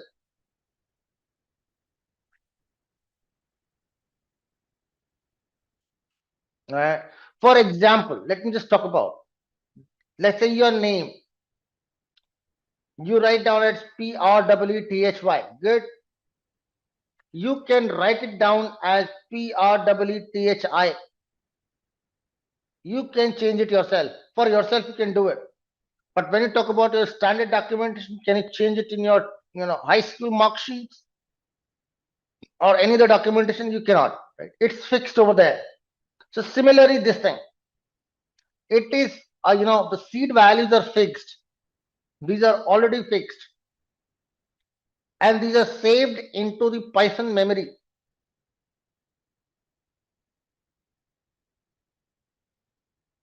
Python already, any Python version that we have, right? Python by default generates those numbers the moment we start using Python into my memory. It generates all those sequences.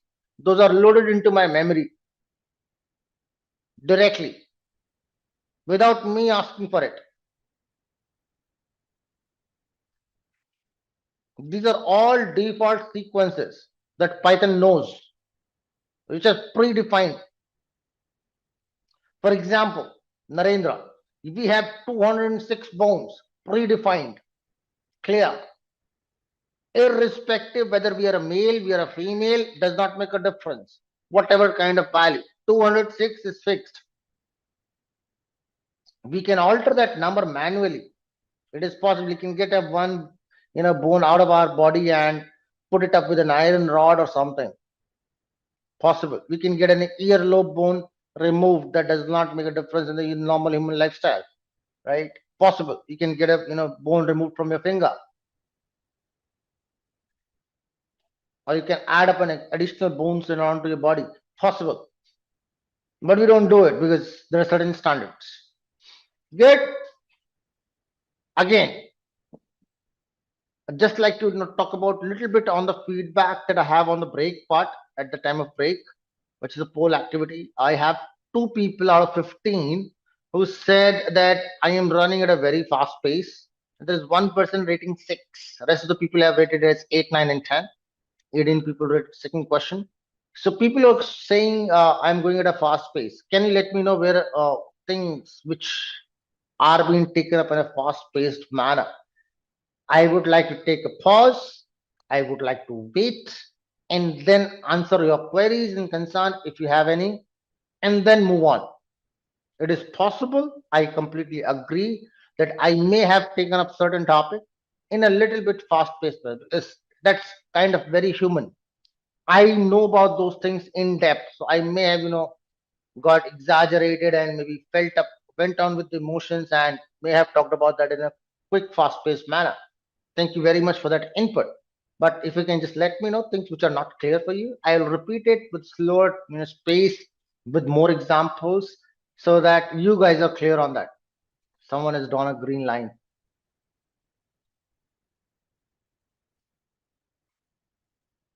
Jiva Raghava was the name.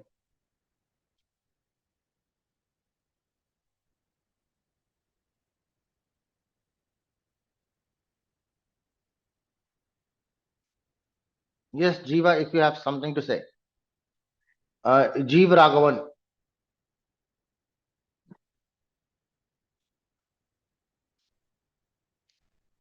Quickly, team. Thank you very much. Now, I got a line from you, your end on my screen, so that's the only one reason I asked it. Great. So, till now, no questions. Hope so. Everybody's okay with the random part that I wanted to convey. It's fine, Jiva. See, my objective is to make sure nothing gets unnoticed. No need to be sorry about it. I'll try to notice every single thing. Yes, Asif. Random.random used to generate random integer array. Asif, Can you give me 5 integer values? I want you to give me a 1D array with 5 numbers of integer data in a range of 2 to 20. So your all 5 values needs to be between either equal to 2 or less than 20. Less than greater than or equal to 2, less than 20. Any 5 numbers.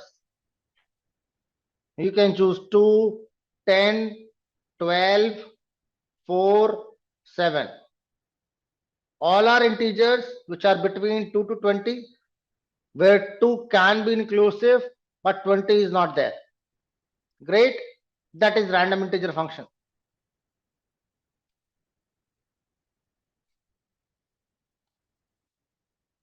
Could be any randomized thing. If you talk about how many options or choices it has, 2 raised to 32,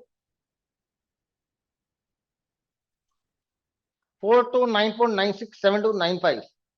I can use up to that value for the seed term.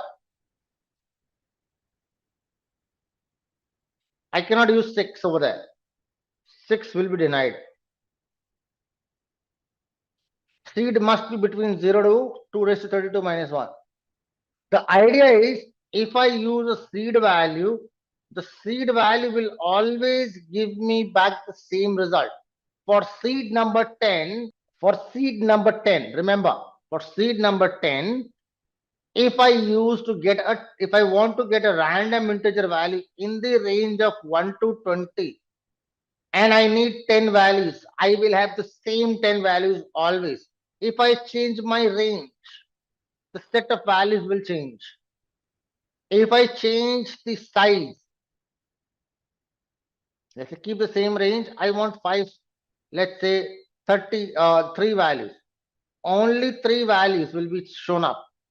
So for every possible combination, for every possible scenario, there is a given defined set, not only with the random integer. I gave an example with the random integer because it is easier to comprehend. Otherwise, for any random number generation, you can use seed. If you want to fix the randomization, suppose for example, if I use np.random.rand, I did not mention any how many count I want. It is going to give me one floating point number. Good. Look at this. I'm executing it multiple number of times and I'm every time getting different results. Good. But if I put up just below before that np.random.seed and I tell it that let's say seed value 10, fixed 0.77 this. So it has specified if my seed value is 10, rand will always generate this number. Despite how many numbers I executed, I will not have a C difference in the result. Good. So the objective of seed is to fix the randomization. If everybody is okay on that part. Next time we talk about indexing and slicing in arrays. Last topic of the arrays. Then we'll conclude the arrays and move on to pandas. If we can reach to pandas today, well and good. If cannot, we'll move on to the next array. Good. I will try to generate some data. So let's make a data array. So data is equal to np.array. Good. Rather np dot, let's take it up from arange functionality.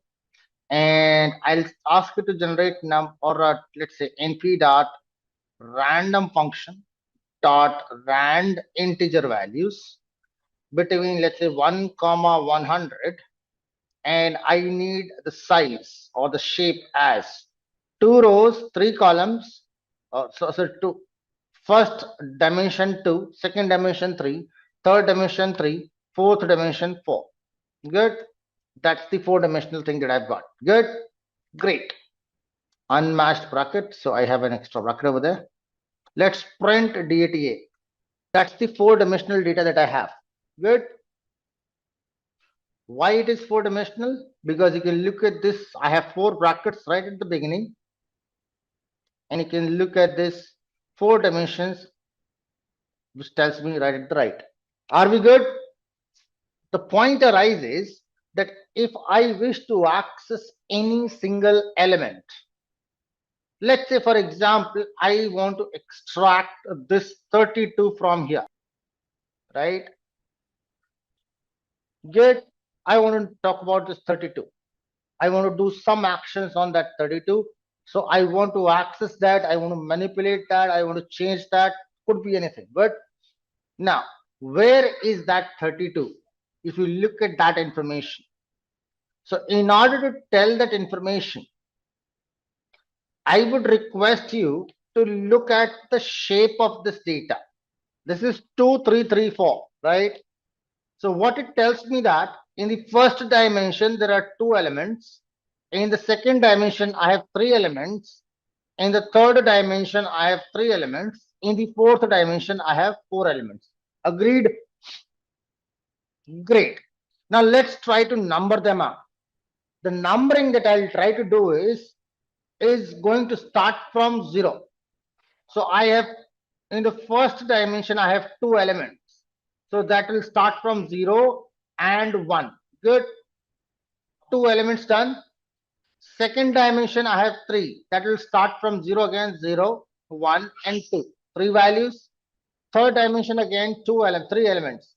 That is 0, 1 and 2. And fourth dimension again, 4 elements, 1, 0, 1, 2, 3. Acceptable? So every dimension, I'm going to start the number with 0. Is that okay?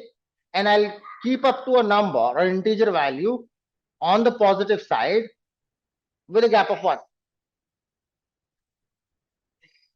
Up to the count of values of cup in that particular dimension. Now, if you try to look at it in a very simple manner, the outermost bracket, this is your outermost bracket starting. This is the first dimension, right? Which closes down at the bottom. How many elements does it have? The first element it has is this, from here till here. That is your first element. The second element starts from here and goes to the bottom, not visible in one single screen. Let me just try and reduce it down. Okay, now I can get it. So that is your outermost bracket. Look at this one. Here, closes here. The first element that I have is from here till here. Right? The second element is from here till here. Acceptable? Great. Now, if you remember my shape, that was 2, 3, 3 and 4. That is my shape. So first dimension has 2 elements. I gave them numbers 0 and 1. So first element is 0. Second element is 1. Good. Acceptable till now? Numbering. Now, let's move on to the second dimension now. The second dimension is starting from this bracket, the second bracket, and it closes over there. Good. It has first element, which is from here till here. First element from here till here. Second element from here till here. Third element from here till here. Good. I'll number them again. This is 0. This is 1. This is 2. Similarly, for the second part as well, in this as well, second dimension starts here, ends over there. I have first element, second element, and third element. This is again 0, 1, and 2. Acceptable? Second dimension done. Let's look at the third dimension now. Change of color. Third dimension, this starts from over there, closes over there. Correct? So I have 1, 2, and 3. Similarly, in this case, 1, 2, and 3. 1, 2, and 3. So does here 1, 2, 3. 1, 2, 3, and 1, 2, 3 over there. Acceptable? Let's number them. So I'm putting that onto the right side. This will be 0, this will be 1, this will be 2. This is 0 again, 1 and 2. This is 0, this is 1, this is 2. This is 0, this is 1, this is 2.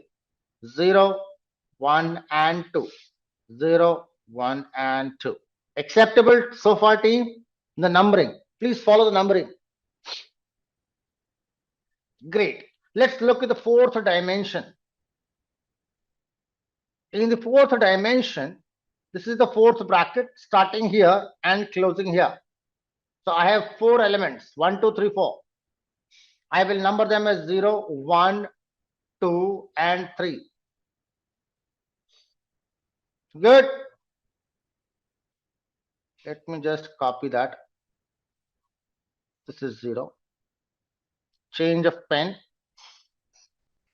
This is a 0, this is 1, this is 2, and this is 3. And please assume that I am writing it down for all the things, right? This is all 0, this is all 1, this is all 2, this is an all 3. Good.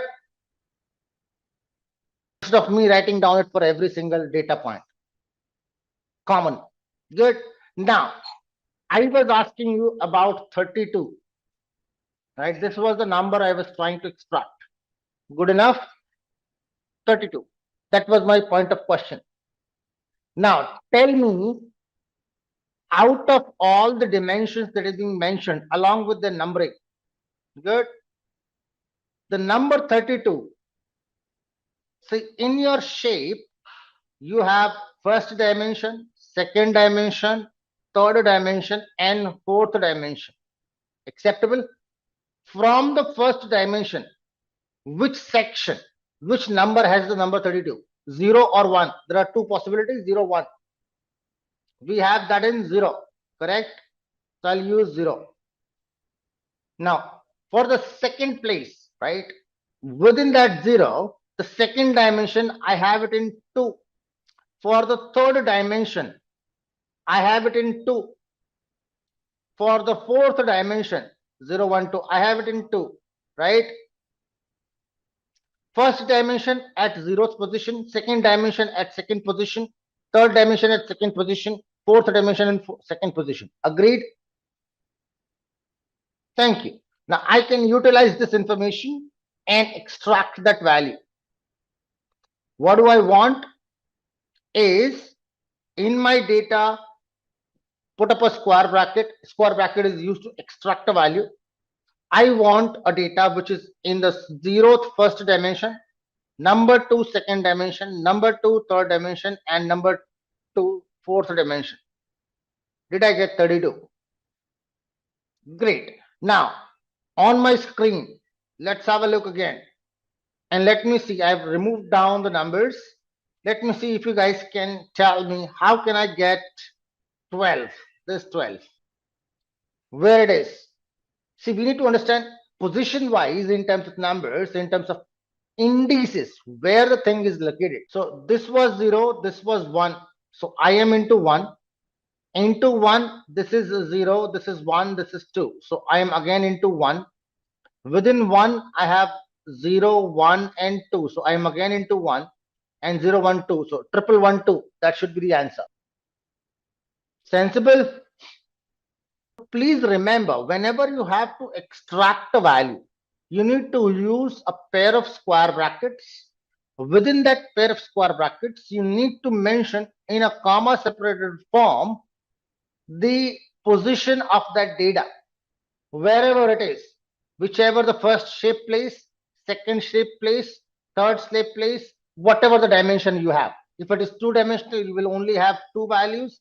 If it is 3-dimensional, you will have 3 values. If it is 4-dimensional, you will have 4 values. Sensible? I have given you a very generic method. It is applicable to any dimensional array. That's indexing. Next comes is the slicing part. Confused? Okay. Why am I getting an output as np.int 3266-bit? Because you are using a little better version of me than Python. In Python 14.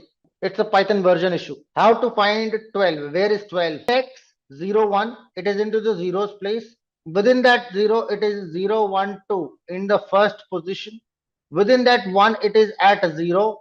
And within that, it is again at 0. So it will be at 0th, first space, first, second space, again 0, again 0. Give that a try. You might not have the same numbers. I'll just show it on my screen because it's random data that I've generated. Let's print from my data square bracket 0th on the 4th dimension, then 1 on the 3rd dimension, 0 on the 2nd dimension, 0 on the 1st dimension. You always need to think about the shape. Remember the shape first, because if you concentrate on shape, it is easy. Otherwise, numbering is very, very difficult. Sensible, not sensible, eyes, nose, maybe confirm. Now, just for the sake of understanding and make it easy to comprehend, the slicing part I'm going to do with the 2D array. Let's create another data is equal to np dot, and I'm going to take out a two-dimensional array, put up 1, 2, 3, comma, let's put up 4, 5, 6, comma, 7, 8, 9. Why I'm doing it with the 2D is because in real world scenario, you are mostly going to deal with the two-dimensional data, not 3-dimension, not 2-dimension, not 4-dimension, not 1-dimension. Majority of the problems you'll be solving with 2D or 1D. 3D, 4D will come, even if the data comes in that space, you will still redirect that into 2D, usually 2D or 3D.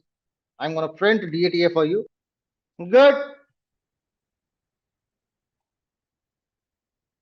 Look at the numbering here. Outermost bracket, 3 elements, 0, 1, and 2. Second bracket, 3 elements, 0, 1, and 2. Acceptable? Now, if I ask you, where is 1? 1 is at 0, 0. Where is 6? 6 is at 1, 2. Where is 8? 8 is 2, 1. Now, if I wanted to extract a single number, if I have to extract a single number, let's say number 6, I want to extract that. How would I write it? I write it the variable name followed by a pair of square bracket. I tell it where it is present in the first dimension. It's present in 1. Then I tell it where it is present in the second dimension. I get that value. Correct?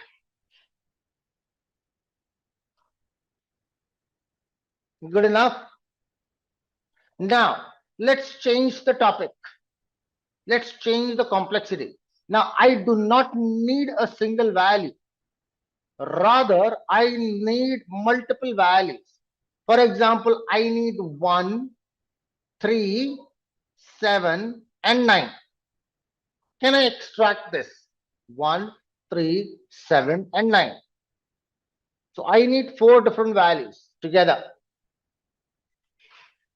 So you can say that, okay, 1 is at 0, 0, right? 3 is at 0, 2. This is at 2, 0, 7, and this is at 2, 2. Are we agreeing on this point? Thank you. Now, let's try to concentrate. If I need all those 4 terms, I can use print and I can write down, okay, DADA square bracket at place 0, 0, comma, and I can put up at place 0th row, second column, or second row, 0th column, and I can have second row, second column. Correct? I got 1379. But here, these are not these are not coming as a single unit. These are separate values extracted separately. I've just printed them together. But what if I need them together? Think about it. So listen to that very carefully. When I'm extracting values from DADA, I use the square bracket to extract it. Right? It was a 2D array. So I mentioned 2 things. Right? The value or the index for the first dimension and index for the second dimension. It extracts me the values, the first dimensional index and second dimensional index together. Right? That brings me 9.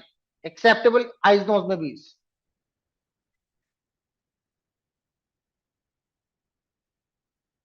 as an example.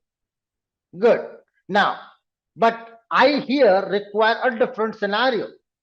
I need a data from row 0 and row 2. And when I'm selecting row 0 and row 2, I am selecting column 0 and column 2 over there. Similarly, column 0 and column 2 over there, isn't it?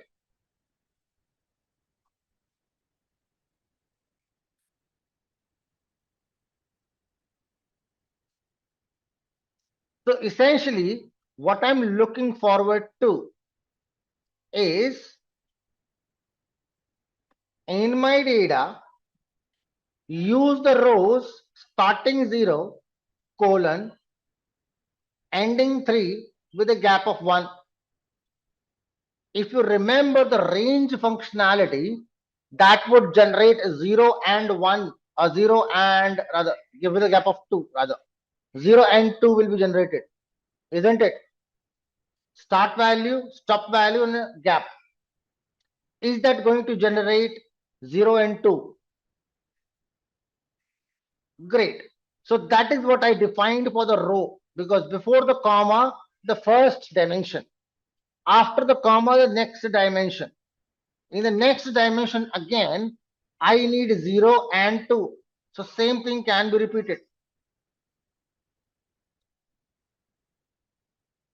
Can you see this? Did I get 1379? So what did I do here? I extracted out a chunk of data or chunk of information, not the entire thing individually, but separately a small little chunk, just like pizza. If this is a pizza that is there and it has jalapenos, it has, let's say, a corn, it has, a tomato, it has a capsicum, right? It has, let's say, olives, for example. Let's say it has cheese, some cheese crumbs, whatsoever. Now, instead of talking about jalapenos, cheese crumbs, and all those things one by one, what we're trying to talk about is a slice that will contain anything and everything, could be anything, but it has a starting point, it has an ending point. Make sense? Same thing. A slice. Slice means a uniform set of information which is equally separated or equally spaced in terms of gaps. I can extract that out from the entire array. Good. What I need to make sure that I put up the things in terms of range while extracting. Good.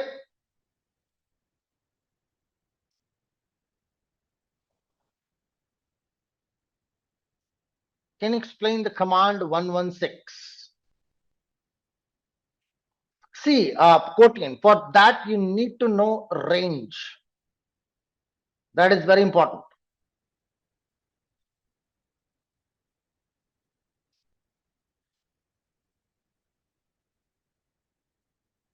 Or do you know arange? Either way around is fine with me.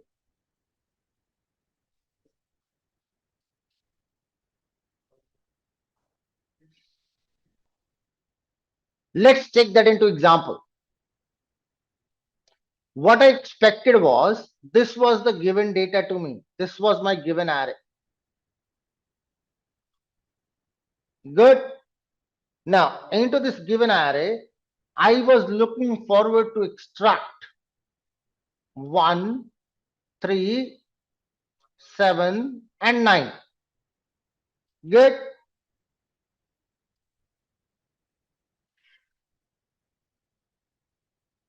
Great.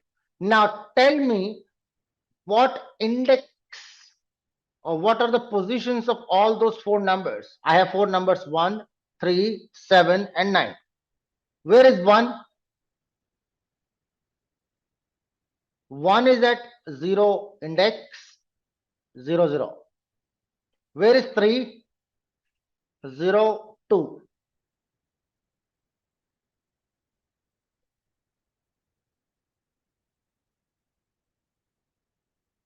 Where is 7? It is at 2, 0. Where is 9? It is in 2, 2. Acceptable? Thank you. Now, let's try to concentrate slightly onto this part. Slightly. The data or the information that you are seeking from,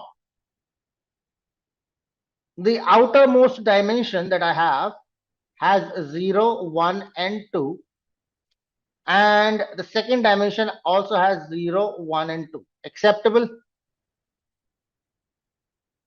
The data that you are looking for is in dimension 0, this value and this value, correct? And this value and this value. Is that correct? So what you essentially require is a value at 0, 0, value at 0, 2, value at 2, 0, and value at 2, 2. If you look at this part, what is that? It's a sequence of two numbers, 0 and 2, right? What is on to the right side? Again, that is also a sequence of two numbers, 0 and 2. Good. So I need a mechanism by which I can generate these two numbers. If I can generate 0 and 2, again followed by 0 and 2. So I will have a combination of 0, 0, 0, 2, 2, 0, and 2, 2.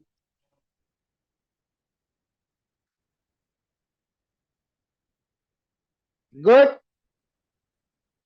What I need to do is I have to now generate a sequence in such a manner that while I'm trying to extract the information, I need to give two dimensions. For the first dimension, for the second dimension. In this place, I need to put up a value in such a manner that it is a sequence of numbers 0 and 2, which I can get from 0, colon 3, colon 2. Range functionality. Start from 0, stop at 3 with a gap of 2. So 0, next number is 2, next number cannot be generated. Good. This will generate number 0 and 2. Acceptable?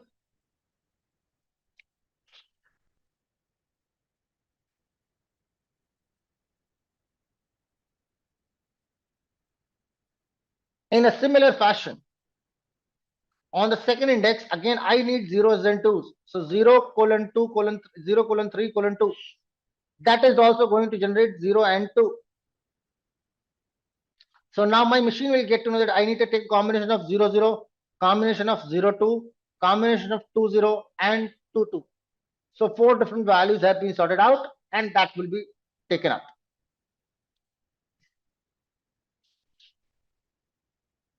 Let's try to take that through a different example. Maybe that will help. What if I need, let's say, 1436.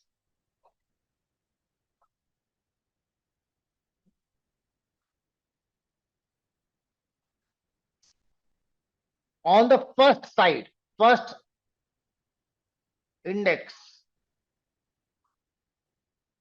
and second index. From the first index, I need 0 and 1. Right? I need the data from 0 and 1. Second index, I need 0 and 2. Acceptable?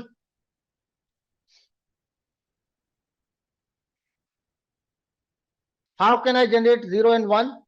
Start from 0, stop at 2, take a gap of 1. How can I generate 0, 2? Start at 0, stop at 3 with a gap of 2. Acceptable? That's it. Use square brackets and put the data around it. 1436 should be there to showcase. 1346. Good.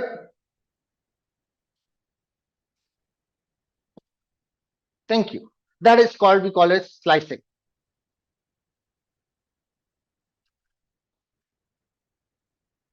Great. That's your file for the day. So we have, almost completed certain line 116 again. Okay. What is the problem with 116?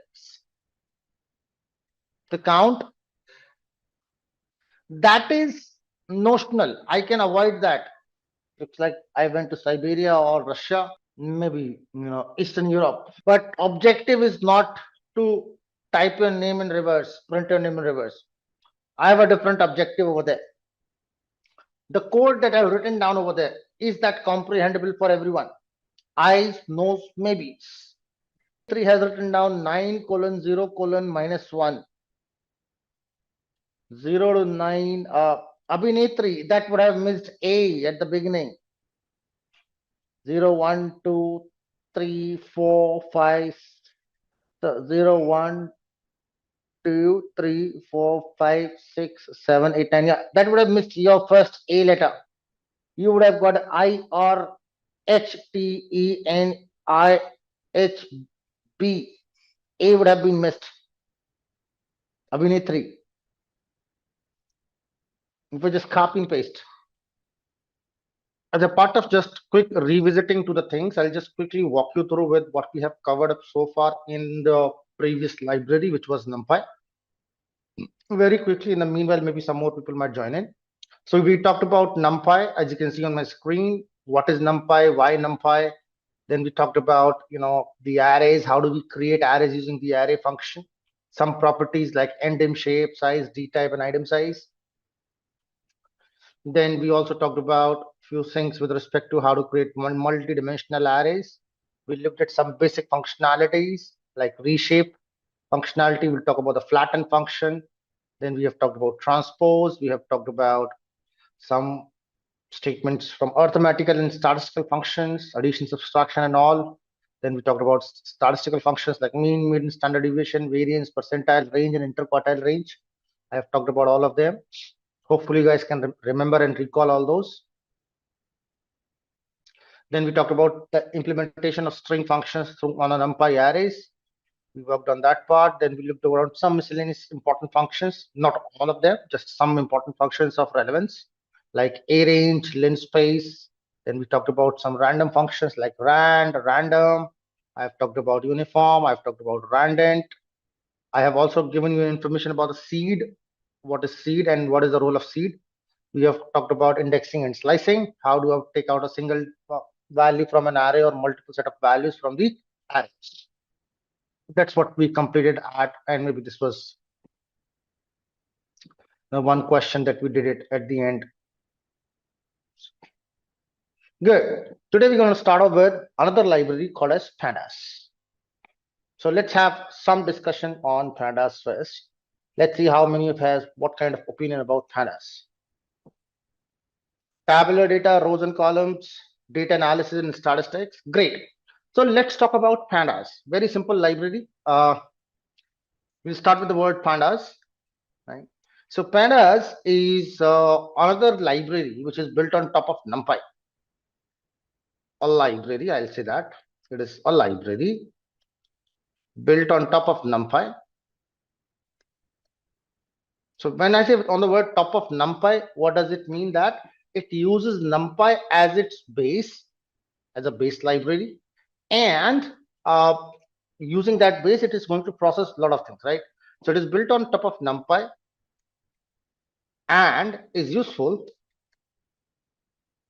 for data analysis, is useful for data manipulation.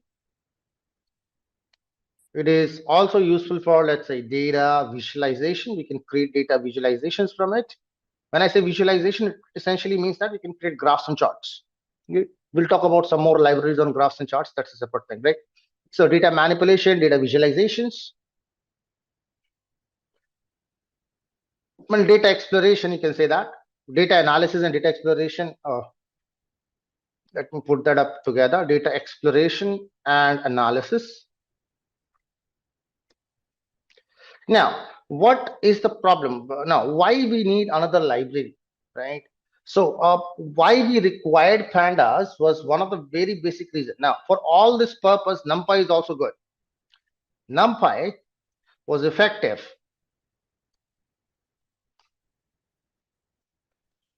for, you can say that it is effective for the numerical information, numerical data. However, it lagged in the data exploration and manipulation facilities, right? And manipulations.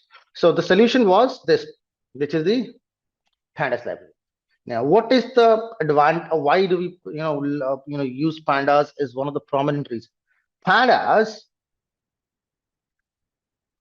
makes the Pandas allows to explore multiple data forms or explore data in the form of tables. Or we can say that that is like a rows and column structure. A rows column structure. Now, how does it? Panda does it. Pandas offers that. Pandas offers these facilities. Some basic theory part, right? These facilities or functionalities, I would say that functionalities using two major data structures, right? Two major data structures. Can someone tell me what are the two data structures that are there? And these are, number one, we call it as a series, and the second one is called as a data frame. Two major data structures. However, with Pandas, there are more data structures which are not commercially used, but they are theoretically present. One is called as a panel data, another one is called as panel 4D data. So there is two more categories into this, but panel and panel 4D are not commercially or practically not viable, so they are not used, but they are there, to be very precise, right? Certain scenarios over there. I'll bring into your picture right now. Why we prefer series and not a numpy array? I'm going to import numpy library. And team, I'll like you guys to practice along with me. Numpy as np, and I'm going to import the pandas library too. Import pandas as pd. Those who are using some tools other than Jupyter Lab might not have pandas installed. So how many do you know, guys, how to install pandas? Yes, no, maybe quickly. Or any library. Just a quick note to install. Yeah, you can use pip install. Thank you. To install pandas, I need to just execute. Remove the double quotes. Thank you. So if you do not have pandas installed, just execute this line. That should be good. Great. Let's just import pandas and numpy. Why did I import those? Because I want to create up an array. I'm going to create a very simple one-dimensional array. Okay. And you guys need to listen to that very carefully. I'm going to speak out certain things, and I want your full attention onto this. I'm creating an array about my wardrobe. Let's say my wardrobe. Okay. My wardrobe has, let's say, 3 trousers, 4 t-shirts, 2, let's say, 2 ties, 3 pair of socks. I have 2 pair of shoes. I have 1 wallet. I have, let's say, 2 belts, and I have, let's say, 4 handkerchiefs. Did I give you some information? Let's make that as a numpy array in p.array. Everybody okay with this? I have created a simple array with some data points. Eyes, nose, maybes. Thank you. Let's name that as wardrobe array. Wardrobe underscore ARR. So that we can. Great. Now, can you tell me what was this too?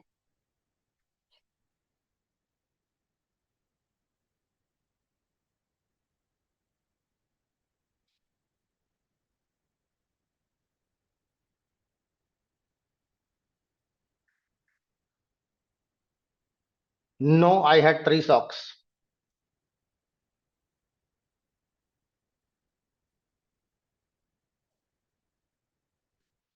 See, my objective is not that. Hanky was 4. Kunal. I can show that from the transcript of this conversation. There will be transcript available if I'm not wrong.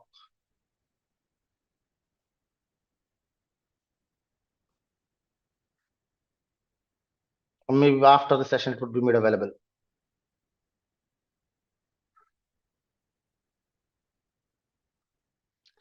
See, objective is not that. I do not want you to remember those things. But point is, with this data, I am not able to remember anything.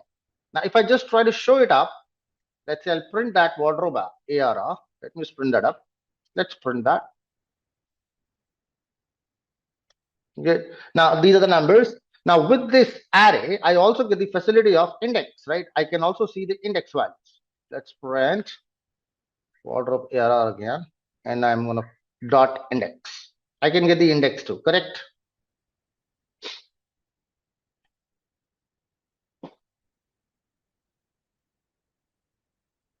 Oh, I cannot get the array index, right? But we know, right? For array, I cannot get the index. Good. We know that there exists an index, right? I can access any element. This is index 0, this is index 1, this is index 2, and 3, 4, 5, 6, 7, up to index 7 we have. Correct? Acceptable? Now the series gives me a better option. What series tells me is that I give you a leverage that you keep this data on, right? Keep this data on, whatever the data that you have. But along with that data, you have the leverage to use the index as a visualization or as a visual look. You can take a visual look at the index too. How will that happen? Let me just try to create up a series first, then I'll come to the syntax. Good. So let's say I want to create up the same series, wardrobe underscore SR, let's say, so that we can remember it's a series. Good. Is equal to same information, the same array I will use, no problems, but I'll say that pd.series, and I've used the same array. Good. Now let's have a look. How does that series look like?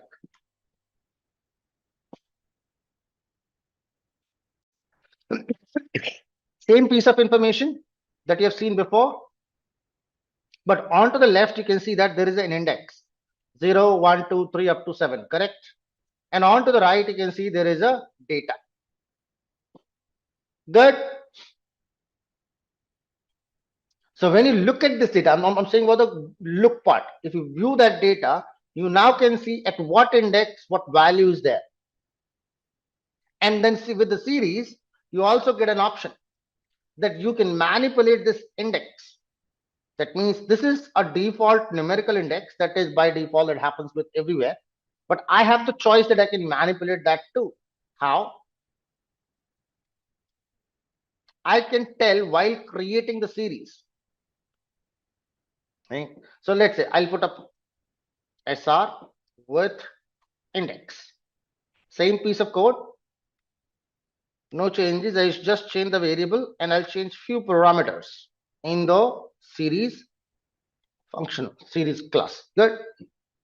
I'll put a parameter called as index is equal to, and now here I can pass on a list of values which I want to put up as an index. Let's suppose I wanted to have this as 3, let's say 3 trousers. Good.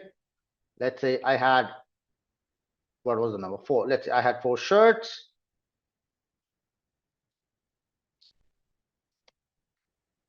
Let's say 2 socks. What was the next one? Let's say 3, whatever number that is. Let's say 3 shoes. So I'm giving some random things, right? Then I had 2. So let's take up 2 wallets. Let's say 1 belt. Let's say anything else. What else? I have next 2. So it could be anything. Let's say watch.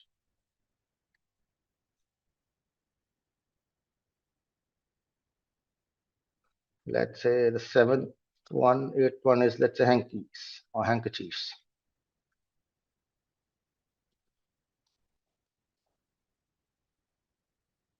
Or let's put up something simple.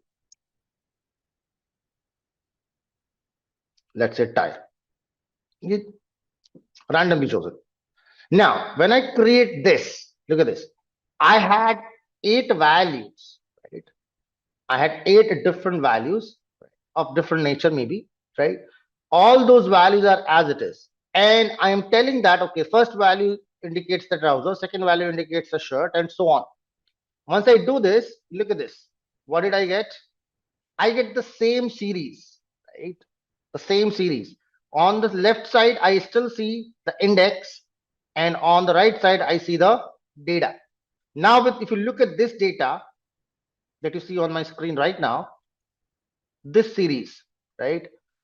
And compare that with the array, that is wardrobe ARR.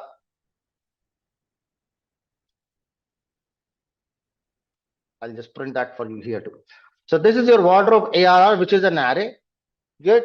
And this is your series, right? Wardrobe series with the index. Can you tell me which one is more informative for you? Carrying the same data information. Data carried is same, right? The series is more informative. Now, if you have to make any decision making process, or if you have to make any understanding about this data, this is much more convenient for us to explore and analyze data as compared to the series. Correct?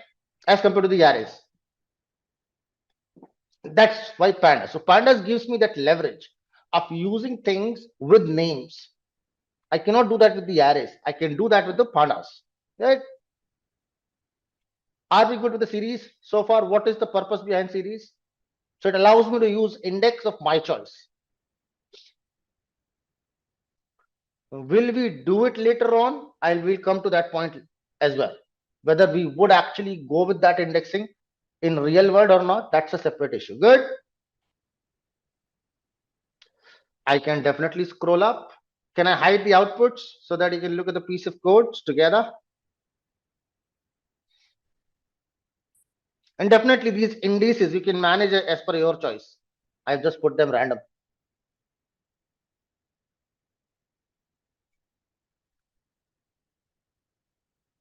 Thank you, Yosef. Good. Rest of the team, I hope so fine. Everyone, thank you. So that is the idea. So let's just try to bring down the syntax. Right. So again, as per the standard definition of series, we go with it. It's one-dimensional array. So a series can either be created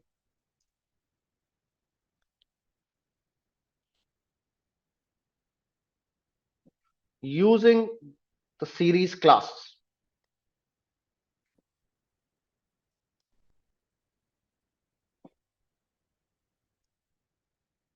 or could be generated created as the series class object. Let's just put it in correct nomenclature, or it could be generated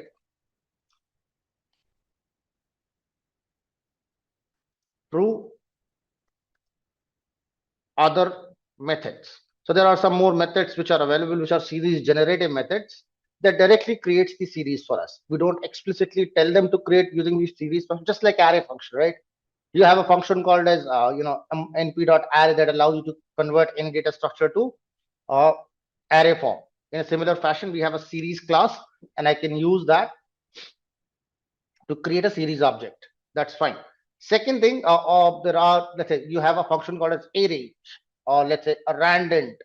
Those are the array generative functions where the array is generated from them. The outcome of a particular function, a particular process is an array. Similarly, we have certain functions in series as well, where the outcome is a series. Resultant is going to be a series. Good. There you will not explicitly use a series function, but yes, series will come out. So let's put up the syntax. Create series,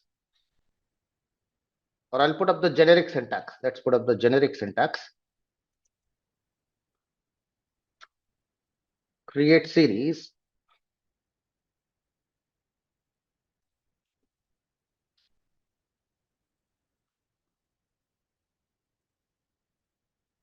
is, and I'll put that here. So I'll put up the word pandas dot The name of the class is series.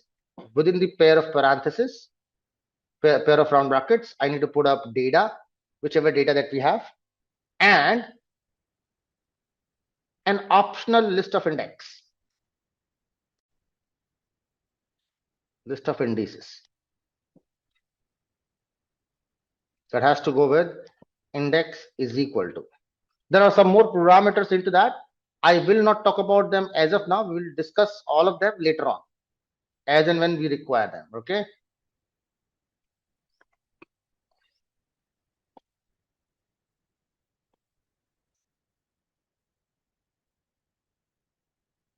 Good. Everybody. Simple thing. Here the data could be anything. It can be a list, it can be an array, it can be a dictionary. I'll talk about all of those options one by one. Good. So let's try to create a series using different methods. Or rather, not different methods, but different inputs, different sort of inputs. Good. Let's create series, creating series using. So do I need to put up another example for arrays? Because we did create one series above with the array. Okay, thank you. No problem. So I'll do that.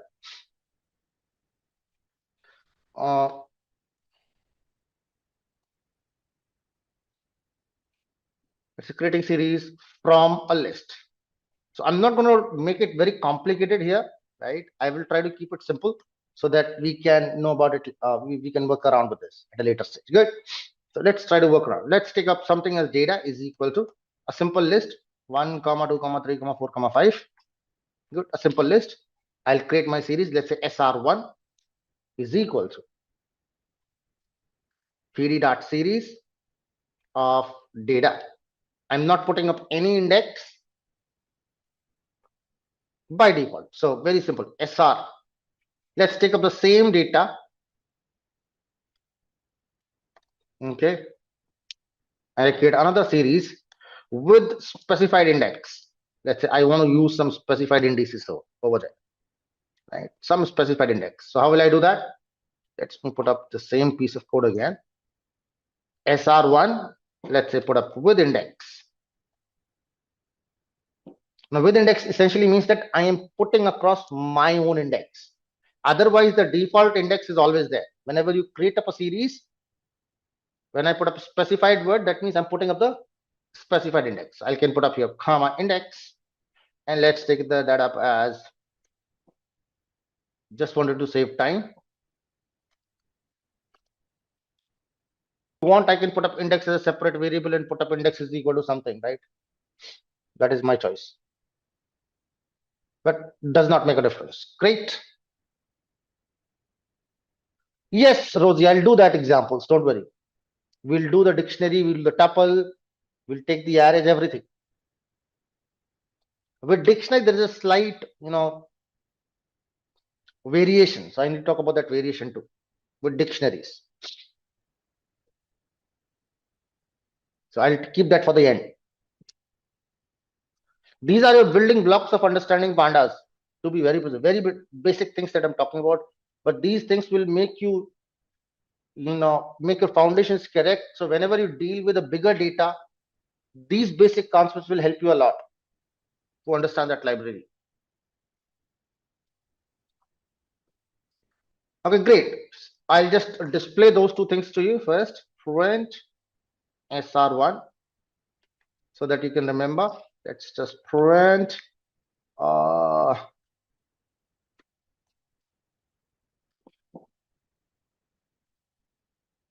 print SR1 underscore with underscore index. So team, it might be possible that I might be typing a little bit faster. So ask me to pause. I'll take a pause if you're coding along. Right. So we got the series, right? I have created data 1, 2, 3, 4, 5. When I print and I created a series SR1 and I create another series SR1 with index. With SR1, I did not mention any index parameter, but here I have mentioned an index value that I want A, B, C, D, E. Now, please remember that the number, if you're using index, that means whatever the number of elements I'll have in 1D, that many index are supposed to be given. I cannot make 4 indices over there with the 5 values, or I cannot put up 6 indices with this 5 values. That's not possible. With 6 indices it will work, but 4 indices will not. Great, good, yes.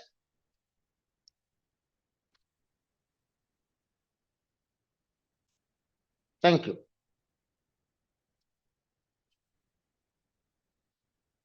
Let's move on to the array example. We'll copy the same information to you.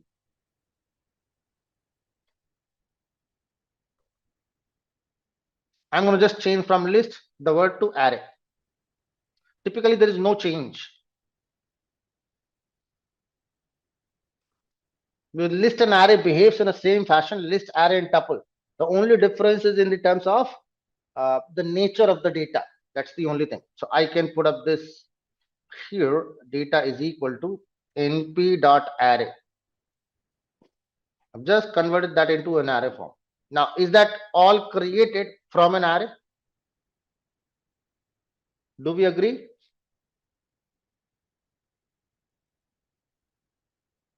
Thank you. So same output, no changes, because it's going to behave in the same fashion. I can put up the same example with the tuple 2. Rosie wanted that. Copy the same example, and that will work the same way. No need to put up anything. I can put that through tuple. That should be just a tuple.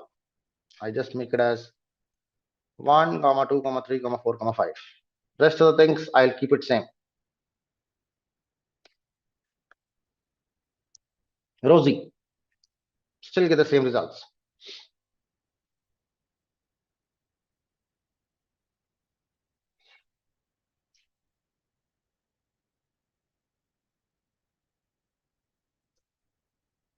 Now that's not expected, Asif, though I can explain that.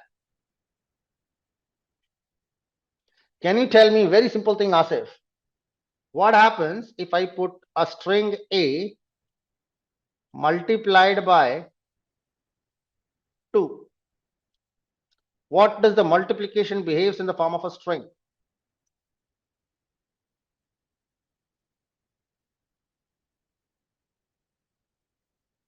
Since it's 2, you can say duplicate, Sabnetriya. But this multiply sign is the repetition. Essentially, I'm telling it to repeat A 2 times. If I put up 4 here, repeat A 4 times. When I write down a dash multiplied by 50, what do I want? I want dash to be repeated 50 times. Why did I do this? Because there were 2 different series that I was trying to print in. There are 2 series that I'm printing in. This was the output for SR1, and then I use immediately SR1 with index. So I just wanted to segregate both of them so that you can have a clear visualization that this is your SR1 and dated here. This is your SR, the second one with index. That was the only purpose. So I wanted that dashed line in between. So my 2 outputs are separated. That looks little beautiful. That's it. The outcome looks little kind of, what do you say that? What word should I put it up? Kind of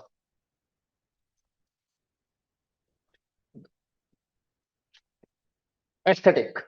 I guess so. Aesthetic is the word. Cosmetic. Thank you. Hope so that's it. Little bit bad throat. Okay. So everybody okay till now? There is an issue with the dictionary. So let's take up the same thing that I have taken up earlier.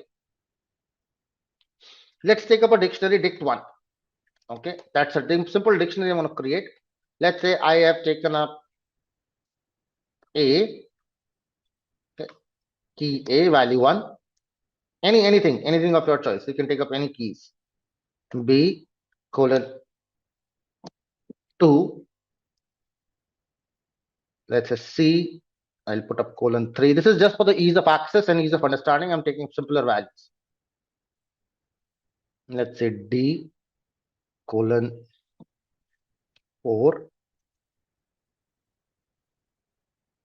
Let me make it 7, because otherwise you will say that, okay, why are you taking them in sequence? Good. E : let's say Z :21, or let's say 3, or let's say any number 3, let's say. Good. Okay, so I have taken A, B, C, D, Z. Let's take any, okay, that's fine. Now, if I go to create a dictionary from here, or let's say create a series from a dictionary,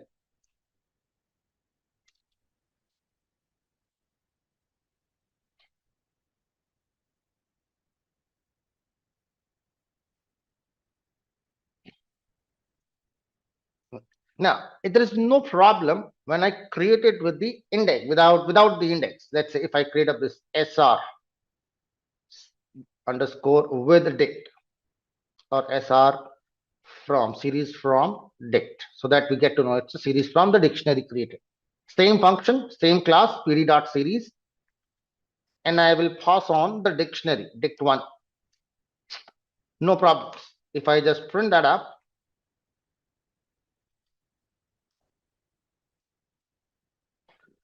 there is the problem. The prime point is you need to understand it. Here, instead of putting up the manual or the default indices, right? The default indices 0, 1, 2, and so on.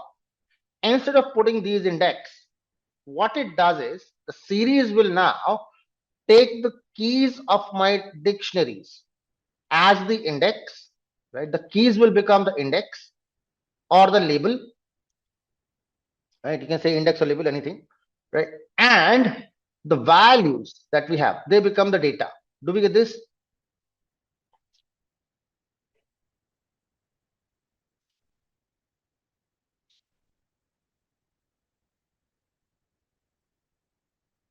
Just to have a look. You see that A7, the key becomes the index and its corresponding value is the data. If that is sensible by any means to anyone.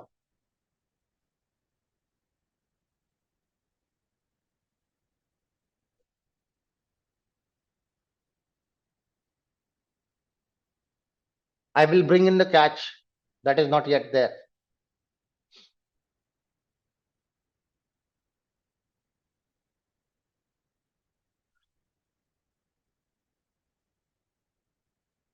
Series converts anything to dictionary? No. That is wrong, the wrong assumption, Preeti. Series is a different way of arranging data, different architecture. Dictionary is a different architecture, completely different. They look similar, they appear to be behave similar, but series offers a lot of different functionalities than dictionary can offer.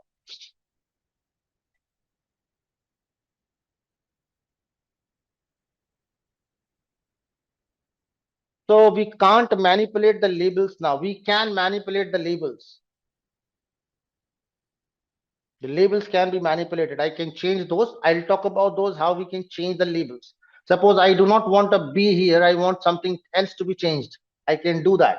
But that is something futuristic. I'll talk about those things too. Slowly and gradually. Time will come. How we modify any kind of label. Not even with the rows. Later on, when we talk about the two-dimensional data, you might want to change the column names as well. The column headers in a 2D. So I will tell all those things. Don't worry. Everything is going to come up. Any kind of basic, operations that you might have to deal with any kind of tabular data, you will not feel uncomfortable about it. Split function, where I use that ABCDE there, right, to split that thing. Is that what you're trying to talk, Asif? Here I used it when I wanted to do this. So I will have Asif and Khan as two separate words extracted because there is a white space in between. and that will be given to me back as a list. So I got the result as a split it thing. Good. If I would have, let's say I want to split on, there is no repeated character. You can say that, let's say if I put up, let's say I want to split on a small a,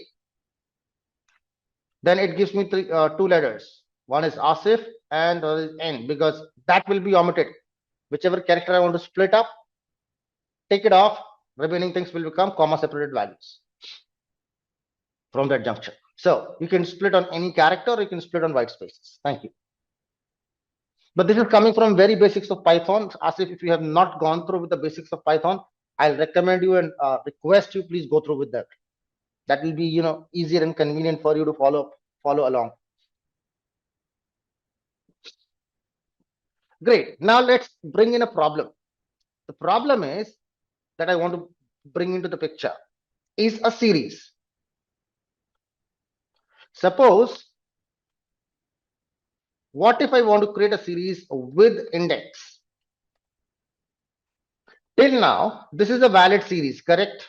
This is a valid series. This is a valid, this is a valid dictionary. This is a valid series conversion, right? I'm converting the dictionary to a series form. Acceptable? Let's say I'll put up with index. Good. Now I'm going to put in the index.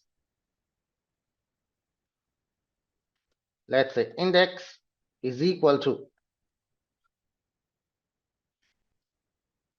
I have put in, let's copy of the same index that I've used earlier here, A, B, C, D, E. Good.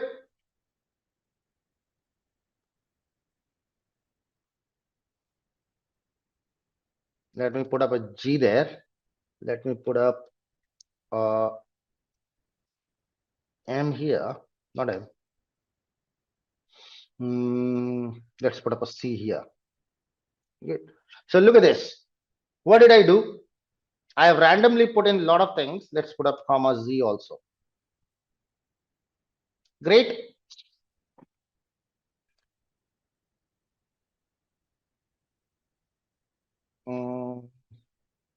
Okay, that's fine. Now look at this.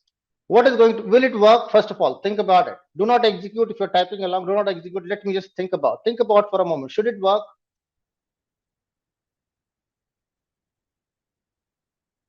Kunal says no. That should be the obvious answer. It should not be working. Why? Because we are using a dictionary from 6 or 5 values, and I am creating up, giving index out of bound. Many indexes are given, but that exactly is not going to happen. Now listen to my words very carefully. How does the series class is going to create the object from dictionary? Listen to that very carefully. It is going to create a series object of these index. That means I will have a series that will have index value A, B, G, D, E, and Z. Get? Then, in order to get the values or the data, so this will be my index. In order to get the data, what is series going to do is going to look for that index, whether it is present into the dictionary or not. If the index is present in the dictionary, it's going to take the corresponding value. So A is present, I'll get 7. B is present, I'll get 2. Then I have G. G is not present, I'll get a nan. I'll talk about what is nan in a short while. Good. Then I have D, which is present, I get a value 6. Then I have E. E is present, no. So I'll get a nan again. Then I have a C as per the dictionary. So C has a value 3, I'll get a 3. And then Z have a value 3 again. Do we get this? So series will create the series based upon index and try to fetch the value from the dictionary for those indices. If the value is available, it will take it up. If not, it will put up a nan. What was the word? Nan. Let's just have a look. What did I put? Oh, space.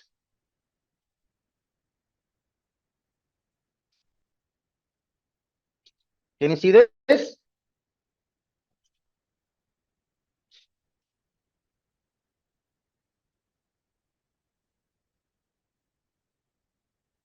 It did create up the series. It was not an error. It did create up a series for me for the index given. Good. But this index will try to fetch the values from here. If the value is available, I will take that value. If not available, I'll put up a nan. What is nan? Nan, those as a term of full form, stands for not a number. It stands for a not a number. That's the basic definition. But do not go by that word. The essential meaning of nan is none or nothing. It is nothing. Nothing means a blank area, not even a white space. I'll come to that, Kunal. Hold on.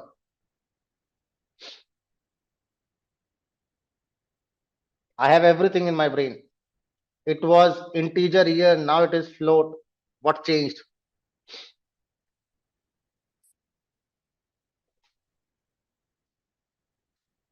But did you get this point till now? Everybody?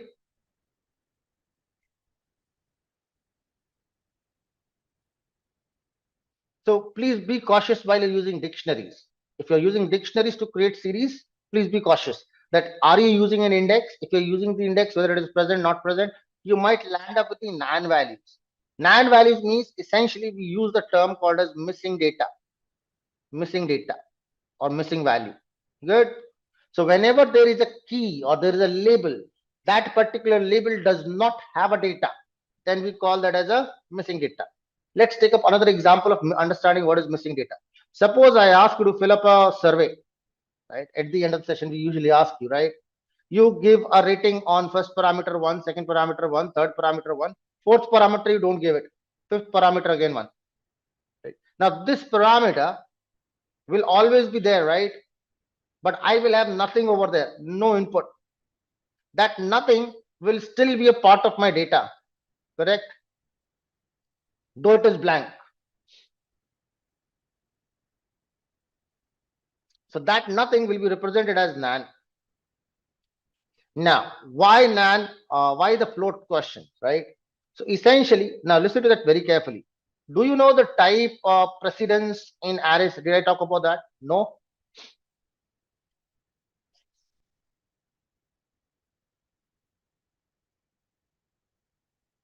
Type precedence in arrays. Did I talk about that? No. Okay, thank you. So again, conceptual thing, team. So remember, it's just a conceptual thing about the precedence. So I'm currently talking about array. Now, do we know that in terms of arrays, array have all data elements of same type, right? Array will have all elements of same type. That means if there is integer array, every element is going to be an integer. If there is a floating array, everything is going to be float, correct? Every element is going to be floating point.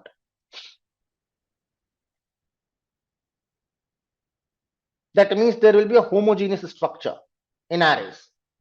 Now, what happens is, let me just try to talk about this. Suppose I'm going to create up an array from a list. Okay. So if my list contains, let's say, very simple example, all integers, right? 1, 2, 3. Yet, if my list contains all integer values, the data type or D type of the array is going to be integer. Good. Agreed? Eyes, nose, maybes. If I create up an array that contains one integer, second one is also integer, third one is a floating point number, let's say 3.5. What is going to happen? It is going to convert both the integer values to a floating point representation. So what I get is a data type as float. It is going to convert 1 to 1.0, 2 to 2.0, and 3 to 3.5. Correct? 3.5 will remain 3.5. So every element is now in floating form. Good. Agreed. If there is even a single element which is of floating nature, all the elements become float. That is what happens in array. Similarly, if I take the same example of an array, again 3 inputs, I have 1, let's say I have 2.5, and I have 3 as a string. Good. I'm talking about arrays right now. Good. So in this scenario, what is going to happen? If that would have been an array, 1 will become a string, 2.5 will become a string, and 3 will remain as a string. Everything gets converted to string form. Correct?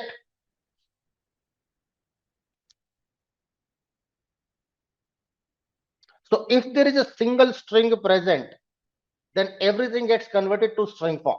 If there is a single floating point number present, then everything gets converted to floating form. If all the values are integer, then it remains integer. Correct? Everybody okay on that? Eyes, nose, maybes.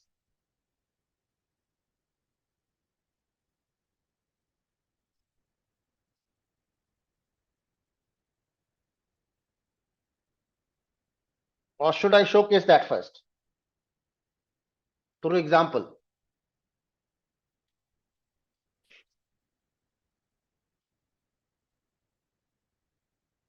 Nobody? So essentially, I can say with the arrays, highest precedence is to the string, then to the float, and then to the integer data. Integer and boolean are same. Bool type structure and integer type structure, scalar data structure. So bool will be given equal precedence to the integer. So if there is a boolean value, boolean will remain boolean, because boolean is a subpart of integer now. Thank you.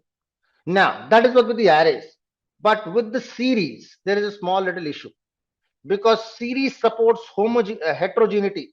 It supports heterogeneity. That means if there are different types of data, the type will be maintained. Type will be maintained. Individual data type will be maintained. But there is a small little kind of exception to that, and that is with the integer values, right? If I'm creating a series with all integers, 1, 2, 3, let's say, right? It is going to be integer type. Good. If I create up a series with 1, 2, 3, and one of the floating point number, let's say 1, 2.5, and 3,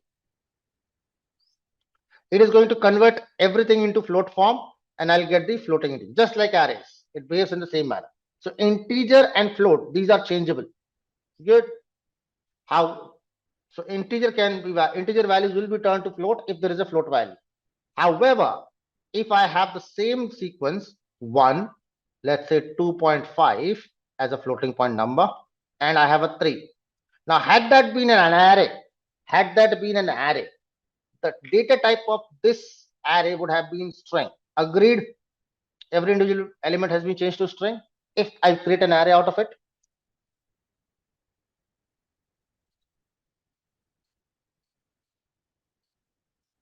If not, if I do not create an array, I create up a series, what happens is it shows me the D type as object.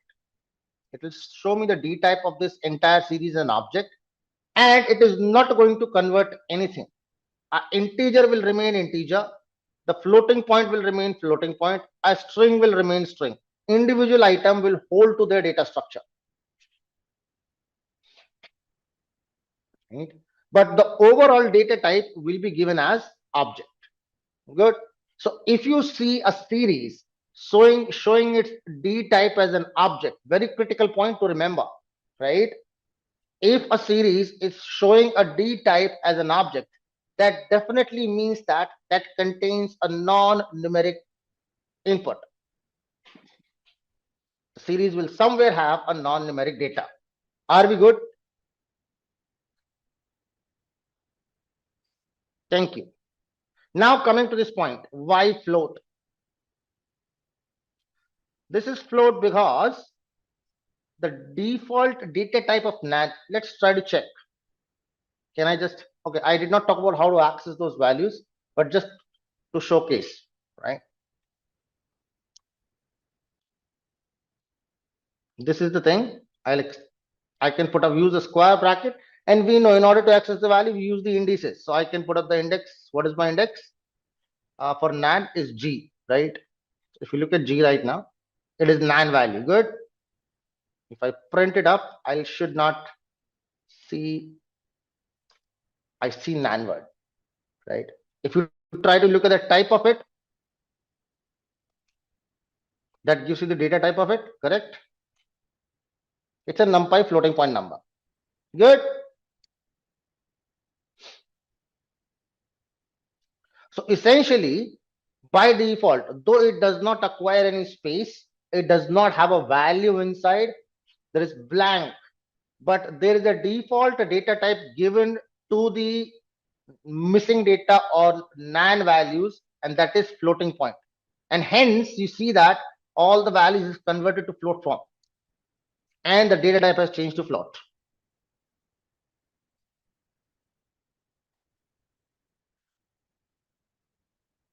Here, right? I told you that I am using 5 elements. I should mention 5 labels. What if I make 6 labels over there? What happens?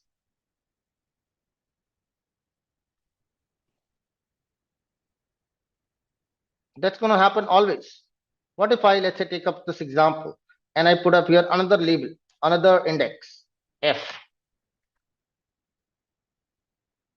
So there it is not going to accept it. It is only and only going to happen with the series, with the dictionaries. If you try to create that through dictionary, then and only then you will get those things. Good. Or there is another thing. There is called as a scalar data. If I try to create up it through a scalar data, let's say 5, data is equal to 5, a single value, then it should create it 0 value, index 0.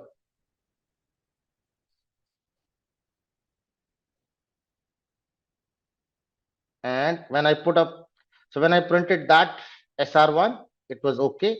If I print SR1 with index 2, you will see the difference.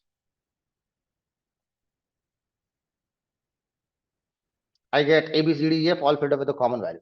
So the idea remains same, Rosie. The idea is that if it is a scalar data or a dictionary, your series is going to be coming from the number of indices given. Otherwise, if it is a list, it is an array, it is a tuple, you need to put up exact same number of indices as you have the data points. Ask if you would have an unmute option. Hello. Hi, sir. So actually, see, like A is to 7. Can you please scroll up, sir, please? Let me just take this example of. Okay, go. Yeah. So a little bit, sir. See, yeah. Here A is to 7, like string with the integer, string with the integer, string with the integer, like with ratio, like how you have converted.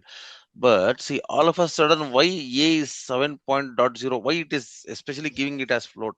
I'm a bit confused here, sir. In this case. See, I have a very basic question again. Do you know what dictionary is?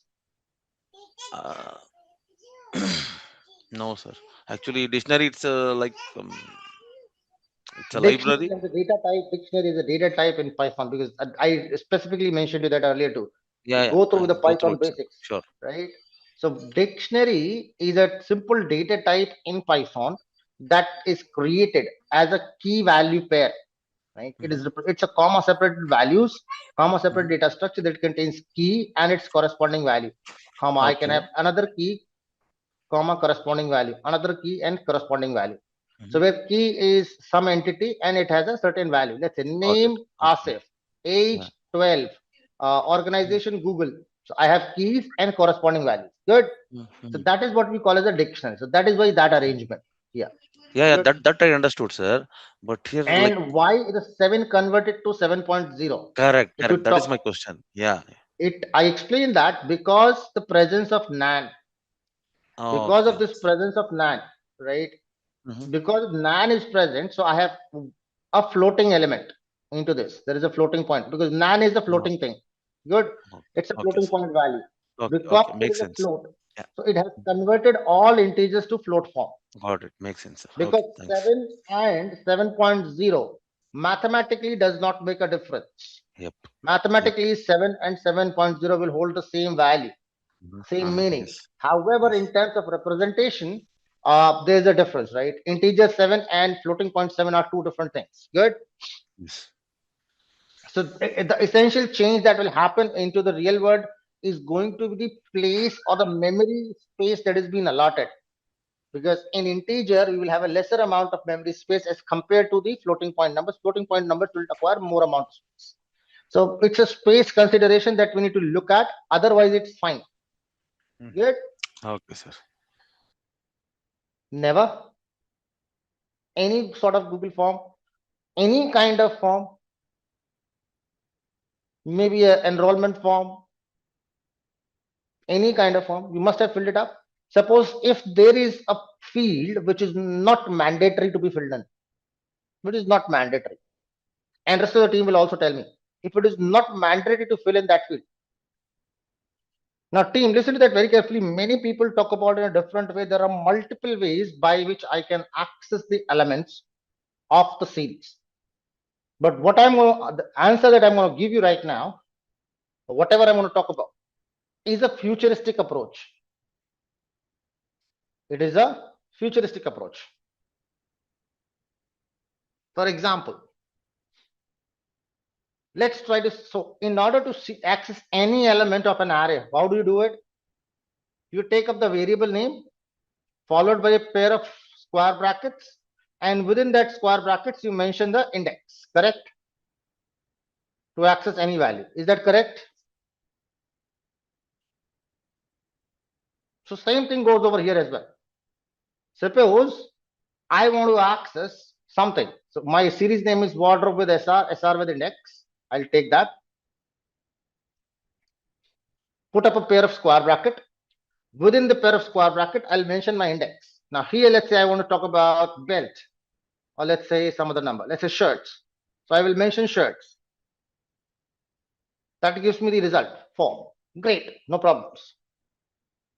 Everybody okay with that? Simple indexing. Great. I want to make it complicated too. Now, essentially, we also know that this series, had that been a case I did not provided those indices, would have had the numerical index, right?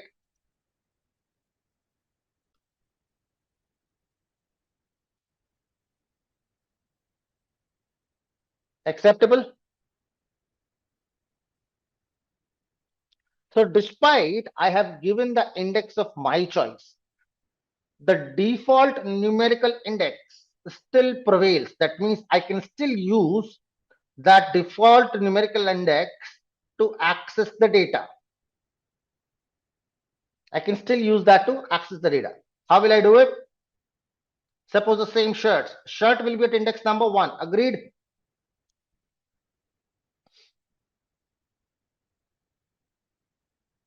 What is the index value of shirt? If I go in 0 to 1 on the from top to bottom, shirt will be at index number 1. Acceptable? Yes or no? Thank you.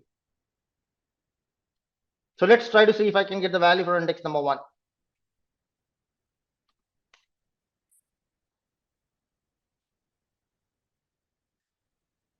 Good.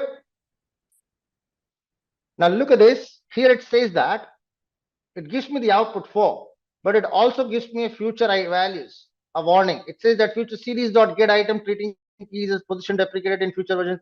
It will always be treated as labels and considered with the data frame behavior to access so on and so forth. Right. So the ideology is that in futuristic terms, or maybe in the recent versions of Python, I'm using might be a little bit older version. So for me, it is showing the warning. For some of you, it might not be even showing warning. It might be giving an error. Good.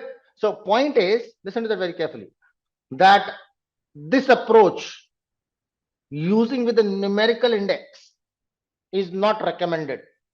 So what do I talk about is, do not learn these two methods. Do not learn them. Let us learn what is more standard and more going to be futuristic. Good. So what you have to do is, listen to that very carefully. Whenever you are going to use a user defined label or a user defined index, good. Whenever you're going to use a user defined label or a user defined index, you are going to use a word called as LOC. That is location. Good. If you are going to use a numeric index, you all numbers, then you will use ILOC, that is integer location or index location. Do we get integer keys or it's actually integer location? Can we remember that much? So same piece of codes that I have written down over there, I can write them down again. Only difference is that before putting those square brackets, I need to put in those two words. I did not get the warning. Now, good. So start using LOC and ILOC. LOC stands for location. ILOC stands for integer location.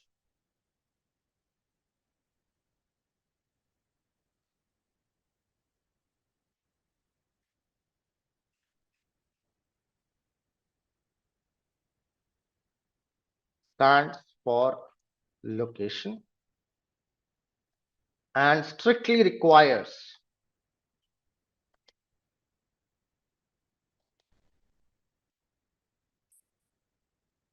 user defined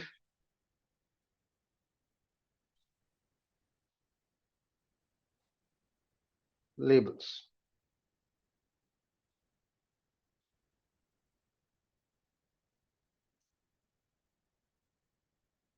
Good. And when I talk about iloc,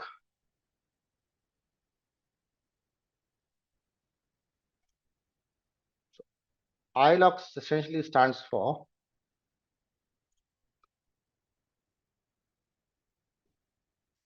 integer location and strictly need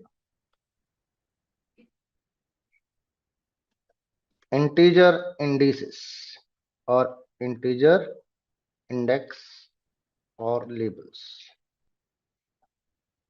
Good. That is the idea behind. Let me just put it up like this. That will be helpful information. So if you're going to use indexed the user defined index, it should always be LOC. If you're going to use integer values, it should always be ILOC. Can we remember this much? Is that okay?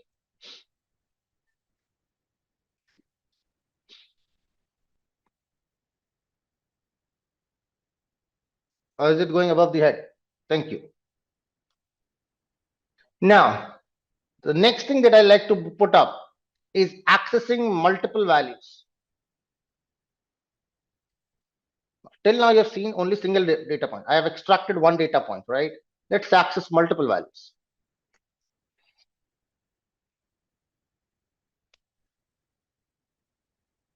So there are again two ways.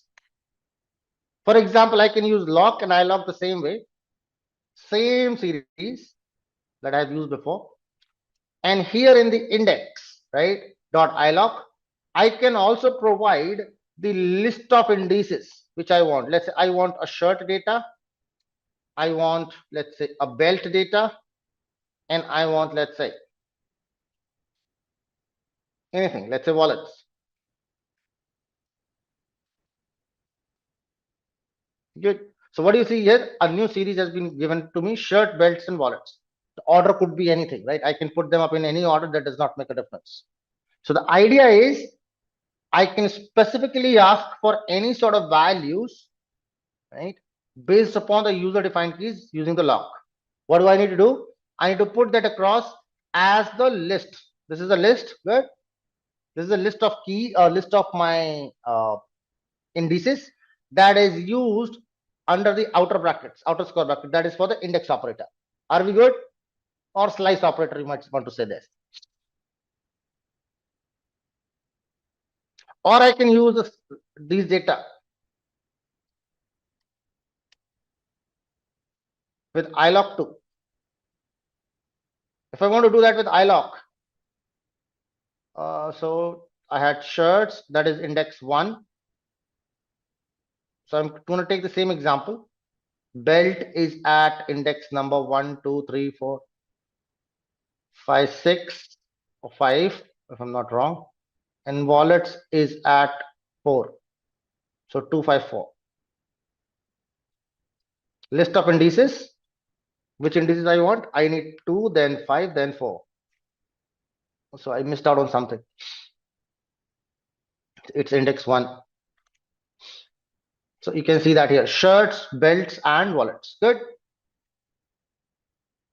Extracted the same information.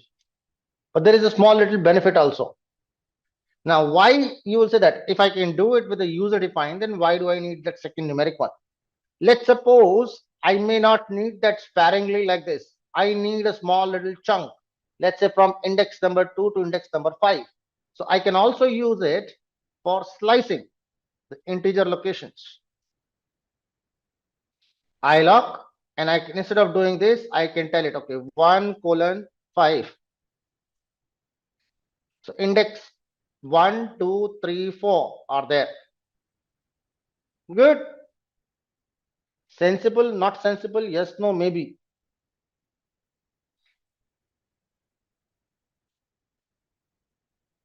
If that works well for you. Thank you, Abhinitri. But there are too many people in the house. Let's just take some confirmation from them too.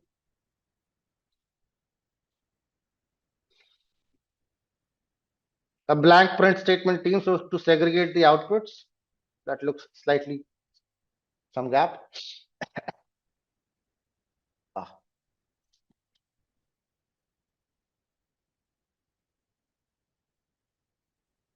Great team till now. Any questions, please ask. I have not yet talked about any kind of. So if you want to print 1, 3, and 4th call values alone, how should we slice? See, I do not have multiple columns. I have multiple rows there. Rows you can say if you want to look at that way. So essentially you can tell me this is your data. I am putting up the numerical index as well for you. 0, 1, 2, 3, 4, 5, 6, and 7. Now you tell me what do you want. I'll tell you the way. Whichever way you want. Either you need to tell me index numbers or index values, or that's two things. Any of those two things. 1, 2, 3. Write down your series name dot iloc square brackets. Within that, put up another pair of square bracket to make a list and mention the index 1, 3, 4. Give that a try. Should I do it? So 1, 3, 4 is shirts, shoes, and wallet. I did it, the same, almost similar example. I did it here. Look at this. I have taken 1, 5, 4 instead of 1, 3, 4.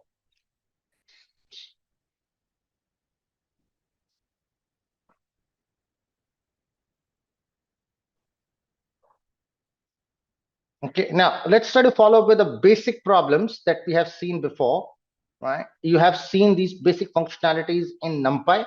So we'll talk about all those basic functionalities one by one. So that is your series. Good. So we have 1, 2, 3, 4, 5, 6, 7 elements or 8 elements into that. These are the indices. These are the values that we have. Great. The first property. Let's print the series name dot endiv. Now, I never found out what is the relevance of it, because we know as a matter of fact with the series that it is going to be one-dimensional instrument always. So according to me, endim does not make a sense to me, but yeah, as a part of information you should know. Endim, just like an array, it talks me about the size or the dimension of the data. So I have one dimensional thing. It is one dimensional. Series is going to be one dimensional. Expected answer is 1. Next thing that we have is, let me copy the same thing. Just like series, just like the good. So next thing that we talk about is the shape. What the shape tells us? Shape talks about the number of elements in each dimension as a tuple. That's what the shape meaning is.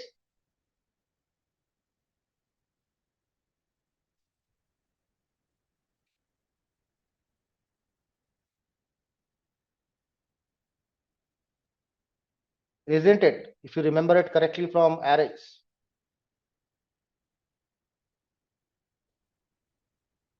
Thank you. Then you have the size. Size talks about the total number of elements present. Data points. Then you have D type, right? These are the 4 basic ones. Item size does not exist over here because it is a heterogeneous structure. So every data point may be of different sizes, and hence item size is not available. Just like arrays, we do not have item size over here. In arrays, we have an item size property. Here, I do not have an item size. But instead of that, I have 2 more things. I have an index and I have a values. Good. So if you look at this, endim talks about, gives me the shape, gives me the number of dimensions. That is going to be 1. Good. Here, number of elements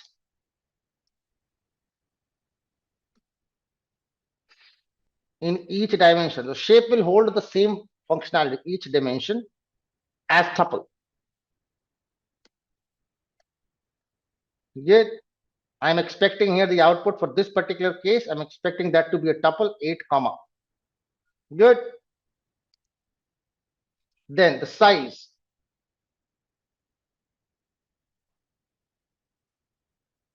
Is total number of elements.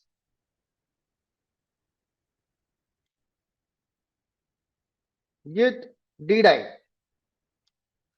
It gives you the data type of the series object, not of the individual element, but series object. Data type of the series. Right. So if I will have all integer values, I'll get integer. If there is a floating point number, everything gets converted to floating point, and it gives me the data type as float. If there is a string present, it gives me the data type as object. Good.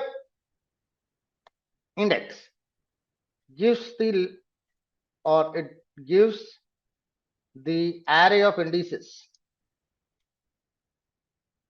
So whatever the index that we have used, I'll get those indices here. What is values gives me? Gives the data as 1D array. Right. So I can extract the values, I can extract the index separately. Good. If you look at those. So I can see 1, I can see 8 comma, that's my shape. Size, integer 32 is the D type that I have got. Index, is this what we have got is, this is an index type object. Trousers, shirts, socks, and so on. Let's put up a list of indices. Good. And finally, you can see gives the data as 1D array. So my data 3, 4, 2, 3, 1, 2, 1, 2, 4. So whatever my input was, the array that we created the data from, I can extract that array as well. Are we good with these 6 functionalities, team? Quickly.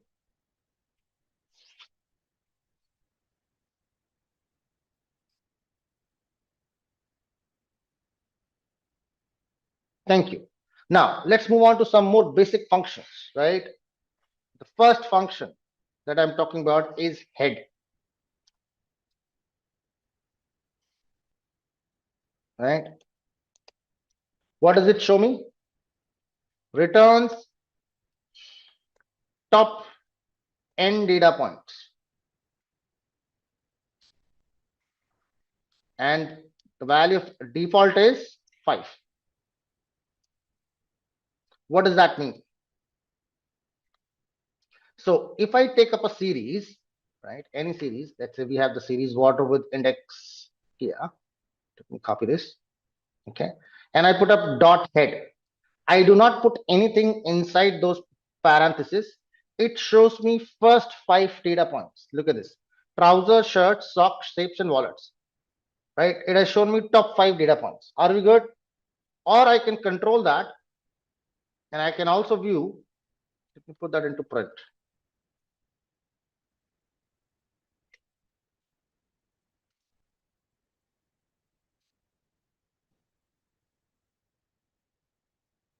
Let's say I'll put up here, let's say 2. When I put 2, you can see that it only shows me 2 data points. You can see the difference. Let me put up a print in between to differentiate the results.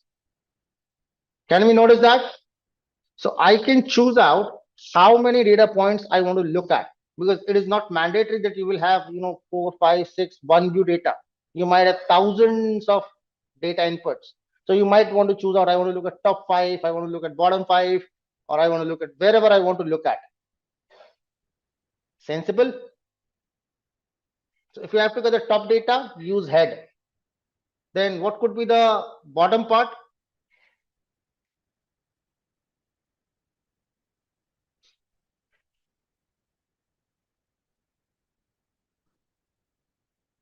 A tail, right? So tail gives me the returns the last n data points. And again, the default remains the 5. So head, then I can have a tail. The same example. When you look at tail, it shows me the last point, last 5 here. You can see last 2 over there. Watch and tie. Because I have used 2 here. If you put up a number which is greater than the size, that it is going to show up the entire thing.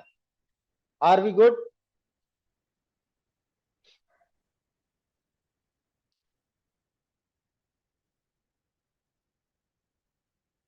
Hold on to that question, okay? I want to talk about 2 more functions, 2 or 3 more functions. Okay, let me explain that first. Because I have a lot of explanation to be done. Great. So Asif has a question, how did I got this shape as 8 comma? Is that correct? Great. Now, if you look at this was your series. Good. This is your series. I have printed that up. Now, in this series, we created this series using this index and this array or this data, correct? So if you look at this is one dimensional. It is one dimensional info. Because it is one dimensional, I am going to represent that as a tuple. The shape is always in a tuple form, right? And since it is only one dimension, so I will have only one value over there. Since I have to make a tuple, so I need to put up a comma there. A single value tuple is made with a comma. Value followed by a comma. Now, how much value will come over there? That value is the total number of elements. In this particular case, that is the first dimension that I'll have, which you can check from the values. If you look at the values output here, this is the first values. So my values are represented using single pair of brackets. I'm pretty much sure you have attended my array session. And in that dimension, I have 1, 2, 3, 4, 5, 6, 7, and 8 elements. So my shape becomes, in the first dimension, I have 8 elements. There is no second dimension, so it's blank. Good. Had there been second dimension, I would have a second value here. Had there been third dimension, I would have a third value over there as well. If you cannot recall it correctly, revisit the video on the arrays part, numpy arrays, indexing and slicing. I have explained the shape functionality in detail there. Yes or no, team? Thank you. Moving on. Next important function, same array. Let me bring it again. The next important function that I want to talk about is called as info. It gives me the gives the general summary. We'll talk about general summary, right? Let's have a look.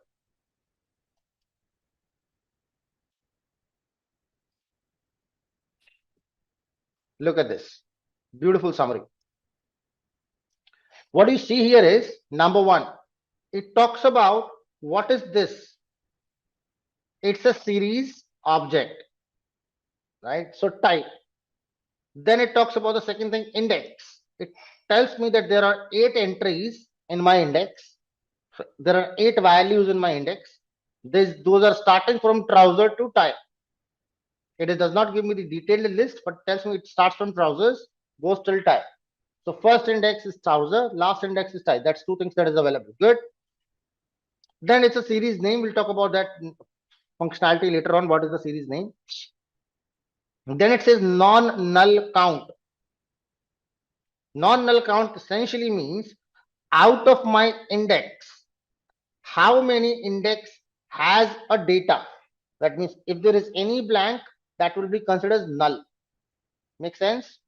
We'll take the null example too. Okay. So I have 8 entries. For all 8 entries, I have 8 non-null values. That means for all the 8 values, the data points or indices, there is a value present. The D type of that particular values is integer 32. Good. And then it says memory usage, how much memory it is acquiring up in my machine. Entire memory that is taken up by that particular information, that particular series. Is that okay? Explainable?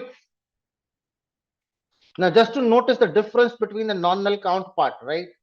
We created up a series here, which has the missing values or none values here. That was by the name SR from dict with index, correct? So let's have a check for this too. Let's print dot info. Now you see that there are 7 entries. That means I have 7 indices, and for which it says 5 non-null. That means it tells me in this series there are 7 entries, 7 indices are there, out of which only 5 are filled up, 2 are not filled. Are we good? Next function that I want to bring into the table is called as describe. Now that gives me the statistical summary. Okay, it gives me the statistical summary. Now remember in in NumPy, I talked about multiple types of things, right? In statistical functions. You don't have to explicitly calculate them every time manually, right? You need to have something direct. So describe is your go-to solution for that. You just need to put up a series followed by the describe function. And what you get is number one, the count. How many values are there? How many values are present, right? Not exact the count of values, present values. What is their mean? What is their standard deviation? What is the minimum value? What is 25th percentile? What is 50th percentile or the median? 75th percentile and max. So you got all Q1, Q2, Q3, Q4, Q5, up to Q4, everything is available. And then you have the standard deviation and mean. If you have the standard deviation, indirectly you have the variance too, right? Agreeable, non-agreeable, eyes, nose, maybe. Very important thing, team. It has a lot of meaning while dealing with the data. When I'll try to work around with the actual data or the exploration part, when I'll do that, you will see that, or when I'll start with the mathematics, you will see that I'll use this a lot. Describe function. Good. Can I move? Thank you. Next function that I want to put up into the picture is unique.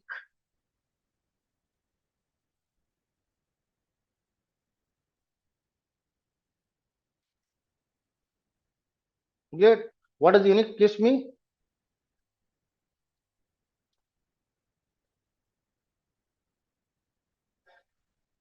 Gives the array of unique data points. Unique data essentially means that if my data has repeated values, it will tell me what are the unique values that I have. So I can put up unique. So it says that in your data that I have, right? That is my data. Where it is, here it is. Wardrobe. Yeah. It has unique values, either 3, either 4, either 2, then 3 repeated, 2 repeated, 1, then I have 1, and then 2 or 4 repeated. So I only have 3, 4, 2, 1 in that order. Good. Unique values. Are we good with the unique?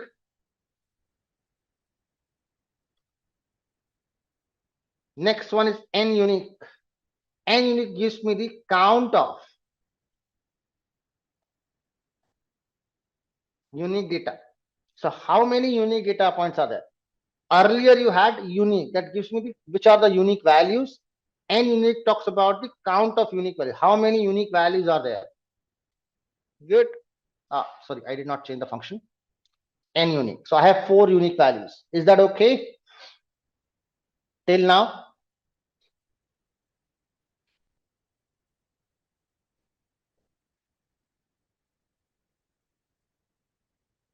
Thank you. 5 non-null pot. Explain, please. I guess my questions are getting slower towards Asif. So 5 non-null. Essentially, if you look at SR from dict,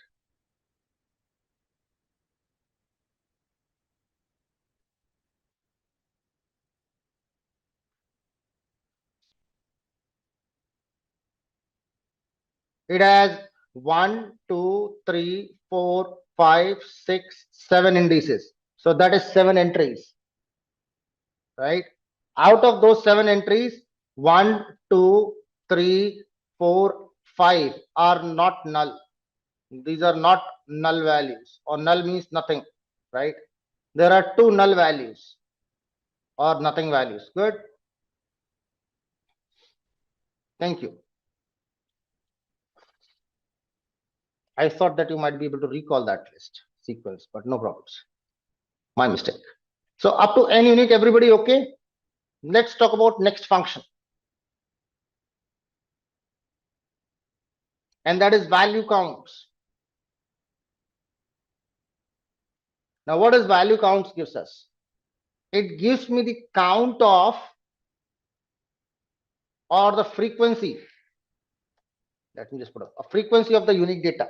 So I have 3, 4, 2, and 1. These are my unique data points, right? And then what I want is how many times each data point, each unique point has appeared up. Right? It can be 1, it can be 2, it can be 3, it can be 10 number of times. So how many times each unique data point has appeared up? That is what value count gives us. Are we good? Let's have a look.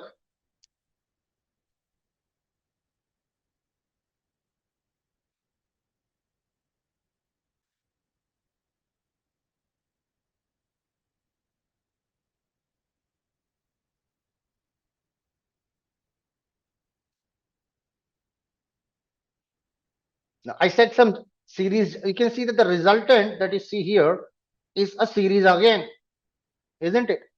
It is a series again. Look at this. I have got 2, 3, 4, and 1. So I have a unique value 2 that has appeared 3 times. I have a unique value 3 that has appeared 2 times. I have a unique value 4 that has appeared 2 times. A unique value 1 appeared 1 time. Do you want to cross check?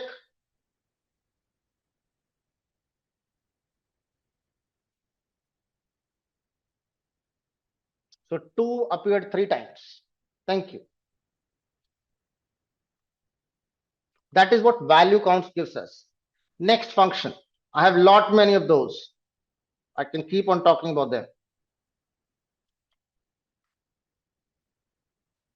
Next function I want to put up is sample.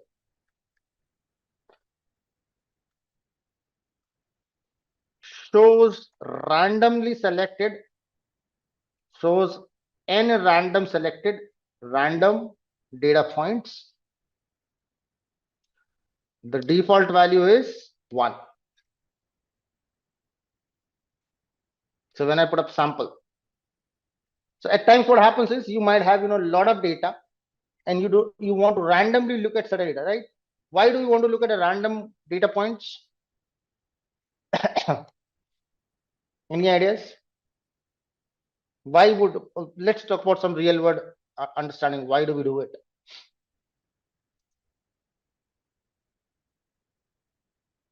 Ever bought grains? Anybody ever bought grains like rice or maybe wheat or something like that? Or maybe pulses?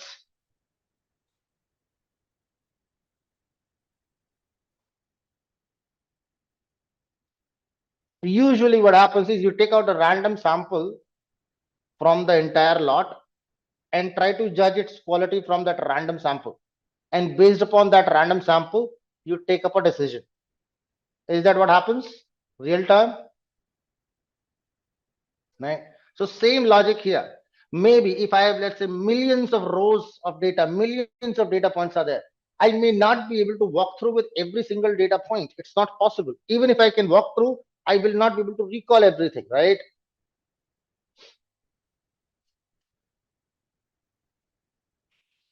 So what do I want to do here is I want to take out some random data points, check how they look like, and I can try to make up some conclusions about the data from that particular data points. So sample is one of the go-to things that you will use.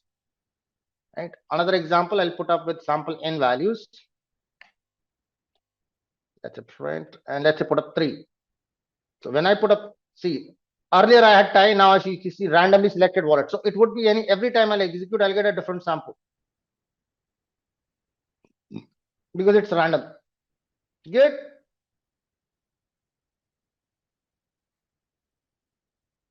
up to sample.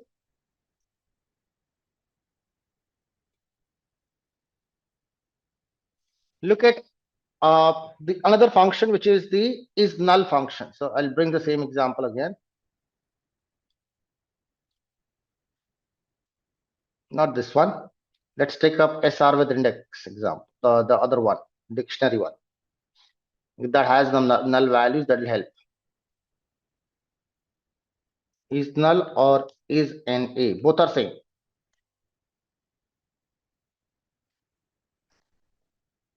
Good. It returns true or false. Returns true or false for every data point, or rather it returns true for every missing data point.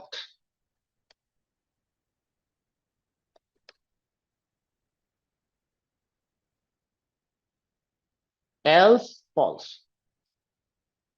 Yeah, that would be the idea.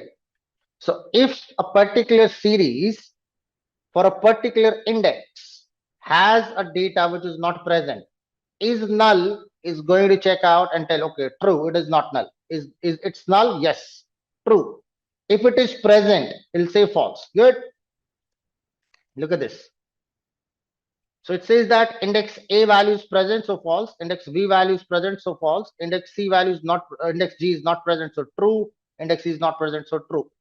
So I do not have data for those 2 data points. The rest of the data points are available, and I can see the true and false values. Good.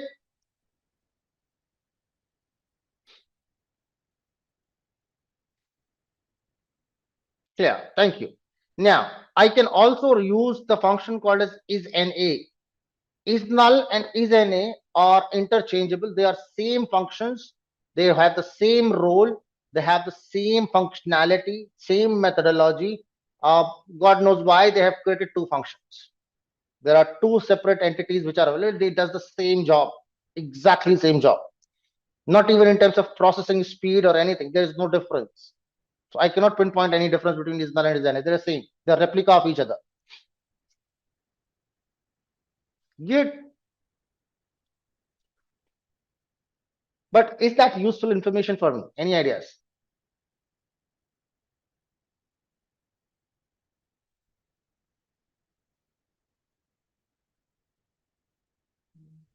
Now I can utilize this information to find missing values.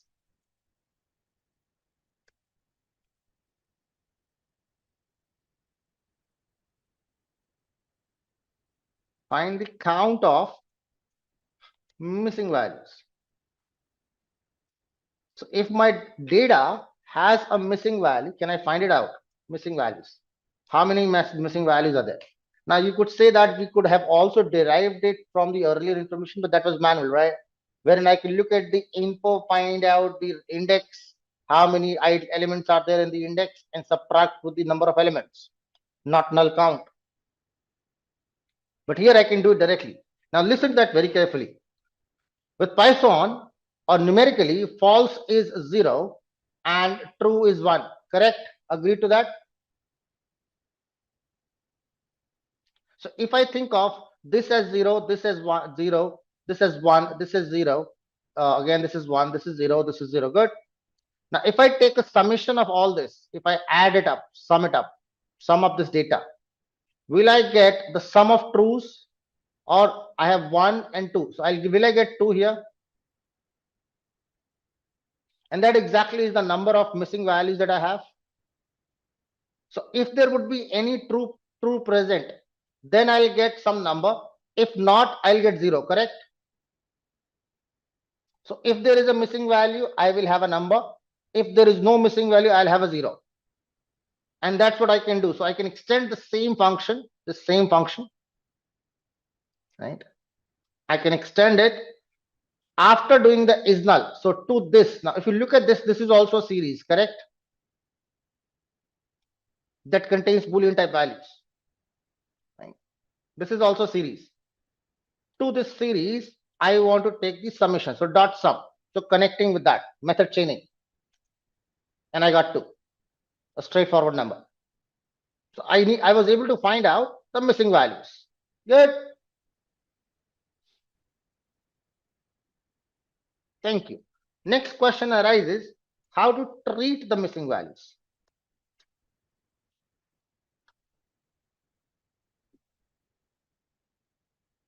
That means fill missing values with appropriate data. Now, I have used the word appropriate here, but I have not defined what is appropriate. Right? I have not defined you what is an appropriate thing, because appropriate thing will vary very drastically depending upon the nature of the data. Good. It is going to vary in a huge manner. Now, I am going to make those changes right now on this SR from dict, because my job with the null part is done, right? So how will I do that? What do I want to do is, name of the function is use fill NA function. Fill NA means fill the NaN values or fill not available values. Good. Fill NA. So how will I do it? See, this is my objective. I have a dictionary. I have a series by the name SR from dict with index. I want to modify it, so I'm going to assign it new values. Good. How? SR from dict with index. Good. Dot fill NA is the name of the function. So what do I want to tell it? In SR dot index, find out the missing null values which are null and fill them up. So this fill NA is going to find out wherever there is a missing value and is going to fill that up, all the missing values with one single data. So let's suppose in my case, I'm putting up here, let's say I'm missing data. So I'm putting up a text over there, missing data. Good. Deliberately putting up a text. Cool, good enough. If that is okay, then this SR from dict index, that should have changed. Let's have a look, friends. Can you now see that instead of NaN, now I'm getting the word which I've mentioned over there. I could have mentioned a number. I could have mentioned a floating point number. I could have mentioned a non-floating point number. I could have mentioned any appropriate value. How do we judge an appropriate value? That's a separate entity altogether. I'll talk about that when we have a real world data. Real world data means as in like we'll look into a tabular data and we'll talk about data frames. Then I'll talk about that too. Good. How does we find out what is an appropriate thing? It's not something that you could put up in random. Here I put up a random data for now.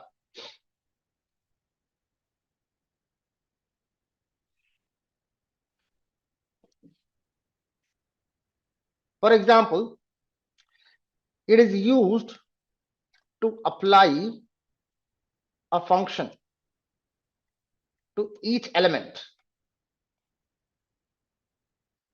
right? Say for example, we have this, let's say, for example, right? Let's go back up. We have this wardrobe with index, right? Let's suppose I want to see out squared values, right? So I can put up this series dot apply, and onto that, which function? So I can put up a lambda function over there, lambda, let's say lambda x, taking up the square term, so x double star 2. I've given the function. Good, that's it, done. Now you can see that I can see my series got the values applied with the function. So apply will take out every value from this series, give it to the function. The result of the function will be saved back, will be returned back. Are we good? So I got 4, original data was 4, sorry, 3 here. So 3 came to lambda, lambda processed, calculated the square, gave it back 9. Next one would have been 4, so that would have been 16. Then 2 have been became 4, and so on. Are we good?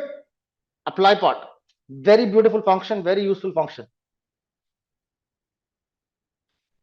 And many of these functions will be repeated at the time when I'll talk about data frame. Why I'm putting those efforts here? Because with the data frame as well, when you're going to apply these functions, right, you're going to apply that on a series itself, right, at a later stage.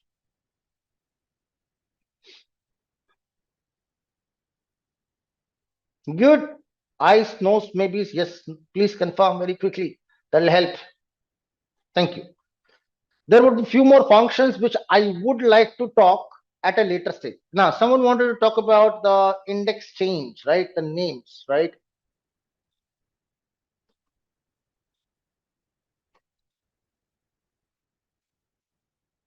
A particular series, a particular index, right?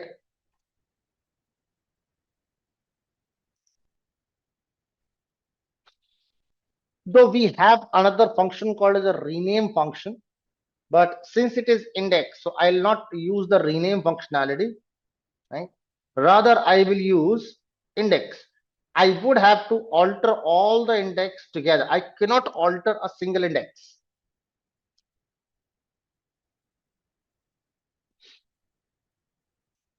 Can't be applied condition inside apply. No, I cannot comprehend that, Narendra. You might be trying to say something. Do you want to get unmuted? If your background is clear, I am okay with that.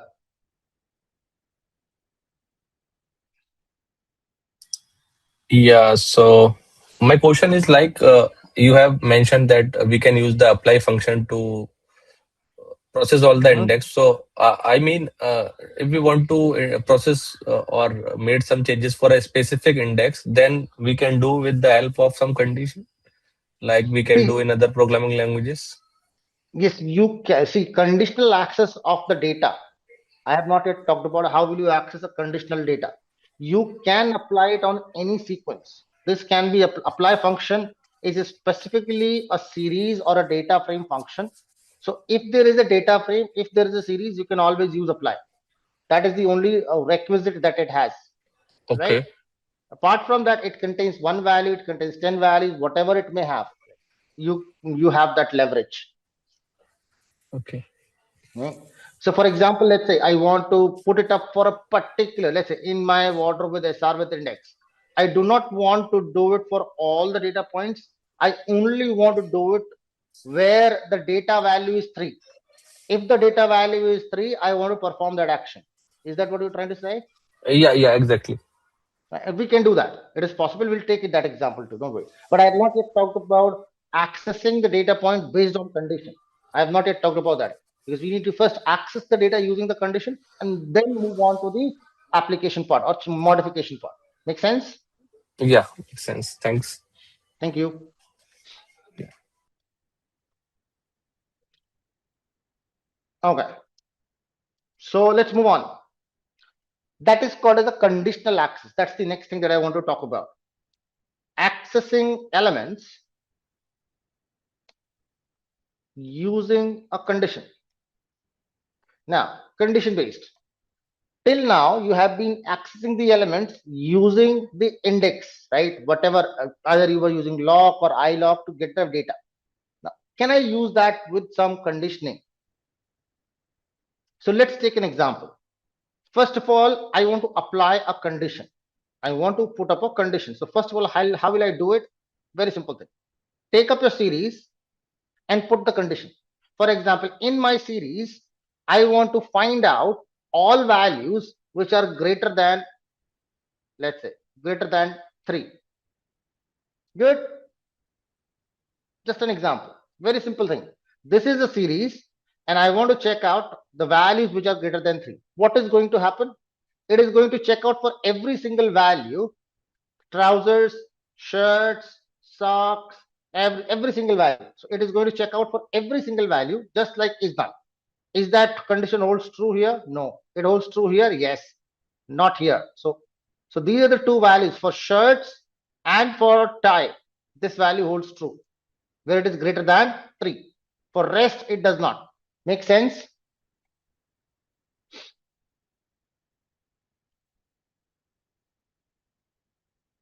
Now, suppose now this is showing me a true false thing, but I do not want that. I want to extract that data where this condition is satisfied, right? I want to extract that data where this condition is satisfied. So what I'll need to do is I need to select that data. So I can use this condition, the same condition that I have written down. I can use that as index. I will put that condition as index and I will use the same series. So what I'm trying to tell it, look at this very beautifully. Look at this part. I have used the condition in the index, good, and that is the square brackets.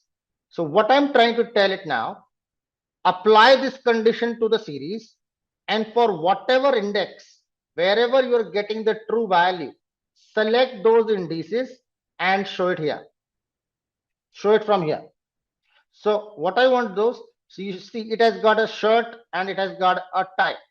So shirt and tie, that will be resultant of this, and those shirt and tie values will be displayed now. Let's have a look.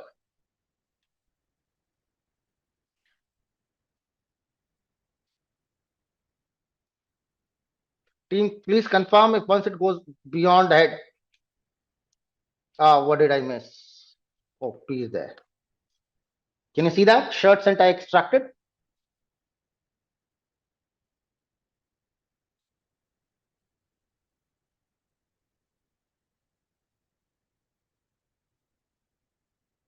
Once we extract that, now if you want to apply something, like let's say Narendra had that question about application. So I can take that extracted information, dot apply, and let's say I want to put up any lambda function, lambda x colon, let's say I want to put up anything, let's say x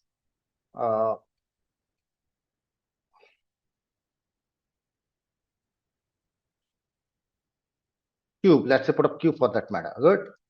So it applies that function only on that data. Good.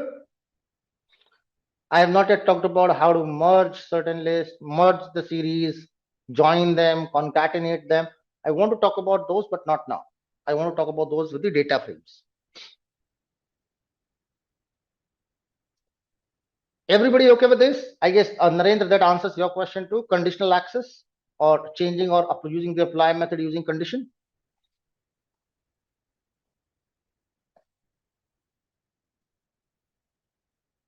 Any questions, team? And if you find it difficult, let me know.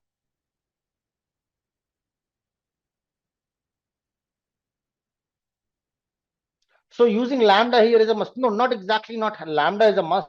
You can use any function. If you have a predefined function, Abhinitri, then you can use that function too. But the point is that usually these would be kind of actions that's not fixed or permanent for us, right? We want to perform certain modifications in the data for one-time change. So usually, most commonly you will use a lambda function. Let me give you a real world example. It's a common example that I quote up to everyone, but let me give you another example. There is a very famous data set, practice data set. We will talk about that data set at a later stage, which is called as Titanic. Heard about it? Anyone? A Titanic data set. It's a row table data, right? But this is very good data for practice purpose to know about things. I will take the data into picture, which contains 891 rows, and I guess approximately 13 odd columns are there. I don't exactly remember the column numbers.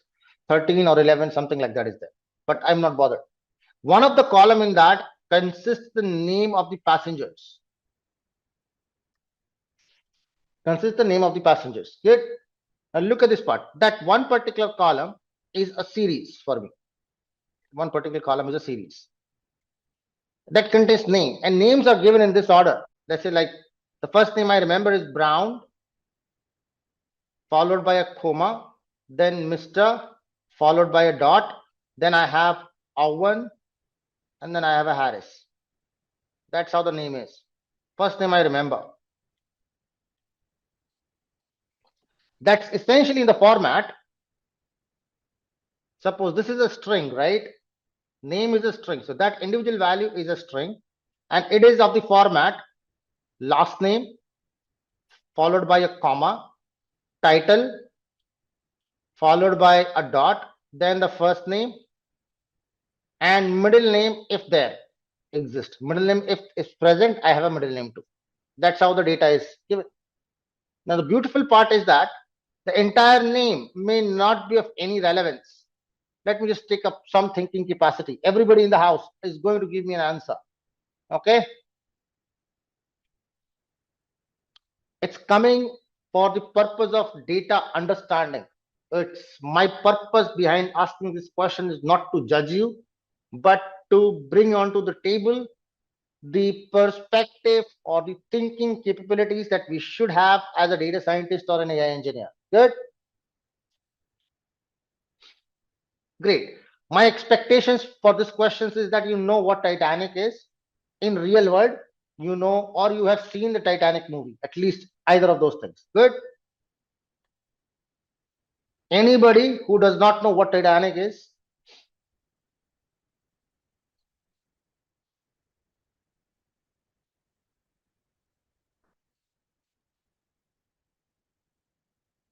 Okay, great.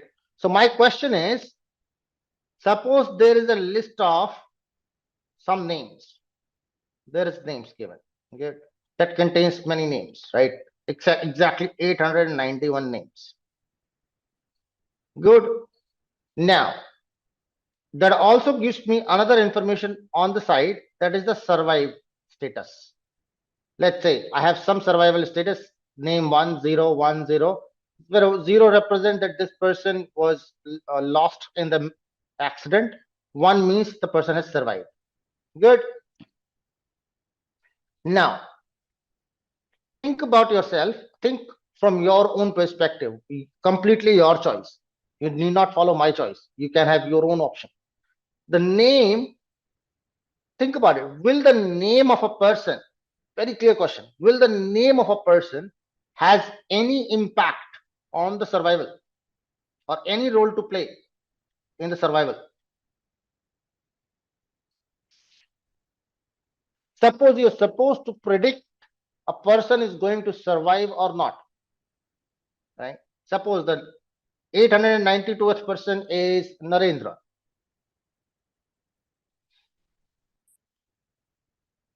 So let's say this is just a random example, good? So let's say that this person named 892nd person, right? His name is given as Shishodhya.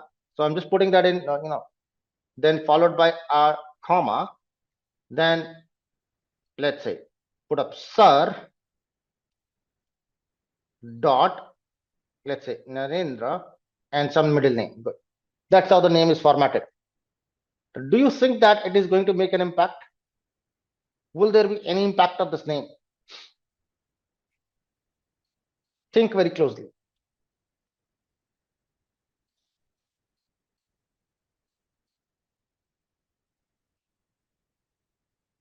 That brings in a lot of concepts, like feature engineering is also a concept that comes out from here. There is a relevance concept. A lot of concepts comes out from this particular problem. But I'll only talk about one thing as of now, the apply method.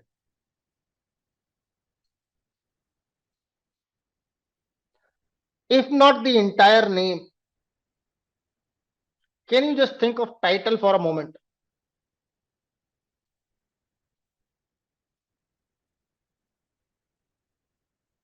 Considering the Titanic has started as a ship from the then United Kingdom,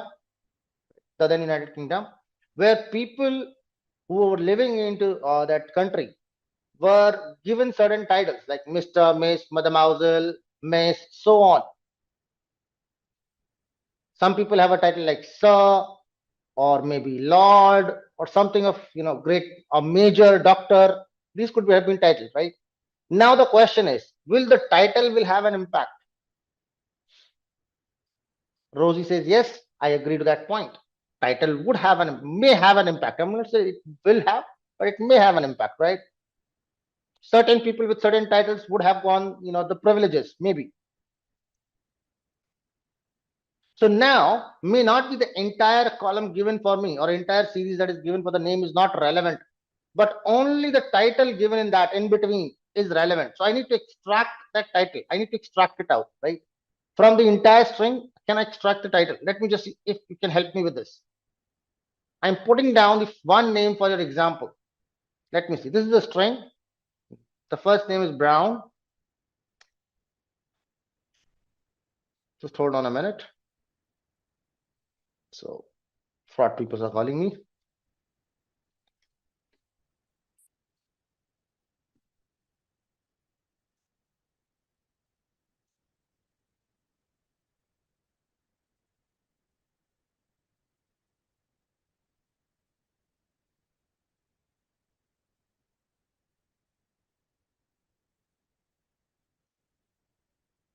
This is a string. Let's just check out your Python skills. What I want you to do is, can you help me to extract this name? I just want to take out Mr. from it. Help me with this.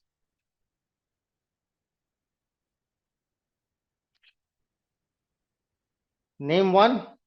Let's name that as a variable. Though I don't want to do it. Name of square bracket one. So as per, if I go by the definition of Rosie, so name square bracket one. No, I get R, Rosie. What I need is, and R is this R, not Mr's R. Help me. Someone had asked me that question, not here, but some other batch. Need to split an index. Do it.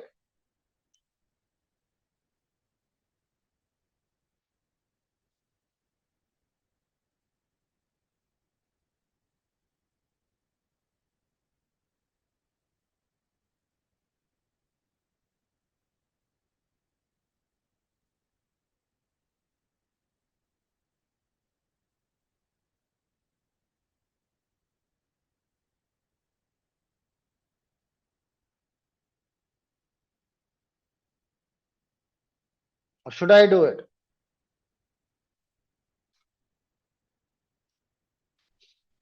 I'll do it directly. Dot split. That's going to split on the basis of comma. I'll split on comma. I get two parts. Brown on this side, Mr. Owen Harris on that side. So I'll select that first index. I got Mr. Owen Harris as a string. Again, that string needs to be splitted up. Split. Now I want to split that on dot.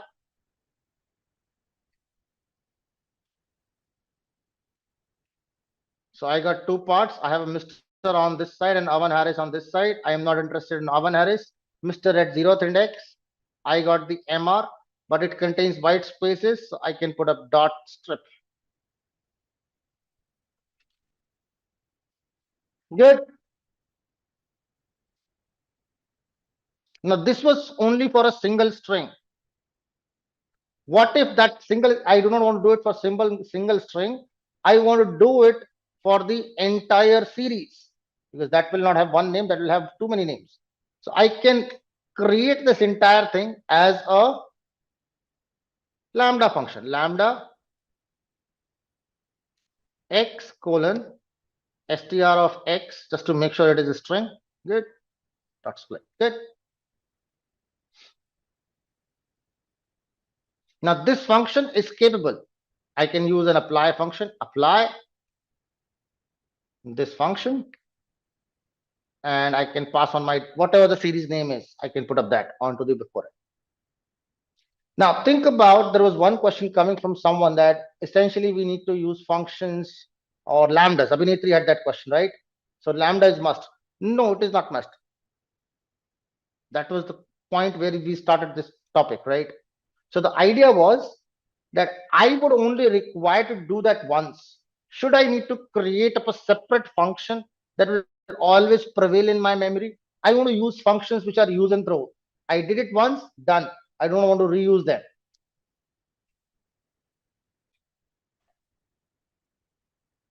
Sensible?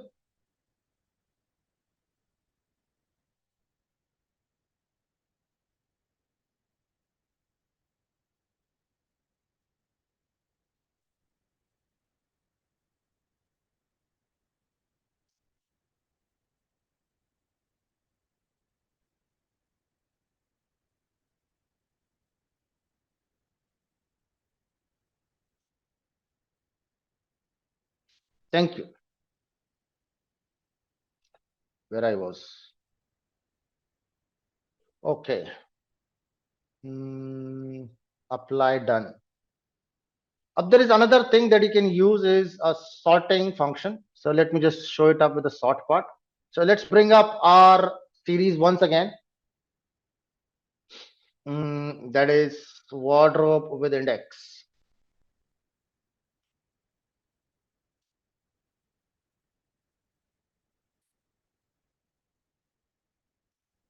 Git.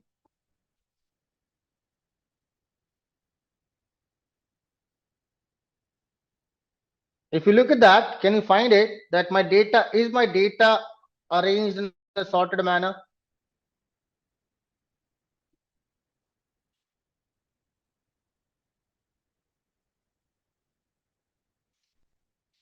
So I have two choices. Listen to that very carefully. Choice number one, whether I want to sort as per this, either in ascending or descending order, right? Or I want to sort on the index, again ascending or descending. Good. Again, please remember, ascending and descending in terms of text means the alphabetical order, right? From A to Z is ascending and from Z to A is descending. So please remember that. Good. So let's try to do this. So we have two types of sorting. Sort a series. Good. One is a series sort with respect to the values. So let me just show you. So if I do this wardrobe with index dot sort underscore values. So name of the function is sort values. Using values. Good. Let's name that as, okay. So name of the function is sort underscore values. That's the name of the function. So sort underscore values will allow me to sort the series in, by default it is ascending. So look at this. I got that into the ascending order, the values 1, 2, 2, 2, then 3, 3, then 4, 4. And corresponding indices have changed, right? Indices have moved, right? So it's not that I have got 1, 2, 3, 4, index will remain consistent. No, it's moved along with the index. Good. What if I want to get that into descending order?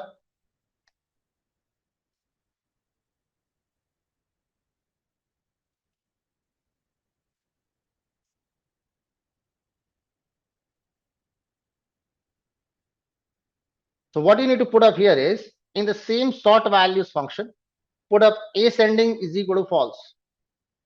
take up a parameter, ascending, ascending, put that as false. So I'm telling it is not ascending. I want to go into the reverse possible manner. I got descending. Good. So if I'm sorting it up and I want to sort it up in ascending order, I do not have to put that. By default, it is true. So I can avoid that. Or if you want to put that into descending order, put up ascending is equal to false. Are we good? Yes, no, maybe. Thank you. Let's have a same look at the series. Sort a series using index. So I now want to check up the sort values in an index form. Name of the function changes to sort underscore index. That's it.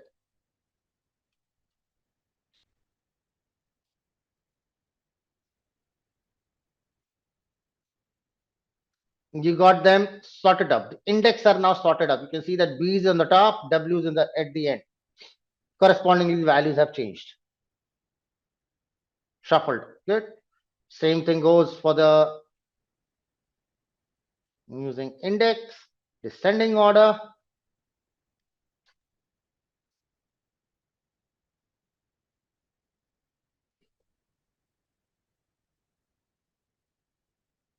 Sort underscore index is the function. Good. When I put ascending is equal to false, I get the data in descending order of indices.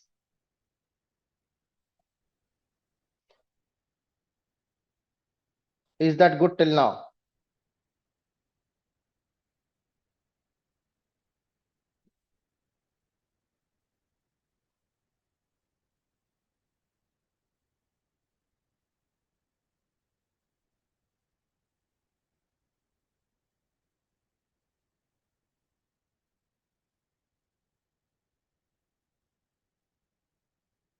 Thank you very much.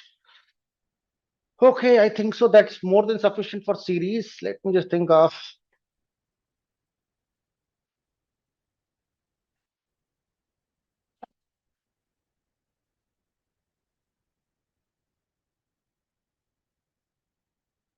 Asif, keep that pending.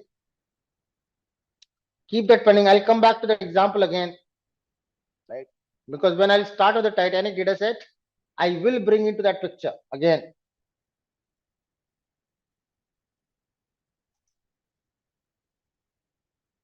And to be very precise, it's happening because the basics of Python is not done.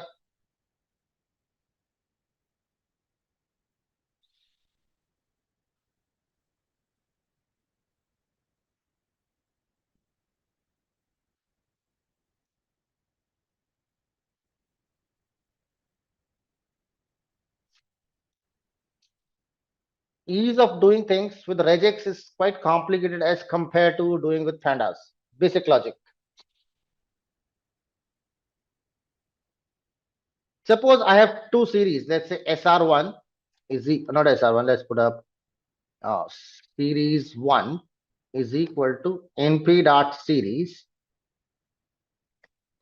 of 1, 2, 3, 4, 5. Good. And I have another series 2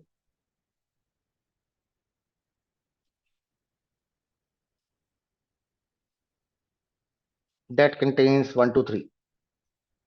Let's say put up 7, 6, 1. Good. 3 elements only. That's series 2. Now, you guys have seen element-wise additions before too, right? So let me just have a quick look. NumPy has no, not np, but pd.series. My bad.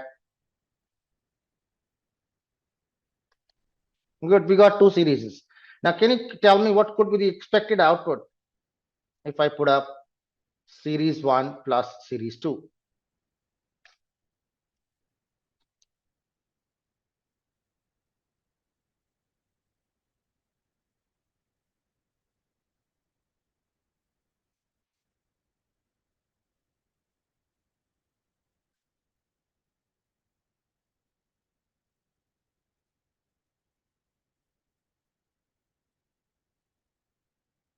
Essentially, if you look at it, this is one series that you have. Good.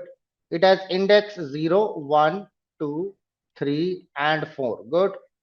That has a value 1, 2, 3, 4, and 5. Good. You have another series here, right? That has an index 0, 1, and 2, containing value 7, 6, 1. That's the position right now. What is going to happen?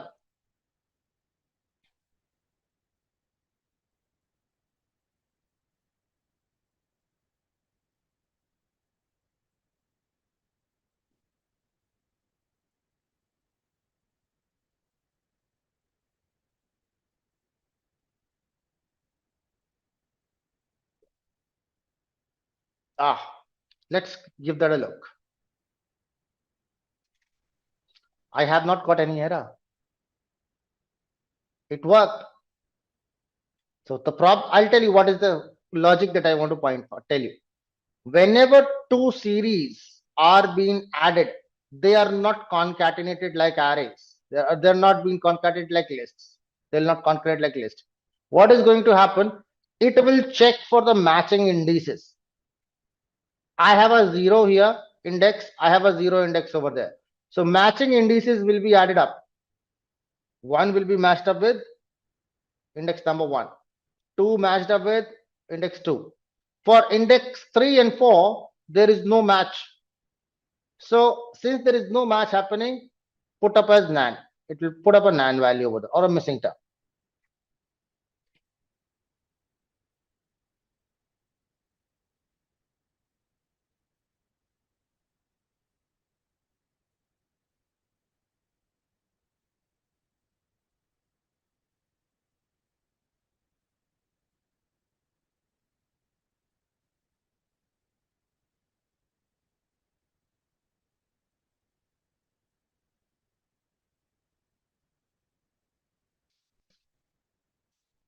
Are we good?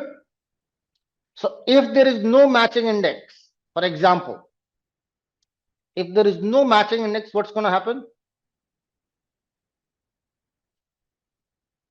Suppose here, I'll just put up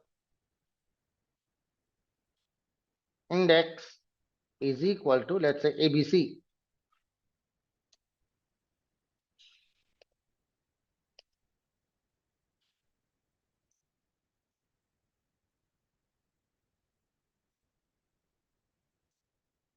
Now if I do it, it will take up index 0, 1, 2, 3, 4, 5.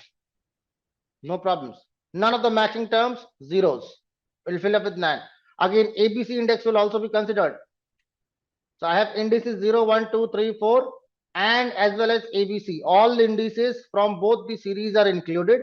However, there is no matching indices, so none of all the values are filled up with NaN. If I put up, let's say this index is 2.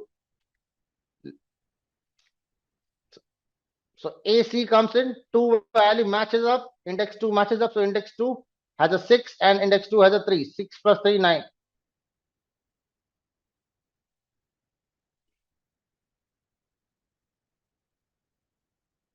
Good. Last function.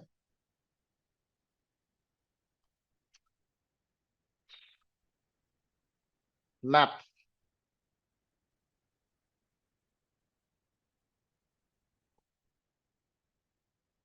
What is the role of it? Is data type always float? For NaN, yes. NaN is always float till now. If there are any modifications in the fundamental definition that happens, then I cannot assure you, but because there have been certain, updates wherein people have recommended or asked for a PEP, right? Everybody knows what is PEP.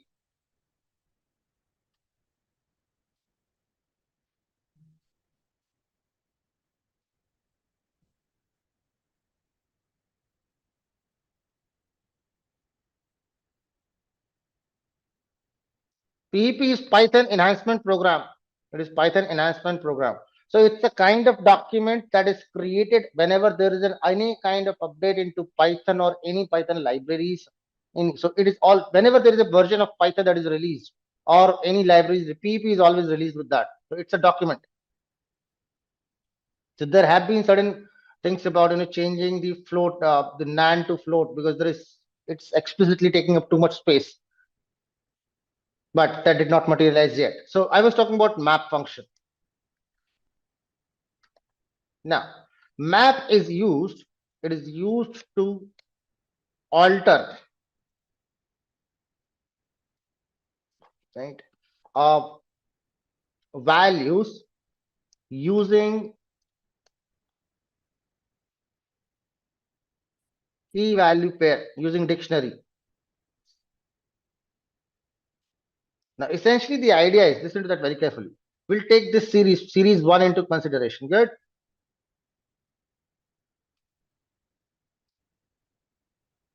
Let me just print series 1 again. It's important.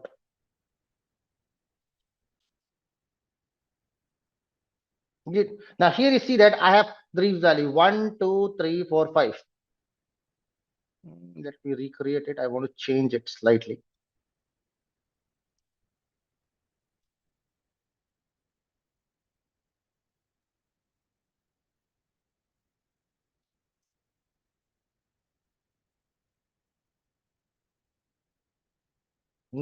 So I wanted to keep it as 1, 2, 3, 1, 3. Good. That's how I want it. Now, my objective here is that if in my series a value is 1, I want to change the word from numeric 1, I want to change it to ONE. If it is 2, I want to change it to TWO. And I'm not telling anything for 3. Good.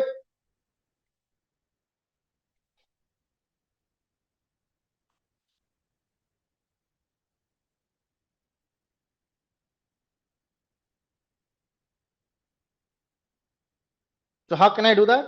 I can put up my series name dot map, and within the map function, I can write down a dictionary and tell it, if you find 1, please change that to ONE, comma. So my key is 1, value is this.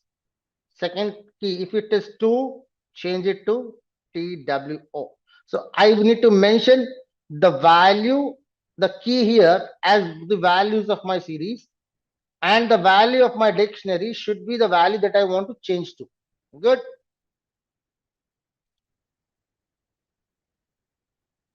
Look at the outcome. So wherever I had 1, I can now see ONE. Wherever I had 2, I can now see TWO. But for 3, I did not give any definition. So it is replaced that 3 with nan. Any advantage of this?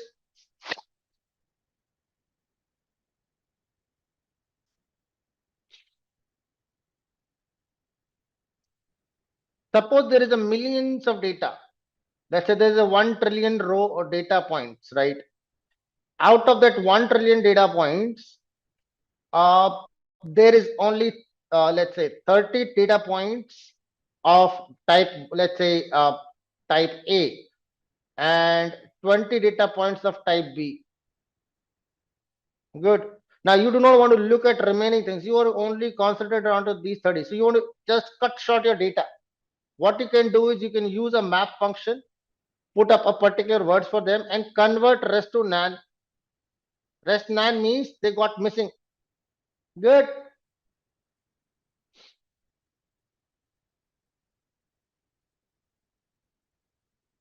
And by that you will be able to access the data only with A and B, because when after that, when you run the is null part, it is going to be true only for the values which are present, which you can use as index and check it out. You will get only the data which is containing the values that you're looking forward to. So you can always alter that information and get the information of your relevance, your choice. So map is very beautiful function that you might want to use. You would have used a map function in Python as well. So that map and this map is different. Okay.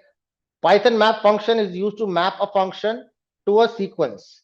This is a map function. This is a map function of series that is used to map values as dictionary. Good. Hopefully. All right. On that note, I'd like to switch to DataFrames. Second data structure. Now, why did I put up too much time on the series, though it was not supposed to be that long? Okay, so we are talking about data frame. So what is a data frame? Simple definition of Pandas data frame is a two-dimensional. I will not get too much into theory part. Pandas data frame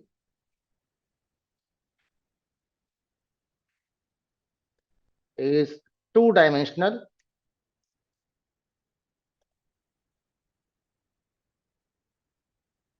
tabular data structure that contains rows and columns. So no need to mention that, right? Tabular data structure, that means it has a, it is one of the base, or it is the primary data structure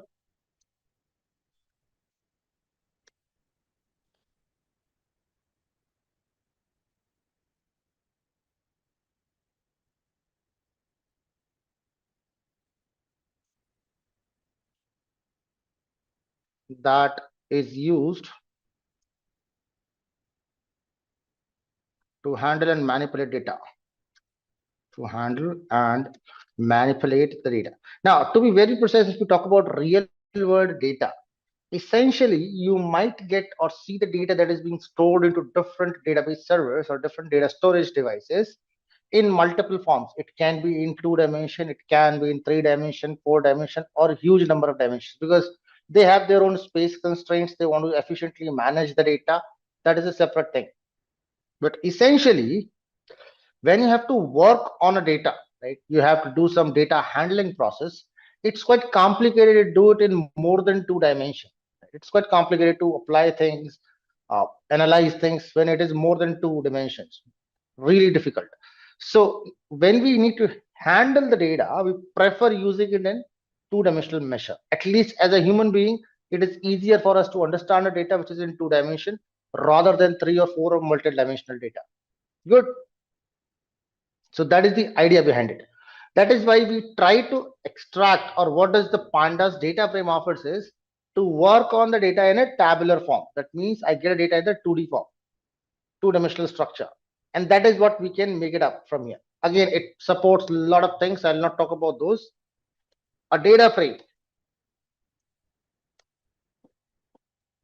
can be created using the data frame, can be created as an object of Pandas class, and name of the class is data frame, right? Or by reading external data sources. Data sources like CSV files, like CSV or Excel, HTMLs. You can read out XML. You can read out maybe a Parquet file. You can read out SQL queries, etc. There are plethora of types that are supported. I will not talk about all of them. Essentially, in this particular course, we are only going to work around with the CSV files. That's the major file that we're going to work around, right? So I will concentrate only on the CSV part. Good. Thank you. So let's now quickly run through with this, and we will create up those things from here. Good. So let us create data frame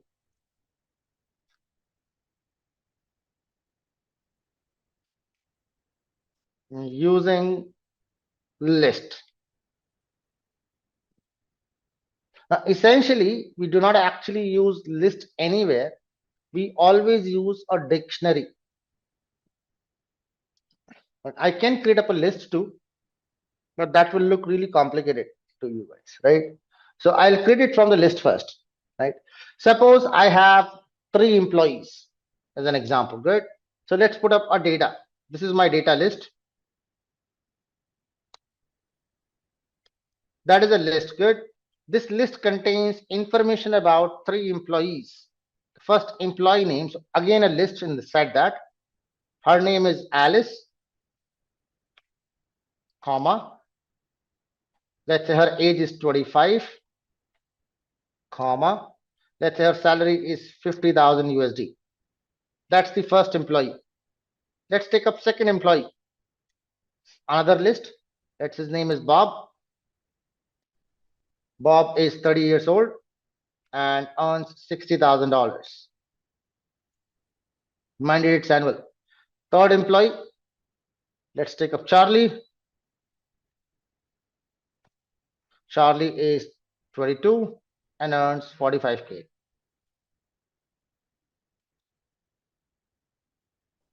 Good. So that's a simple data list. Now, think about how would I like to represent this data. What I would love to do here is, listen to that very carefully, that I have a table like this, wherein I have a column header called as name, let's say age and salary like this, column headers. Then I have row number, some row number 0, row number 1, row number 2. And I have Alice, then Bob, and then Charlie, 25, 30, and 22. And let's say 50K, 60K, and 45K. Like that, figures like this. And will that look good? So if you look at this, these are the column headers. These are the column headers. If I consider each of them as columns, these are your column headers. And if you just try to concentrate on the thing that I'm putting up in blue, does that by any chance to you looks like a series? Yes or no?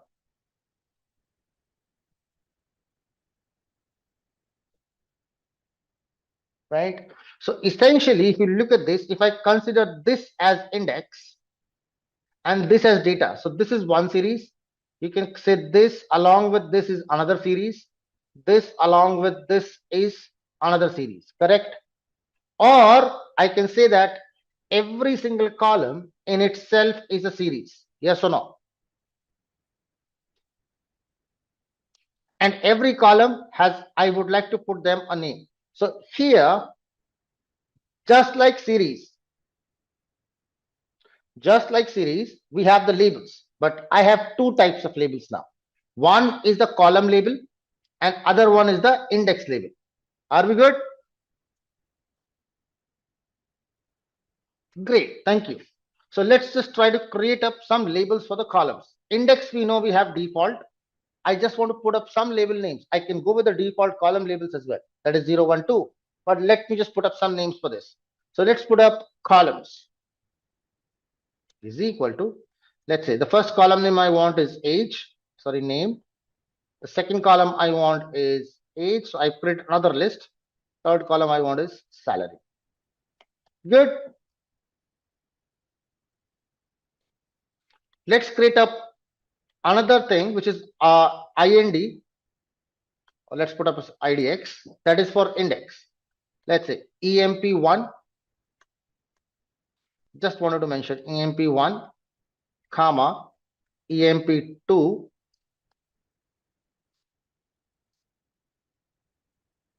comma, EMP3.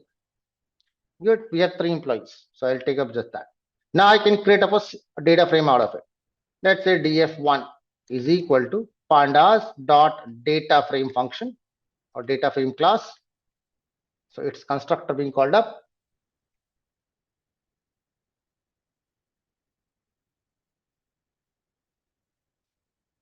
Great.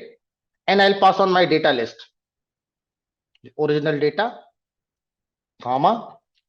Now, just like series, I have the 2 parameters over there. In series, I had 1 parameter for index. Here I have 2 parameters. One is for index, other one is for column headers. So I can put up columns is equal to columns. Let's name that as, change that name to CLMN.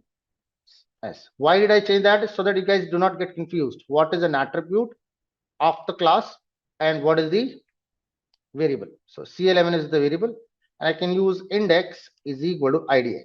Good. Let's have a look. Done.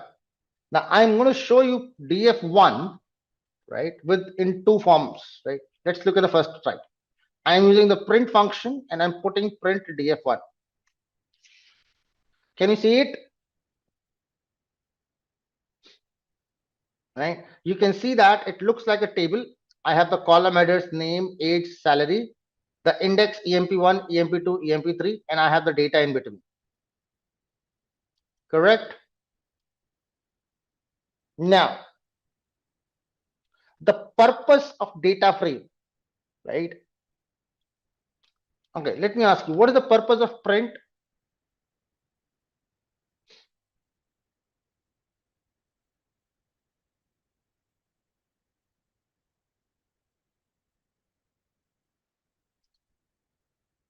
To get the output, to display a value. Okay, let me just ask it. A very simple basic question. I usually ask that in interviews. If I write down, let's say, a string,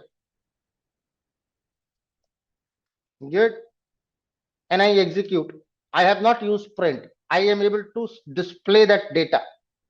Or if I write down print, and then I write down the same thing, putting that within the print function, I still see the same information. Is there any difference? If yes, what?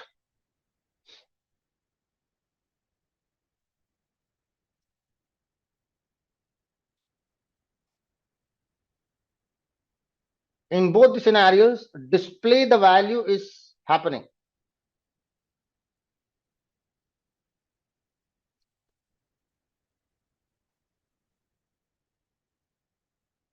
"93" and "94" are two lines you can mention. There is a huge difference, Abhinitri.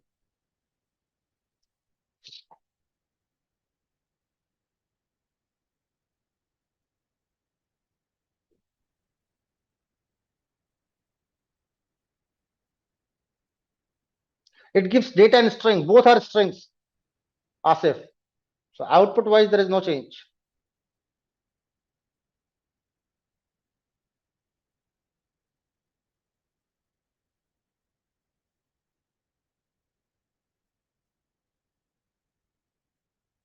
Okay. How many of you know about the print function? Comma is main difference. No, that does not make sense. Let me tell you.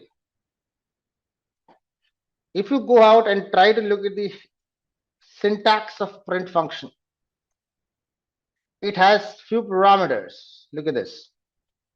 The parameter I want to talk about is file, which is set to none. But if you look at the details, it says file. A file like object or stream defaults to the current std system standard output. So essentially what is happening, when I use the print function, this thing is going to get saved to my standard output device. That's the default value. And I have the leverage, I can change it.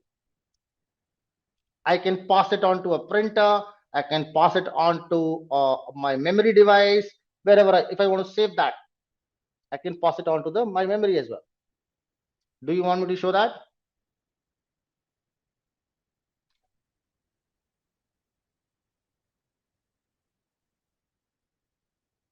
Okay.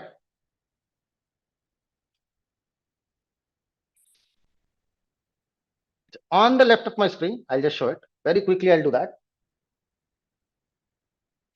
Do you see this is my latest files that I've created. Last file is your file, which I'm working on Pandas about 1 minute ago, that has been saved. Let me, if you just to showcase, I'm resaving that file.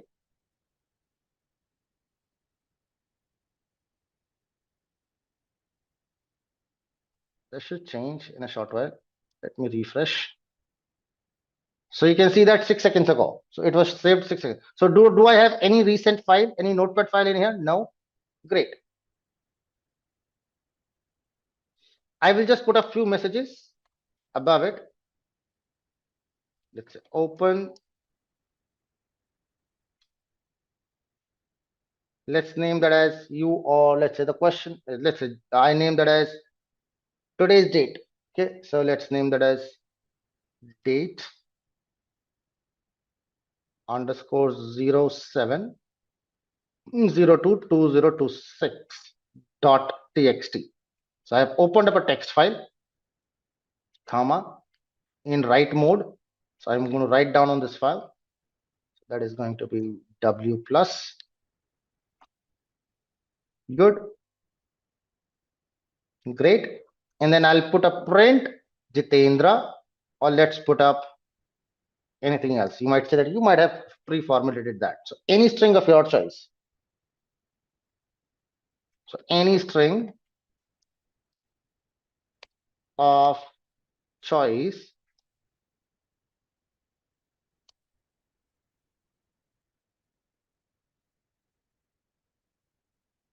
good, deliberately not making it wrong, right? Any string of your choice, good. And comma, now I am redirecting my output. File is equal to, let me open that with a variable name, f is equal to this, good. So file is equal to f. And just wanted, once this print function is done, I want to close that file so that it gets saved. So f dot close. Keep an eye. I execute it. There is no output. The print function is not showing anything on the screen. Why? Because that thing has now been redirected to a file that should be here.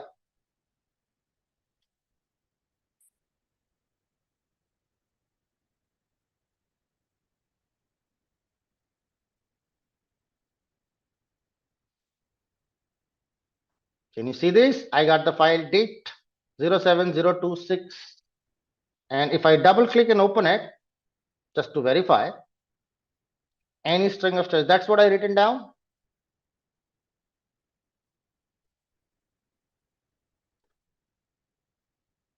Now don't lose the context. Why did I come up to this point, right? Don't lose the context. So context was, I'll just remove that file, I don't need it. I have too many files there, highly cluttered.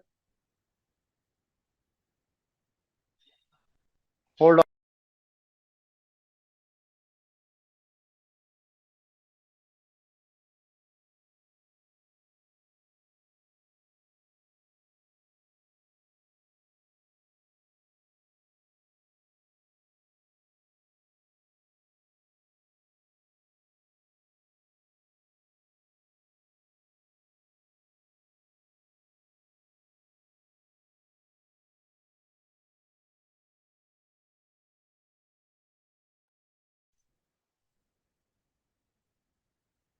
All right, so let's come back to the point.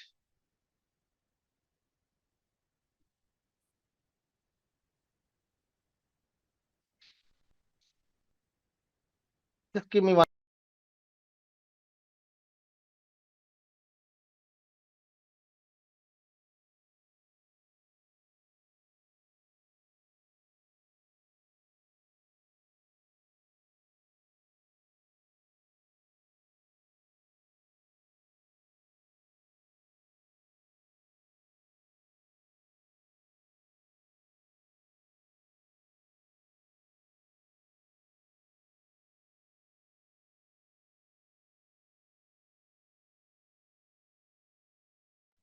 Okay, sorry for that interruption, team. My kid just arrived. She wanted my phone. She's just back from the school, so no problems. Thank you. So that was the objective. Now, getting back to the context, what I wanted to convey here is that if I use a print, right, that gives me a different answer. Let me just put that into a comment so that maybe you guys might want to use it later on. So if I use a print, that redirects my output to the output console, whichever output console that I'm putting up. But if I do not use print, the value that I see is actually the last known input. It's just showing me the last information that it remembers. So only the things that is there, right? So if I put up another string below it, let's say ABC, it is not going to show me Jitendra because that's not the last thing. Last thing in the memory event was ABC. So it is only showing me ABC there. Sensible? Thank you. So that is the difference. Now, when I do a print, now this is a very small data frame that we have, right? It's a very small data frame. So it's kind of okay, you can do it up here, no problems. But imagine terabytes of data. For example, consider a file, a data set that is of 1,000 rows, only 1,000 rows containing 3 columns. Let's say I have an employee, 1,000 employee data. Now, if I think of, let's say I'll redirect to a printer, I would redirect that to a printer. What is that going to do? It is going to print out the table, correct?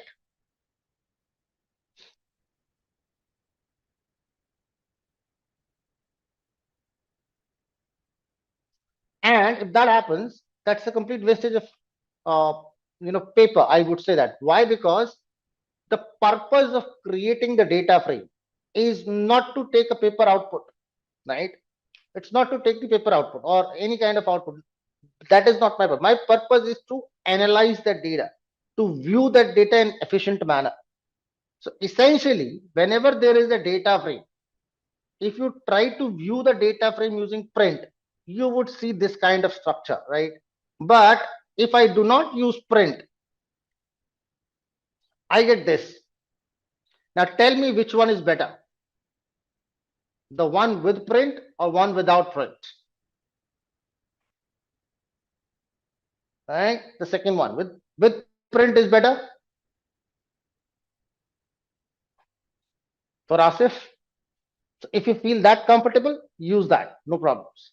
But essentially, this, according to me and most of the people that I have trained so far, the number would be more than 10,000, maybe 20, approaching 20, maybe.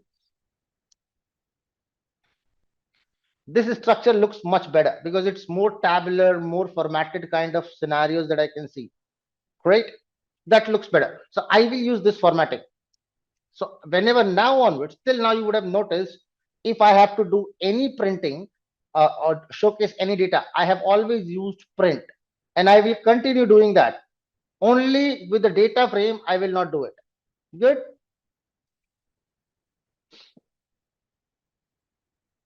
And my own reason is that I just wanted to have a look. I do not want to print that out. Great. Thank you very much. So that's how a data frame is created using a list. Or you can create that using a dictionary too. Same information I'm going to take up as dictionary. So you can simply understand that I can convert that to an array form.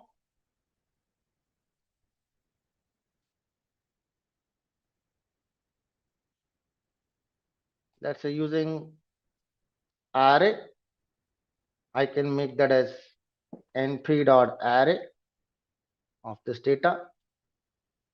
Same information, no changes. The rest of the things will remain same. Invalid syntax. Oh, I have this. Good. Let's say make it as df2, and I'll display df2 here as well. So just add that line too. So you can see the same information. Good. That's an array. So list and array wise, there is no difference. Let's go to the dictionary form.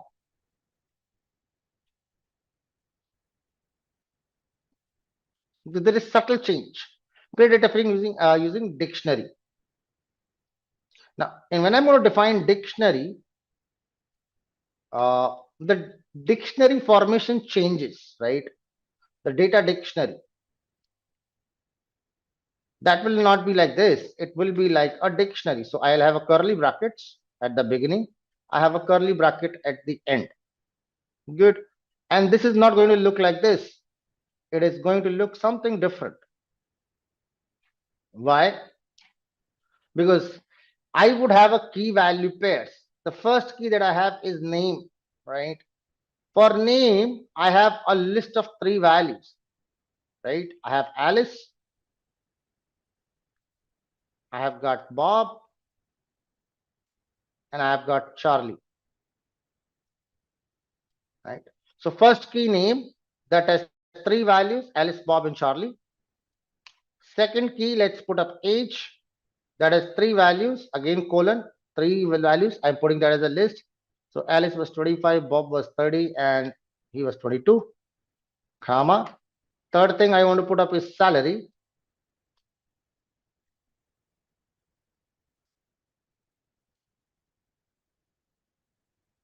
Colon. and let's say I had that 45,000 or whatever the number was, 50,000. So this is just random selection team. You can put up any value, 45,000. Good. Now I do not need these column names. Why? Because these column names are already captured in my dictionary indices or dictionary keys. So essentially, when you were creating a series, the keys of the dictionary were your index. Good. That were your indices. But when you create a data frame, the keys of the dictionary will become column labels. The keys of the dictionary will become the column labels. So I do not have to put up the columns. And I'm going to avoid index too. I'll explain you why.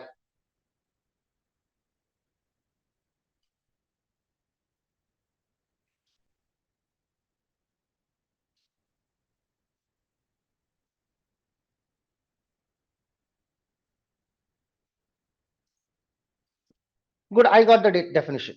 Now, I'll tell you why did I not use index here. I have used EMP1, EMP2, EMP3 earlier, but now I did not. There is a reason behind it. The reason is this is again a small chunk of data, right? In small data, it is possible for me to put up those names. Let's imagine I'm telling you, just not take up a very small, medium, not even a, take another small data that contains data of 100 employees. Would you like to write down EMP1, EMP2, EMP3, EMP4, EMP100 as a list and then put that as a index? Would you prefer that way? You would not. So when we create a data frame, right, using methods like dictionaries, arrays, or anything else, right, we generally do not put up the keys or put up the indices. Generally do not. If at all there is a requirement to put up the index at all, right, usually what happens is, what we do here is that, because at real time scenarios, what you will get is the data, right?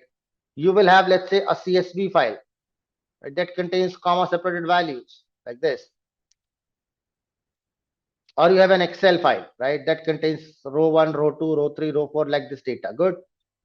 Let's say this kind of, you will take this data and one particular column, any particular column, you might want to put up as an index.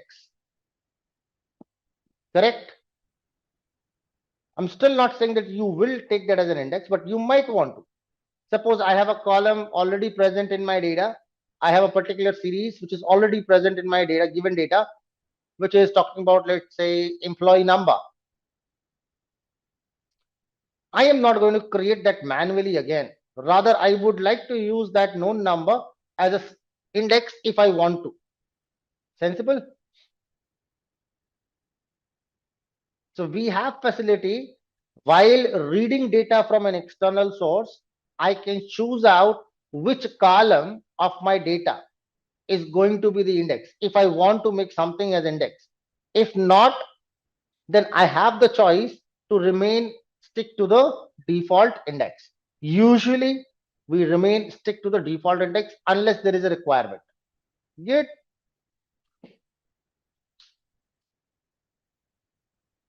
Let's keep up for the last topic for the day.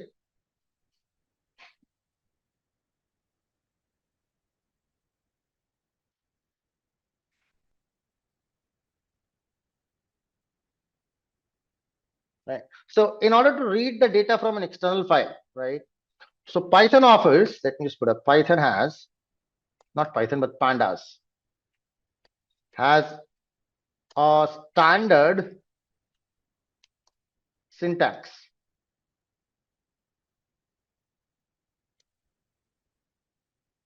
to read any type of, to read rather many types of external files. I'll tell you the list, external files. And that generic syntax is, now understand it, it's generic one. So pandas dot the word read followed by an underscore.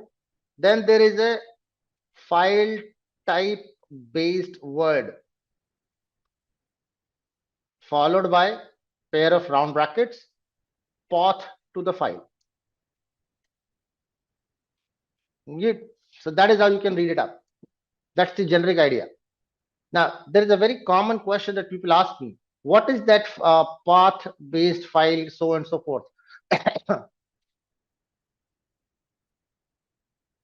So I'll talk about that. Just give me 1 second. Let me complete this piece of code.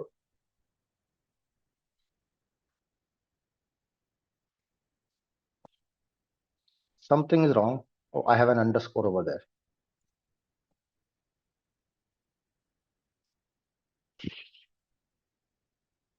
Hmm.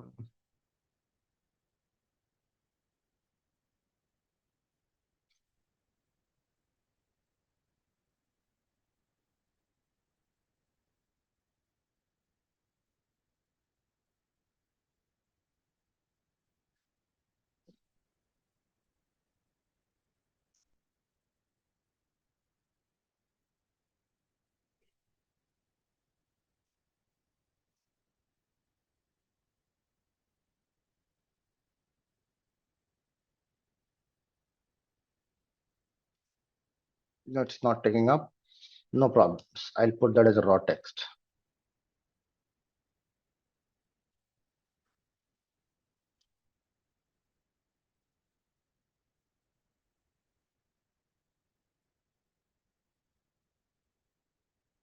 Yeah, that's the way.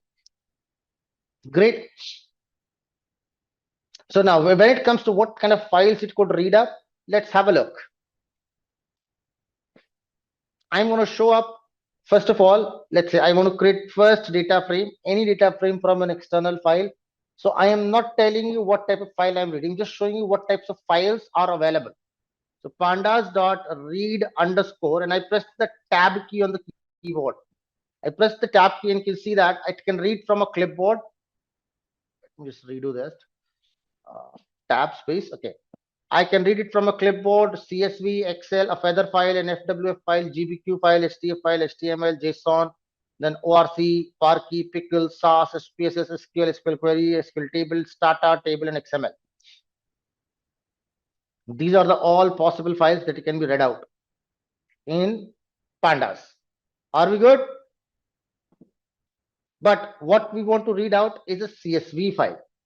So I'm going to use CSV file, and I would have to put a path to the file. Good, here. So let's start up with first file. I'm going to send across a file to you guys into the chat.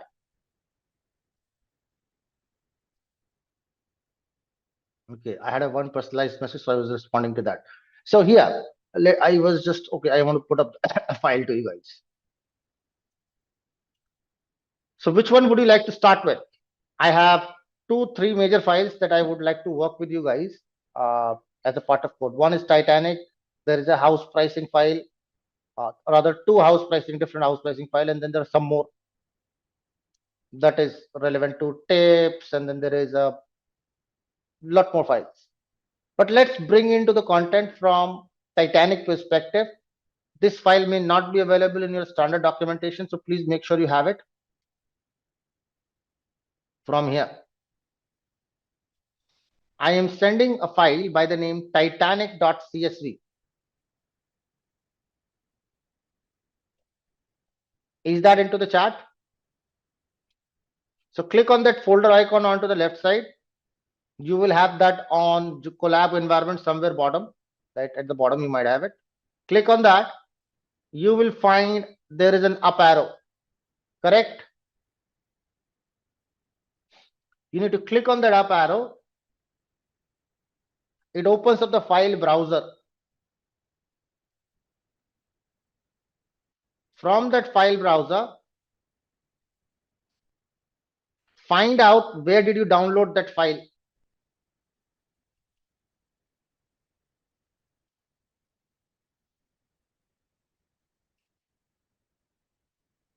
So I've got this file over there, Titanic, good, in my downloads. You might have it somewhere. Click on that file, click on open. Now, if your current working pandas file, or the Python file that you have, and your data file that I have just asked you to upload, they are into the same folder, you will they are already present into the same folder, you will see that overwrite message come up, because I'm working in the same folder. I'm working in the downloads folder itself. So I will overwrite it. Not a problem. Otherwise, what you will see here into the list here, you will notice that Titanic.csv has appeared up. Correct?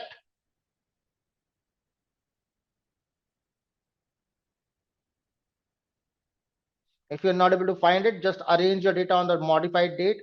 So you will be able to see that. It will come up on the top. Or we'll go reach our order. Confirm, done.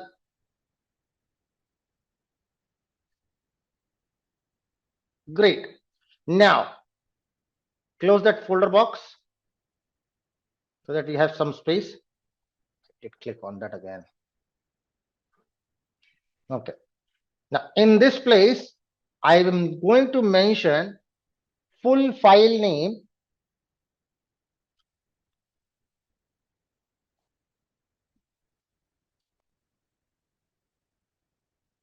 since I am reading CSV, so Titanic.csv file. Good.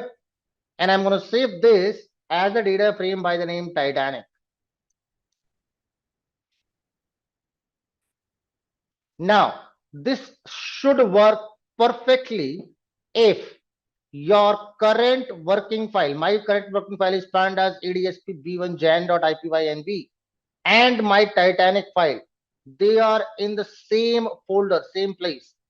You can take a look by clicking on this icon. I can just show you that both of them are in my same drive. This is the pandas adsp b1 file which I'm working on, and this is Titanic. They both are in the same place.